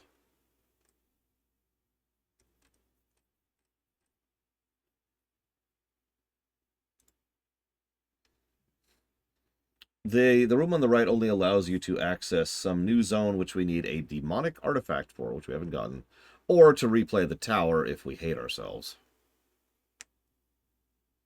Okay, so we healed the monk. Uh-huh.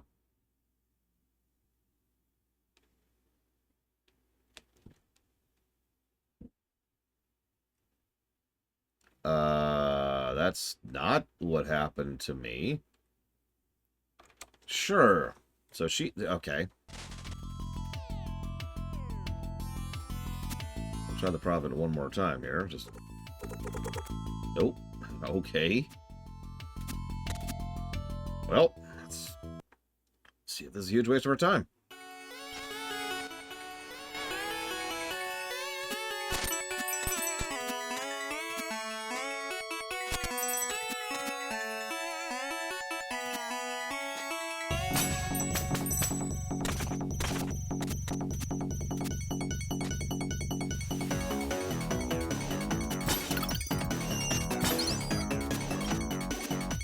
We might have sequence broke.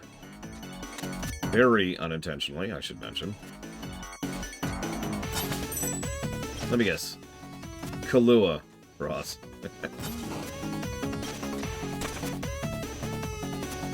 Mead. I've actually never tried mead. Not on purpose, it's just never shown up. And that's rare, because I've tried most types of alcohol. Oh, yeah, we're still going down, okay. Right between them.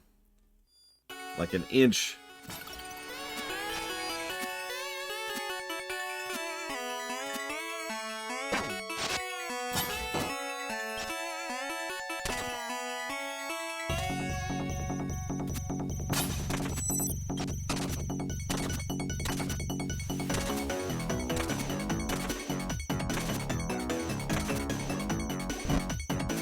I'm not a beer fan. No judgment. I know a lot of people who are. Yeah, I'm not gonna use some of the derogatories that have been leveled at over the years. It's not my thing. And most wines just taste to me.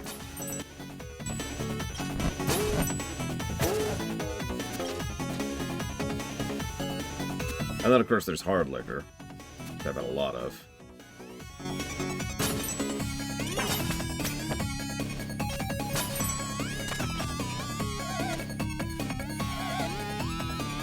That sounds weird out of context. I've had so much hard liquor in my life.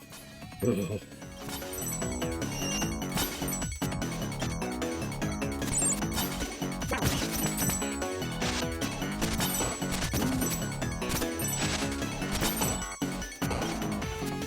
Oh god, sake. Ugh.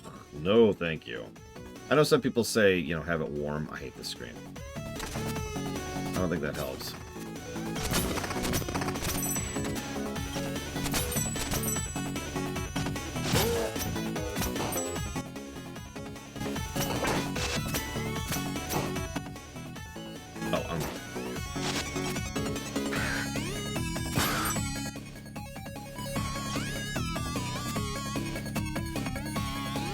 Oh, well, yeah, obviously there's sake and then there's sake. I'm joking. I have no idea. I don't know Japanese. Don't look at me.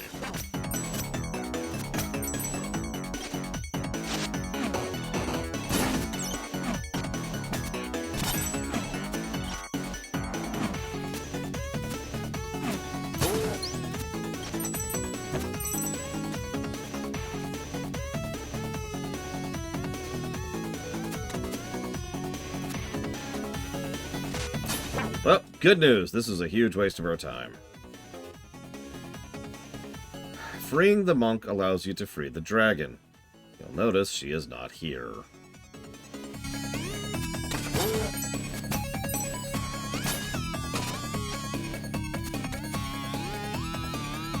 Cool.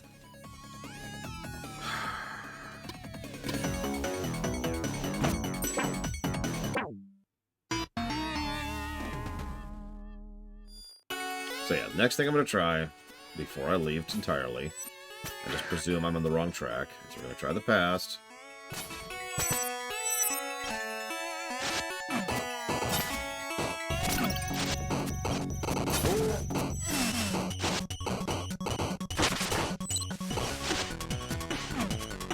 I mean, this doesn't make sense to me, because, like, he's not here in the past, but whatever. Oh, okay. So, did you talk to the Prophet? Yeah, it seems you have a real shot at breaking the curse in our world. Cool. So, you used to be a messenger too? Indeed, my power was to travel back to the past, whereas you, it seems, can travel to the future. And if the Prophet's right, you'll be needing this to save a friend. Why couldn't I do that? Very well, Ninja. We're all counting on you. Could I play as you instead, please?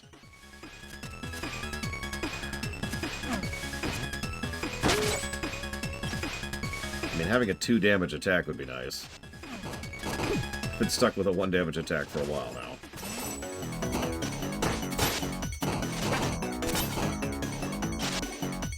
Oh yeah, I'm just barreling towards other end. Let me tell you, I can't wait to play that.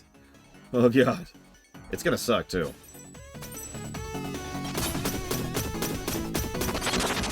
Not just because the usual reasons, because we'll be playing on an emulator. That's gonna be great.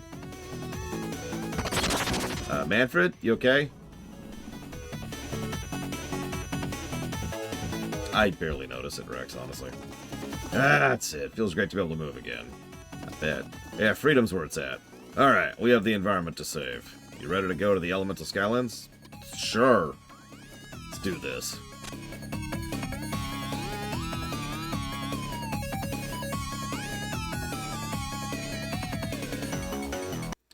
Well, we'll see, Monsieur. I'm trying to walk in as neutrally as I can, since, you know, I've never even beaten other M. I'm not gonna lie to you, buddy. This is bad. What's going on? Seems like the Demon King managed to corrupt the Clockwork Concierge. The what? Yeah, a big robot that tends to this place. He's a butler superstar. I can't wait to meet him. Anyway, I was gonna handle this myself, but the Skylands make the robot invincible. Where do I come in? I'll drop you on each of the Skylands so you can disable the shield generators, and together we'll see how big a punch the Clockwork Concierge packs. Alright, end of his head. Here's what I was waiting for earlier.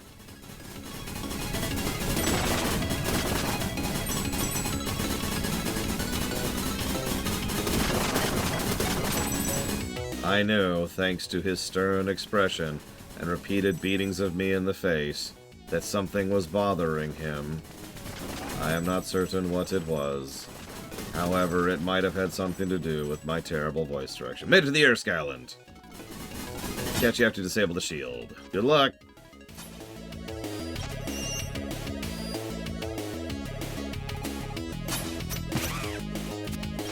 It's gonna be rough, Ross. I have literally had to do research for it. That's not a joke. But I have done my research. In fact, I actually did a playthrough lore run for a friend of mine in practice for it.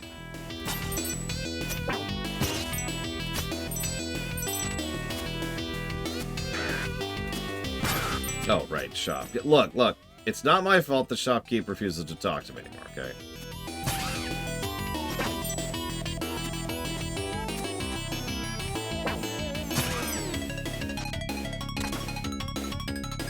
I mean, whether I want it to be or not, Mr. Ed, it probably will be.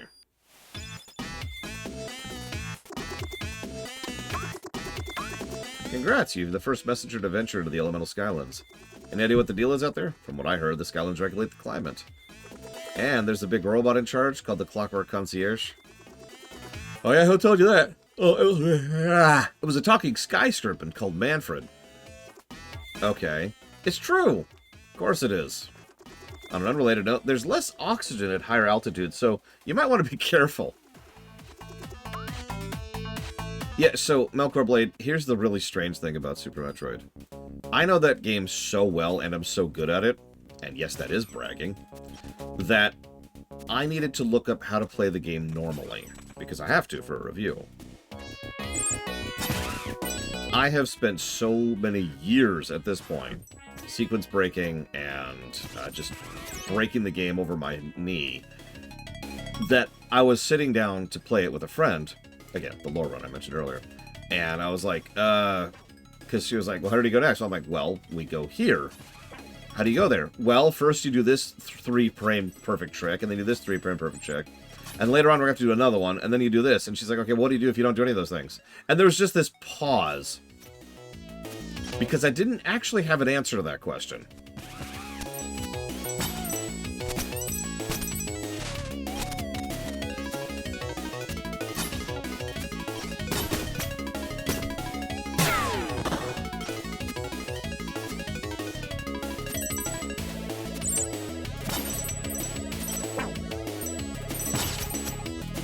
Alright. Interesting looking place. Yeah, it's kind of like the giant ruins mixed with steampunk. Dread will probably score better than Super. I do think it will be close, though. It's not like Zelda, where Twilight is just going to dominate. Like, we all know... I didn't realize that's not low on health. We all know that Twilight is going to score the best on the Zeldas. That's easy.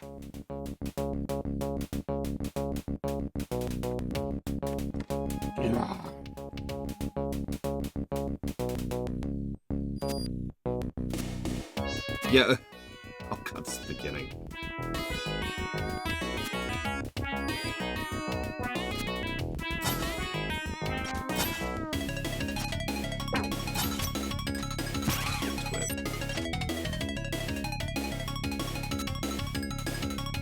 I mean, pretty much, Lunaruth.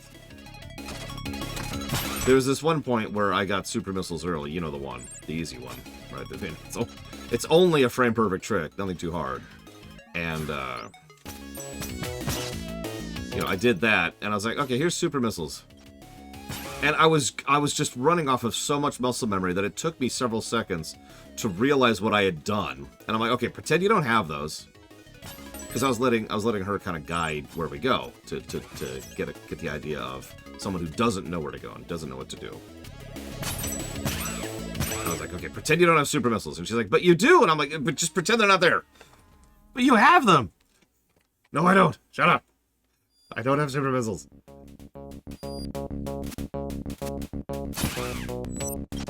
See, I'm that way with LTTP randomizer, Melkor. Someone asked, I think it was Ross actually, asked, you know, if you had to lose several Zeldas in exchange for being able to play other Zeldas, what would you pick? And the choice to me came down to what allows me to keep LTTP, because I can't do without my LTTP randomizers. I just play those too often, too enjoyably. I don't know what to call that.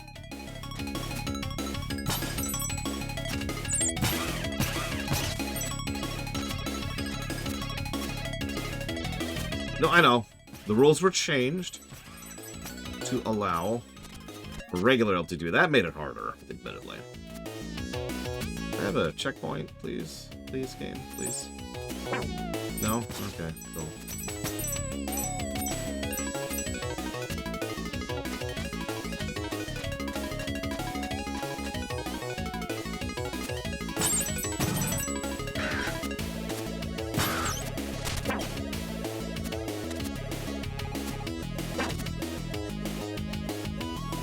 Please, can I have a checkpoint?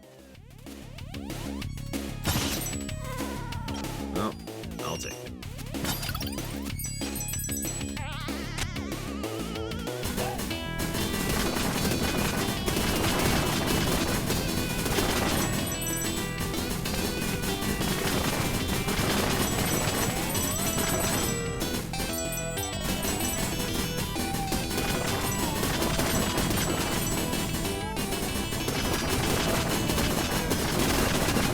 See you around, Mr. Red. Enjoy the Unreals, or whatever you decided on.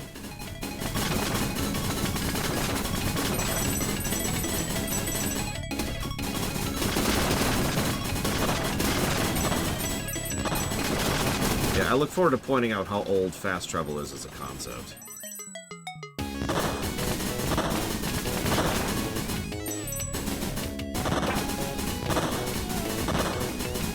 I actually have poked at C+, but not since college.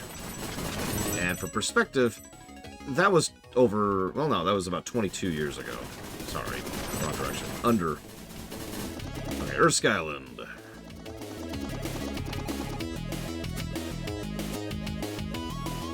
So, you know, it's been a minute.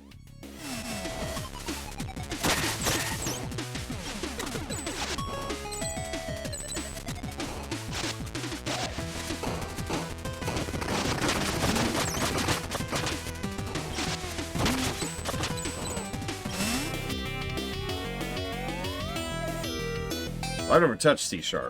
I thought you were just misclicking. I have poked at Java several times. We'll see, Asdamine. I admittedly have nothing but bad memories of Zelda 1, so that's a really big we'll see. Link's Awakening... So, at some point, let's talk about that right now, because this is something that we need to discuss. What version of Link's Awakening do we play? Because this is kind of going to be, the last time we do this, the big one, so to speak. And I have all three versions. So... They will all score differently from each other. Although only in a few slight ways. It's not a Metroid 2 situation where it's three completely separate games.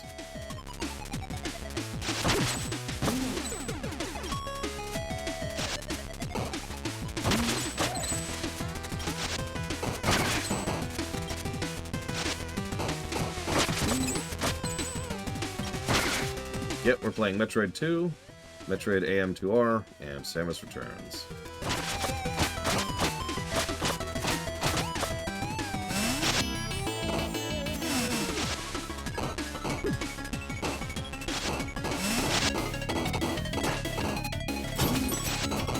I'm not a good source on the Oracle's games because there's a significant issue I had with all of them. And that is the overworld.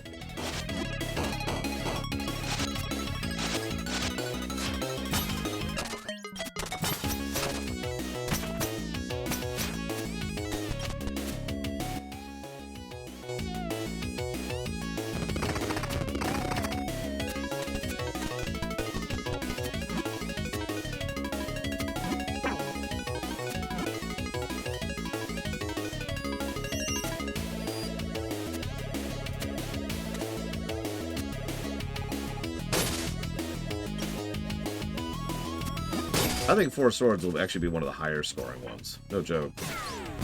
It's a really solid game. I look forward to showing it off to the 100,000 people who've never played it. AKA everyone.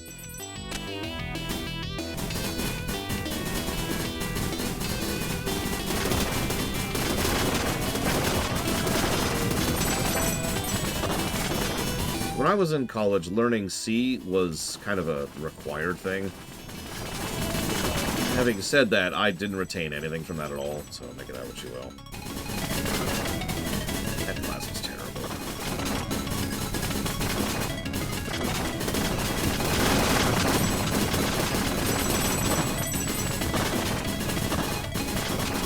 There's only one Four Swords, frankly. The other one is a mini-game, not a game.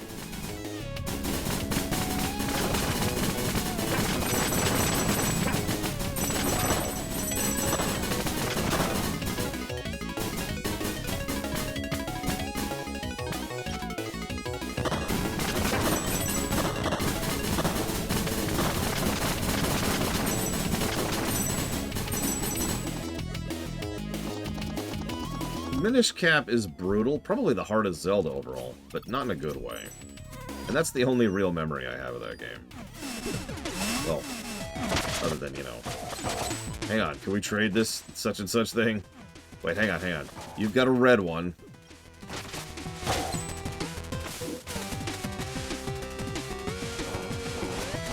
I've never replayed Minish. Make of that what you will. How the hell?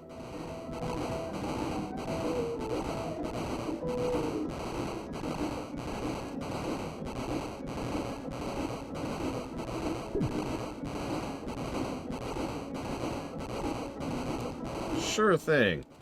What the hell is object-oriented programming? And that's my knowledge on that.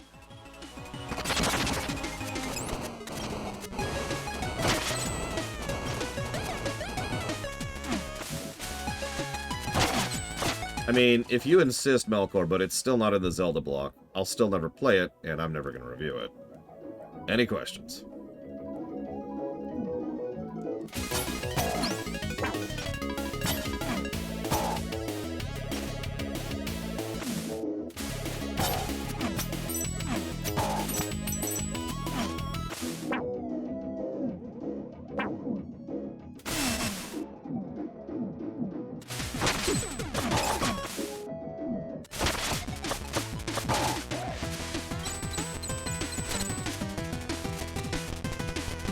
No, Wind Waker is probably not going to score super well, to be blunt. Its dungeon design is notably lacking. And a lot... it has some issues. It has padding issues, it has traversal issues. I know a lot of people think of it fondly because of the story axis, and I agree, it's got a decent story axis, but... gameplay-wise...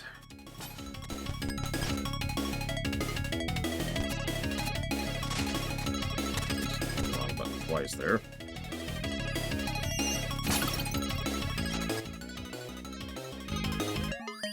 What's this? I think Phantom Hourglass will probably score better than people think it's going to, but it's not going to score super well. It's just going to score better than people think it will. Spirit Tracks we'll see, but I remember Spirit Tracks quite fondly.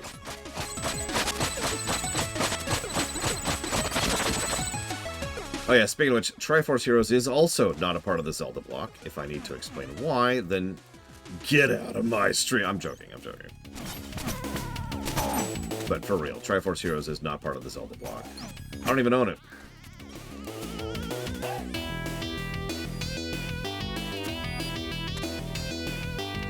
Probably the Great Ocean Temple, as to me.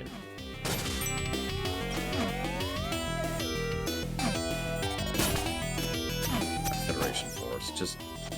I get what they were thinking. I just kind of don't care. They also took the wrong lesson away from that game, but that's neither here nor there. I will admit the stylus controls and mandating the stylus controls, those sucked. For Phantom Hourglass, and I guess Spirit Tracks, but mostly Phantom Hourglass. Ugh. So. Biggest gameplay negative for Twilight Princess.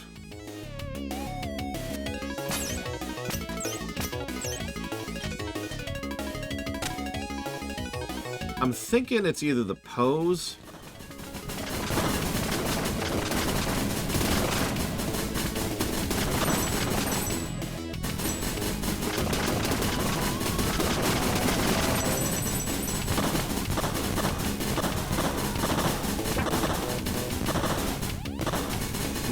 would be, actually. I'm just leaning towards the pose a lot.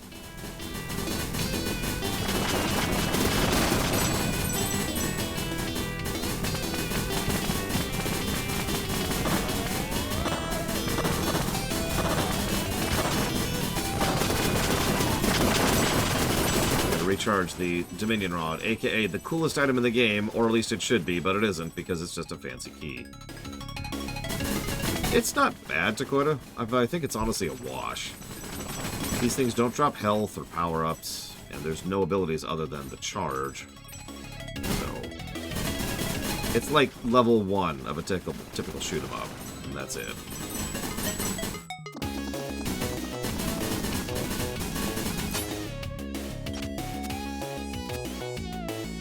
Skyland's levels are fine. The elemental levels, these are cool. But the shoot-'em-up sections, eh. If they didn't exist, I probably wouldn't even notice. I like variety, but I also like good things.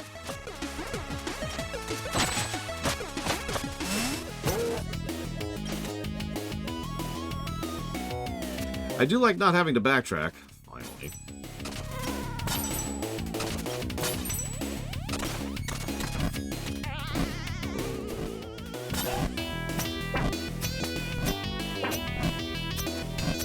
Okay. That's almost assuredly a green thing, so I'm just going to skip that, I think.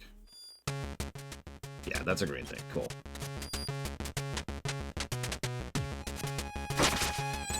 Yeah, no, that's a good way to put it, Zalo. It doesn't really feel any different from the game, which is funny, because it's a completely different genre. But it doesn't, so...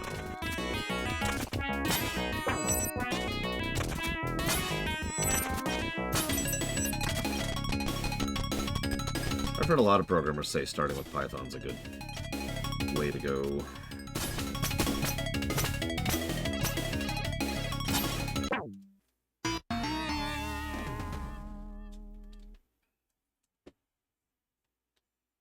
Yeah, no, the more I keep thinking about it, I think I'm just going to give it to the pose quest. And I know what you're thinking. That's not the big thing, it's an optional thing. You know me. I think that's going to be the biggest gameplay negative to Twilight Princess, is the frickin' pose quest. You'd be surprised, Melkor Blade. I've gotten a lot of flack for that opinion over the years. As recently as last week. And today, actually, to be honest.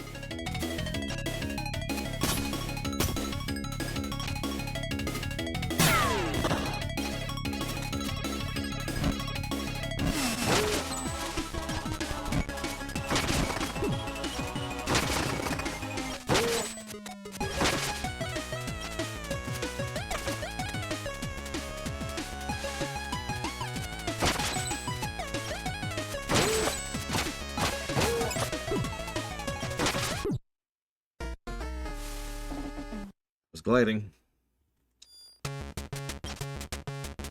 Oh, I agree, Ross. For whatever it's worth, Ocarina is kind of the same way. The biggest negatives for Ocarina are easily the Master Dungeons.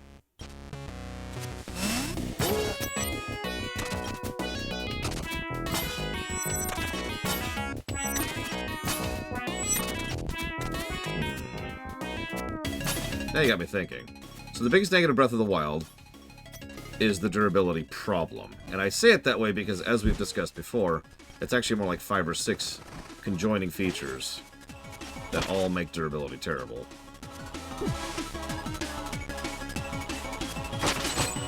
Having said that, those... God damn it, die. Those stupid optional things I can't think of the name of. Korok Seeds. Probably the number 2. Why didn't you jump? Why don't you want to jump? Do you want to die? Messenger, do we need to talk? Tell us what's wrong. Why do you seek an end to your life?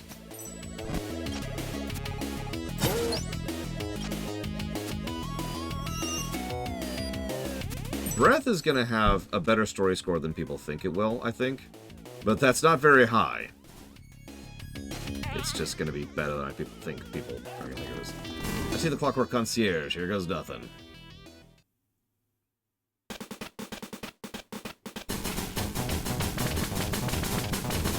What is that?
Yeah, you like Cuphead, right? But with good graphics. Sorry.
No, Cuphead actually has really good graphics.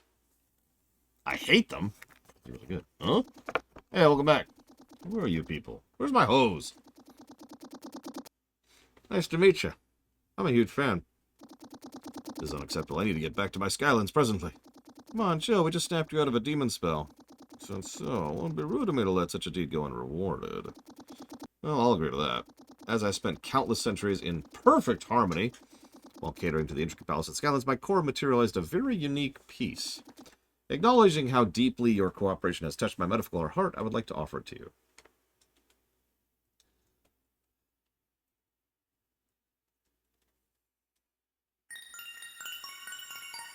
Yes, Act. I think the game should have been over, like, honestly, like 2 or 3 hours ago. And the worst part is, I know with total certainty there are at least 2 entire stages we haven't even been to yet. I shouldn't say total certainty. I am very certain. Thanks. I have much to do. Is there anything else I can help you with? Well, it's just... What is it? He always wanted to be a butler. Here's Hero. Hey, not cool. Is that so? What's your name, brave Sky Serpent? Manfred? Manfred, huh? Yes, I believe that will do. Really? Yes. You have the perfect name for an apprentice. No way. This is awesome. Now I should get back to my task. Come back to me when your quest is over. Oh, that's it. Oh, I'll be back. I promise to work super hard. Yes, I believe we will first address your vocabulary. Farewell for now, Manfred, and good luck, messenger. Okay.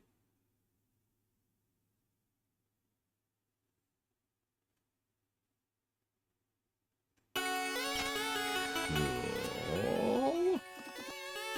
Manfred and the messenger saved the world. Can you believe it? Yeah, it was quite an adventure. When all this is over, that event alone is worth a second playthrough if you ask me. Anyway, back to flying. Take care, buddy.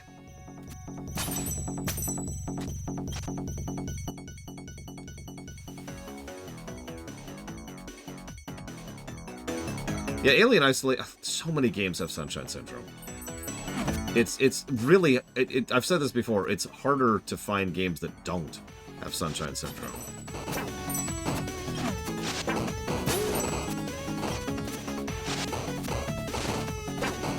damn it. There you go.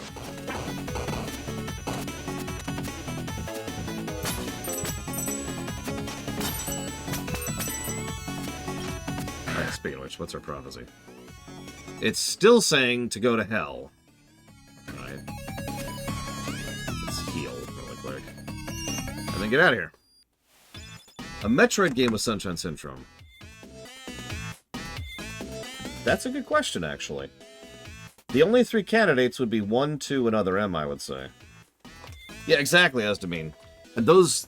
Yeah, I agree with you. Like, those are just kind of to begin with. So, that's a valid point.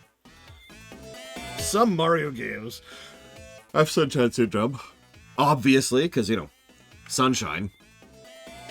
But several Mario games skip that, too. And like 2 Final Fantasies. Is that a sink? Yeah, obviously. Why would an arcane shop have a sink? Because it has magic properties? Behold, the money sink! Yeah, I don't know. People kept complaining about how there weren't any ways to spend time shards once you had all the upgrades, and that we needed to fix this with a money sink. So we quite literally did that. Okay, how's it work? At the moment, it doesn't. Adventurers threw too many time shards into the drain, and now it clogged. Is there any way to unclog it? Not really. Well, maybe if you had a money wrench. A money wrench? Where can I find one? By looking for it.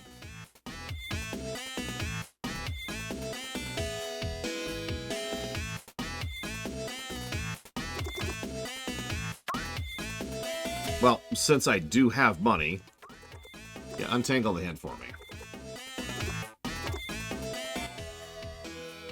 Yep, so Underworld. I kind of figured. Go there. I didn't expect him to literally just point in the map, say there, but alright, alright. And it looks like there's only one way into the Underworld, so... Frags.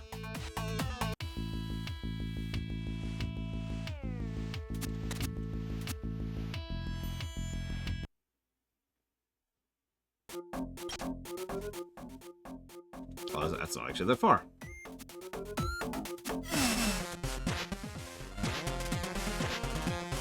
Right, because we have this now. That's why it's not that far. I was going to say, I remember this being a longer trip.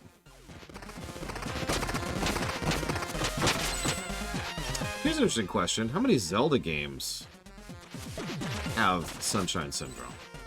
I think I'm going to say it that way because I think most Zelda games don't.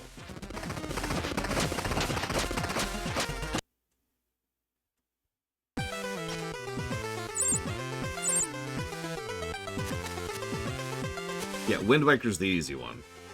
Wind Waker definitely has Sunshine Syndrome. In fact, for the exact same reason, no less.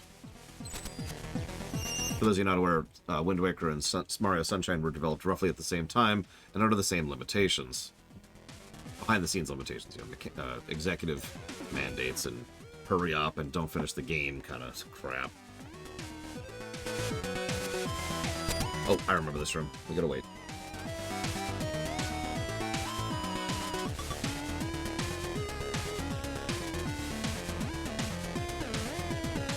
So yeah, Wind Waker, definitely.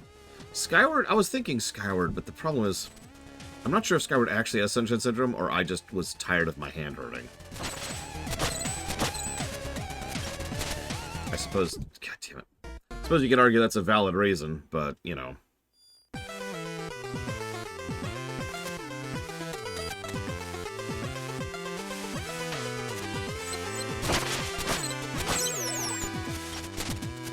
Like I said, well, no, that's my point, Estamine. I can't fairly judge Skyward.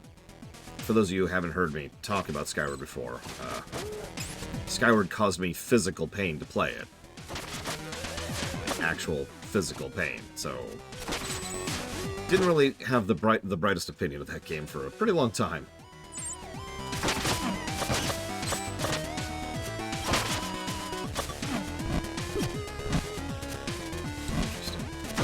Yeah, we're going to be playing the version that doesn't cause me physical pain, because for the longest time, Skyward was actually forbidden because of that limitation. The HD version is actually one of the things that prompted the creation of the Zelda block.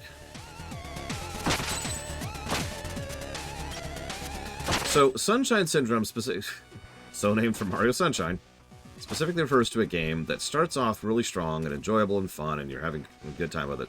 And then there's a certain point of the game where it's just, ugh, and the game's quality nosedives. The severity of this varies, how far into the game varies, but most games have Sunshine Syndrome to some extent or another.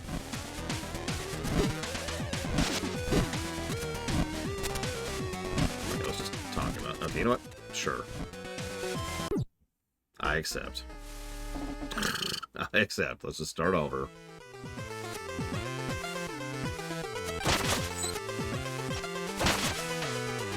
The opposite is Mystic Quest Effect.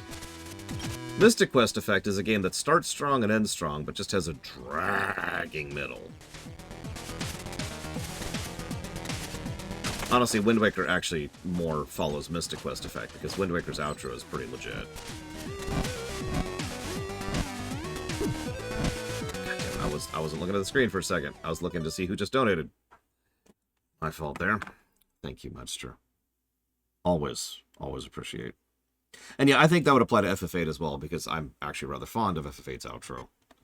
Both story-wise and gameplay-wise. Final Dungeon is pretty legit, and the final boss is okay if you know what you're doing. But...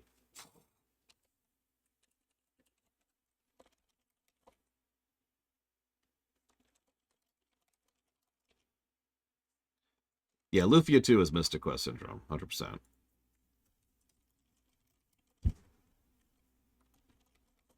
So, Magic Cloth Loss, thank you for the sub very, very much. as always, I will jot that down for the BRPG block. Guild Wars 2 and Outer Worlds 2. I did not, JF0. I didn't know until yesterday where this game was even made. Oh. But yeah, you know what I mean. Like, most GTA games have really, really bad Sunshine Syndrome. San Andreas is probably the most infamous example there. A lot of people remember San Andreas fondly, and for good reason. Most people also stop playing San Andreas at a certain point because of Sunshine Syndrome. FF10 absolutely has Sunshine Syndrome. God, those frickin' flying missions. And pretty much everything about Vegas is just nowhere near as good a quality. GTA 4 has really bad Sunshine Syndrome as well. And yeah, FF12 does as well. A lot of games do. Like I said, it is common. Common to the point of banality. I think I went this way last time. Why don't we do that? Oh, that's why. I could probably do that. I could probably make that happen. Yeah, there we go. Yeah, I would say a very small number of FFs skip Sunshine Syndrome. Chrono Trigger. We've got Final Fantasy 6 and 5. And 4.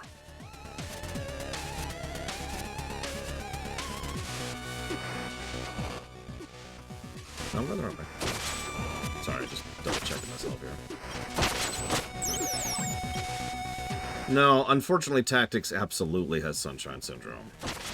I didn't even realize that until I actually did the lore run a few years ago.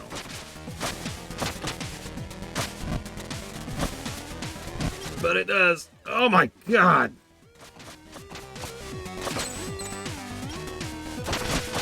Like, Tactics, if you remember, is a really, really, really strong game.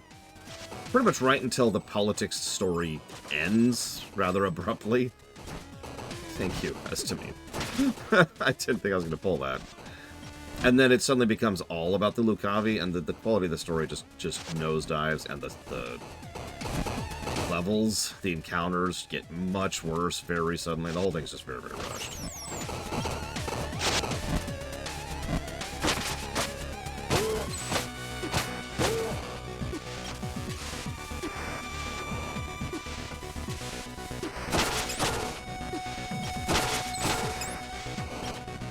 FF13. I think FF13 will score... So this goes back to something Ross asked earlier. Sorry for pseudo-ignoring you, Ross. I think FF13 will score similarly to Zelda 2. Better than people think it will, until a certain point of the game, and then Sunshine Syndrome is going to hit really hard. By the way, Zelda 2 absolutely has Sunshine Syndrome. Zelda 2 is a very good game, until you get to that goddamn bridge. And you can pretty much point to the bridge as the exact moment in which that game just nosedives in quality.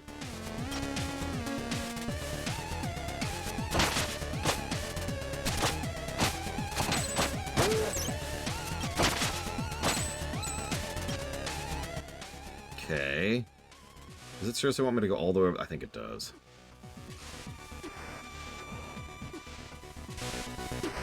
Alright.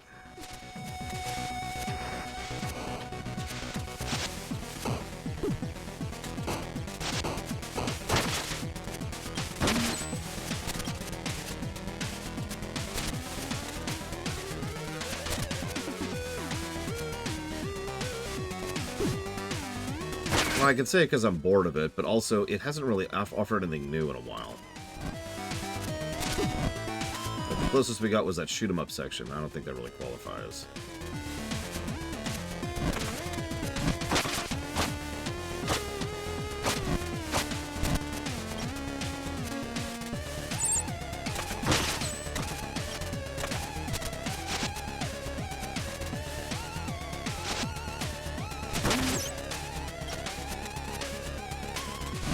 Yeah, I think the Pixel remasters will end up scoring pretty well when we get there.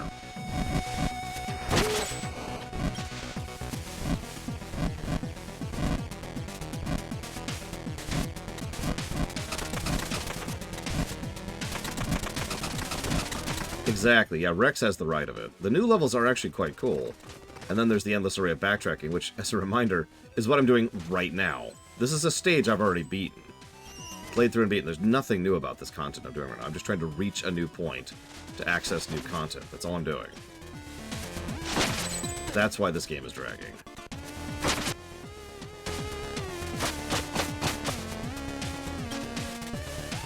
Sure. Literally right here. Because, yeah, like, the river, that was awesome.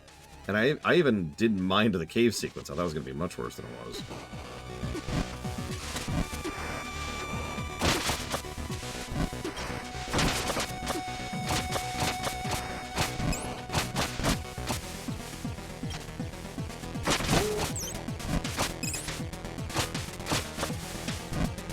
Also true, Estimate.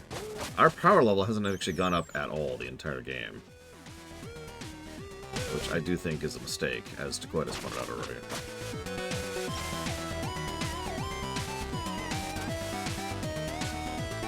Ugh.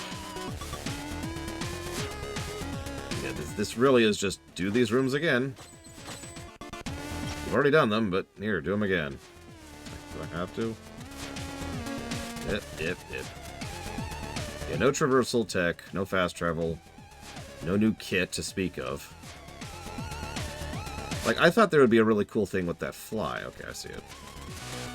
Where it would enable us to, you know, travel between times at will. That could have been cool. I was even looking forward to that, but no. It's just it's a quest item. Like I said earlier, you can really tell this is their first game. Hey, Valerian. Thank you as always. Bad feeling this is just to get a green thing. In fact, it looks like it is. Ugh. I mean, I like to do that too, Act. Not to be unfair, but it's nice to see the top when comparing anything. It helps establish a ceiling, you know, a cap. And Ori 2 is one of the best platformers I've ever played. I think at the moment it's only beaten by Shovel Knight, which, I remind you, is 3 games in 1. And Mario Wonder, which is crazy good. So.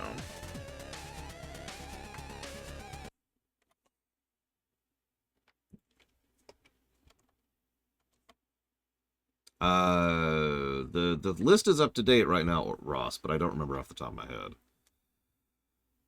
I admit I was thinking 2D platformers, because I'm pretty sure Hat in Time is the current top 3D platformer. I could be wrong about that. 3D World might be up there. Dread? Well, I'm pretty sure Dread's going to beat Ori 2 when we go back through it.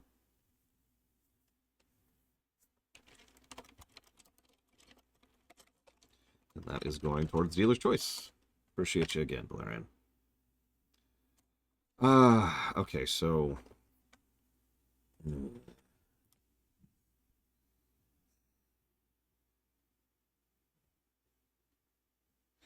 Yeah, we're just going to erase it. Destroy it, Asdamine. Cast it into the fire. And let it melt away into the ashes of history. Yeah, no, I was right, Act. I was right. And that makes sense if I might be so bold. Shovel Knight is 3... It's actually 4 games, but it's 3 very good games. Like, really, really good games. And then Mario Wonder is bonkers. So... I actually, no joke, want to replay Ori 2, either with a friend of mine or with the niece, or like have her play and I'm just sitting there, you know, backseating. Something. And then we'll get to Moldwood, and then my niece will give me the controller and run out of the room. Would I still recommend Ori 1? Yeah, but honestly, Ori 1 is nowhere near as good and has a lot more flaws on the gameplay axis. Flaws that are not obvious at first glance. The platforming is a lot more unrefined, and the combat is a little bit weirdly emphasized for how non-interactive it is. Having said that, Ori 1's still a solid game, and I still absolutely recommend it. It's just not as good. Yeah, combat isn't. there's still some cool stuff in Ori 1, don't mistake me, but Ori 1 also has the escape sequences, plural.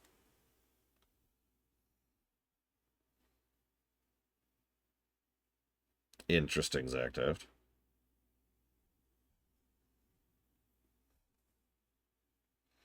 Ori 1, like, for as much as I'm bashing Ori 1, remember, it still has the ice section. Remember that?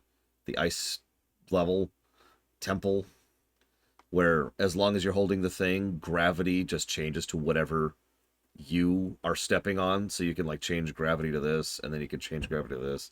That was an awesome sequence. I'm sorry, I'm debating because I'm going to give this game some negatives. I'm debating what to put them under. Let's do this.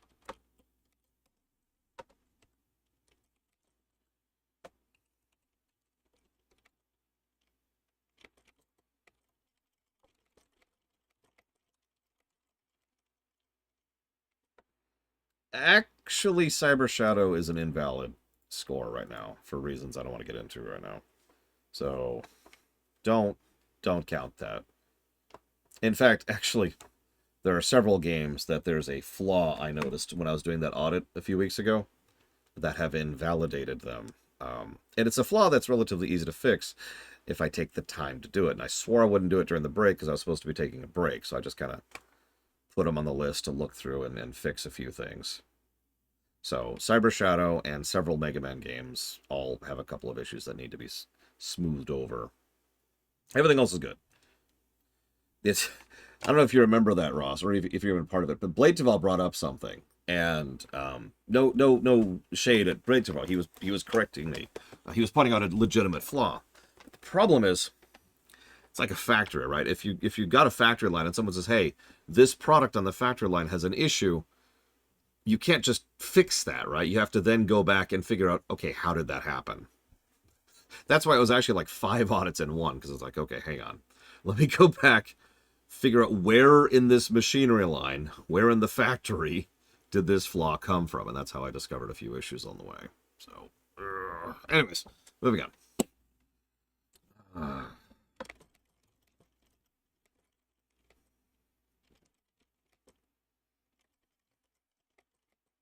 And I do that because I actually give a damn about doing my job correctly. Yeah, why am I out of blue circuits? Yeah, Dakota gets it.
Okay.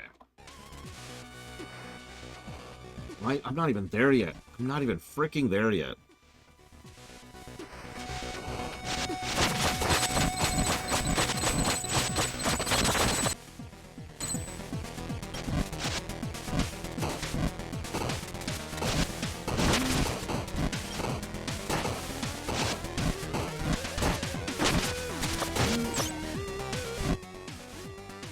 How do I go down from here?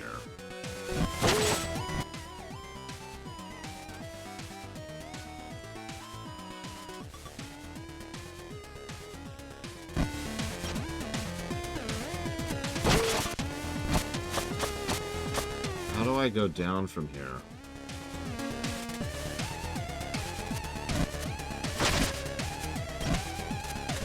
That's what I was just checking. But look, Arspruce, there's no time-changing thing in the entire stage. The where I'm going to, that's where you can change the time. But there's nothing up here. Good night, Linear Earth. Have good sleeps.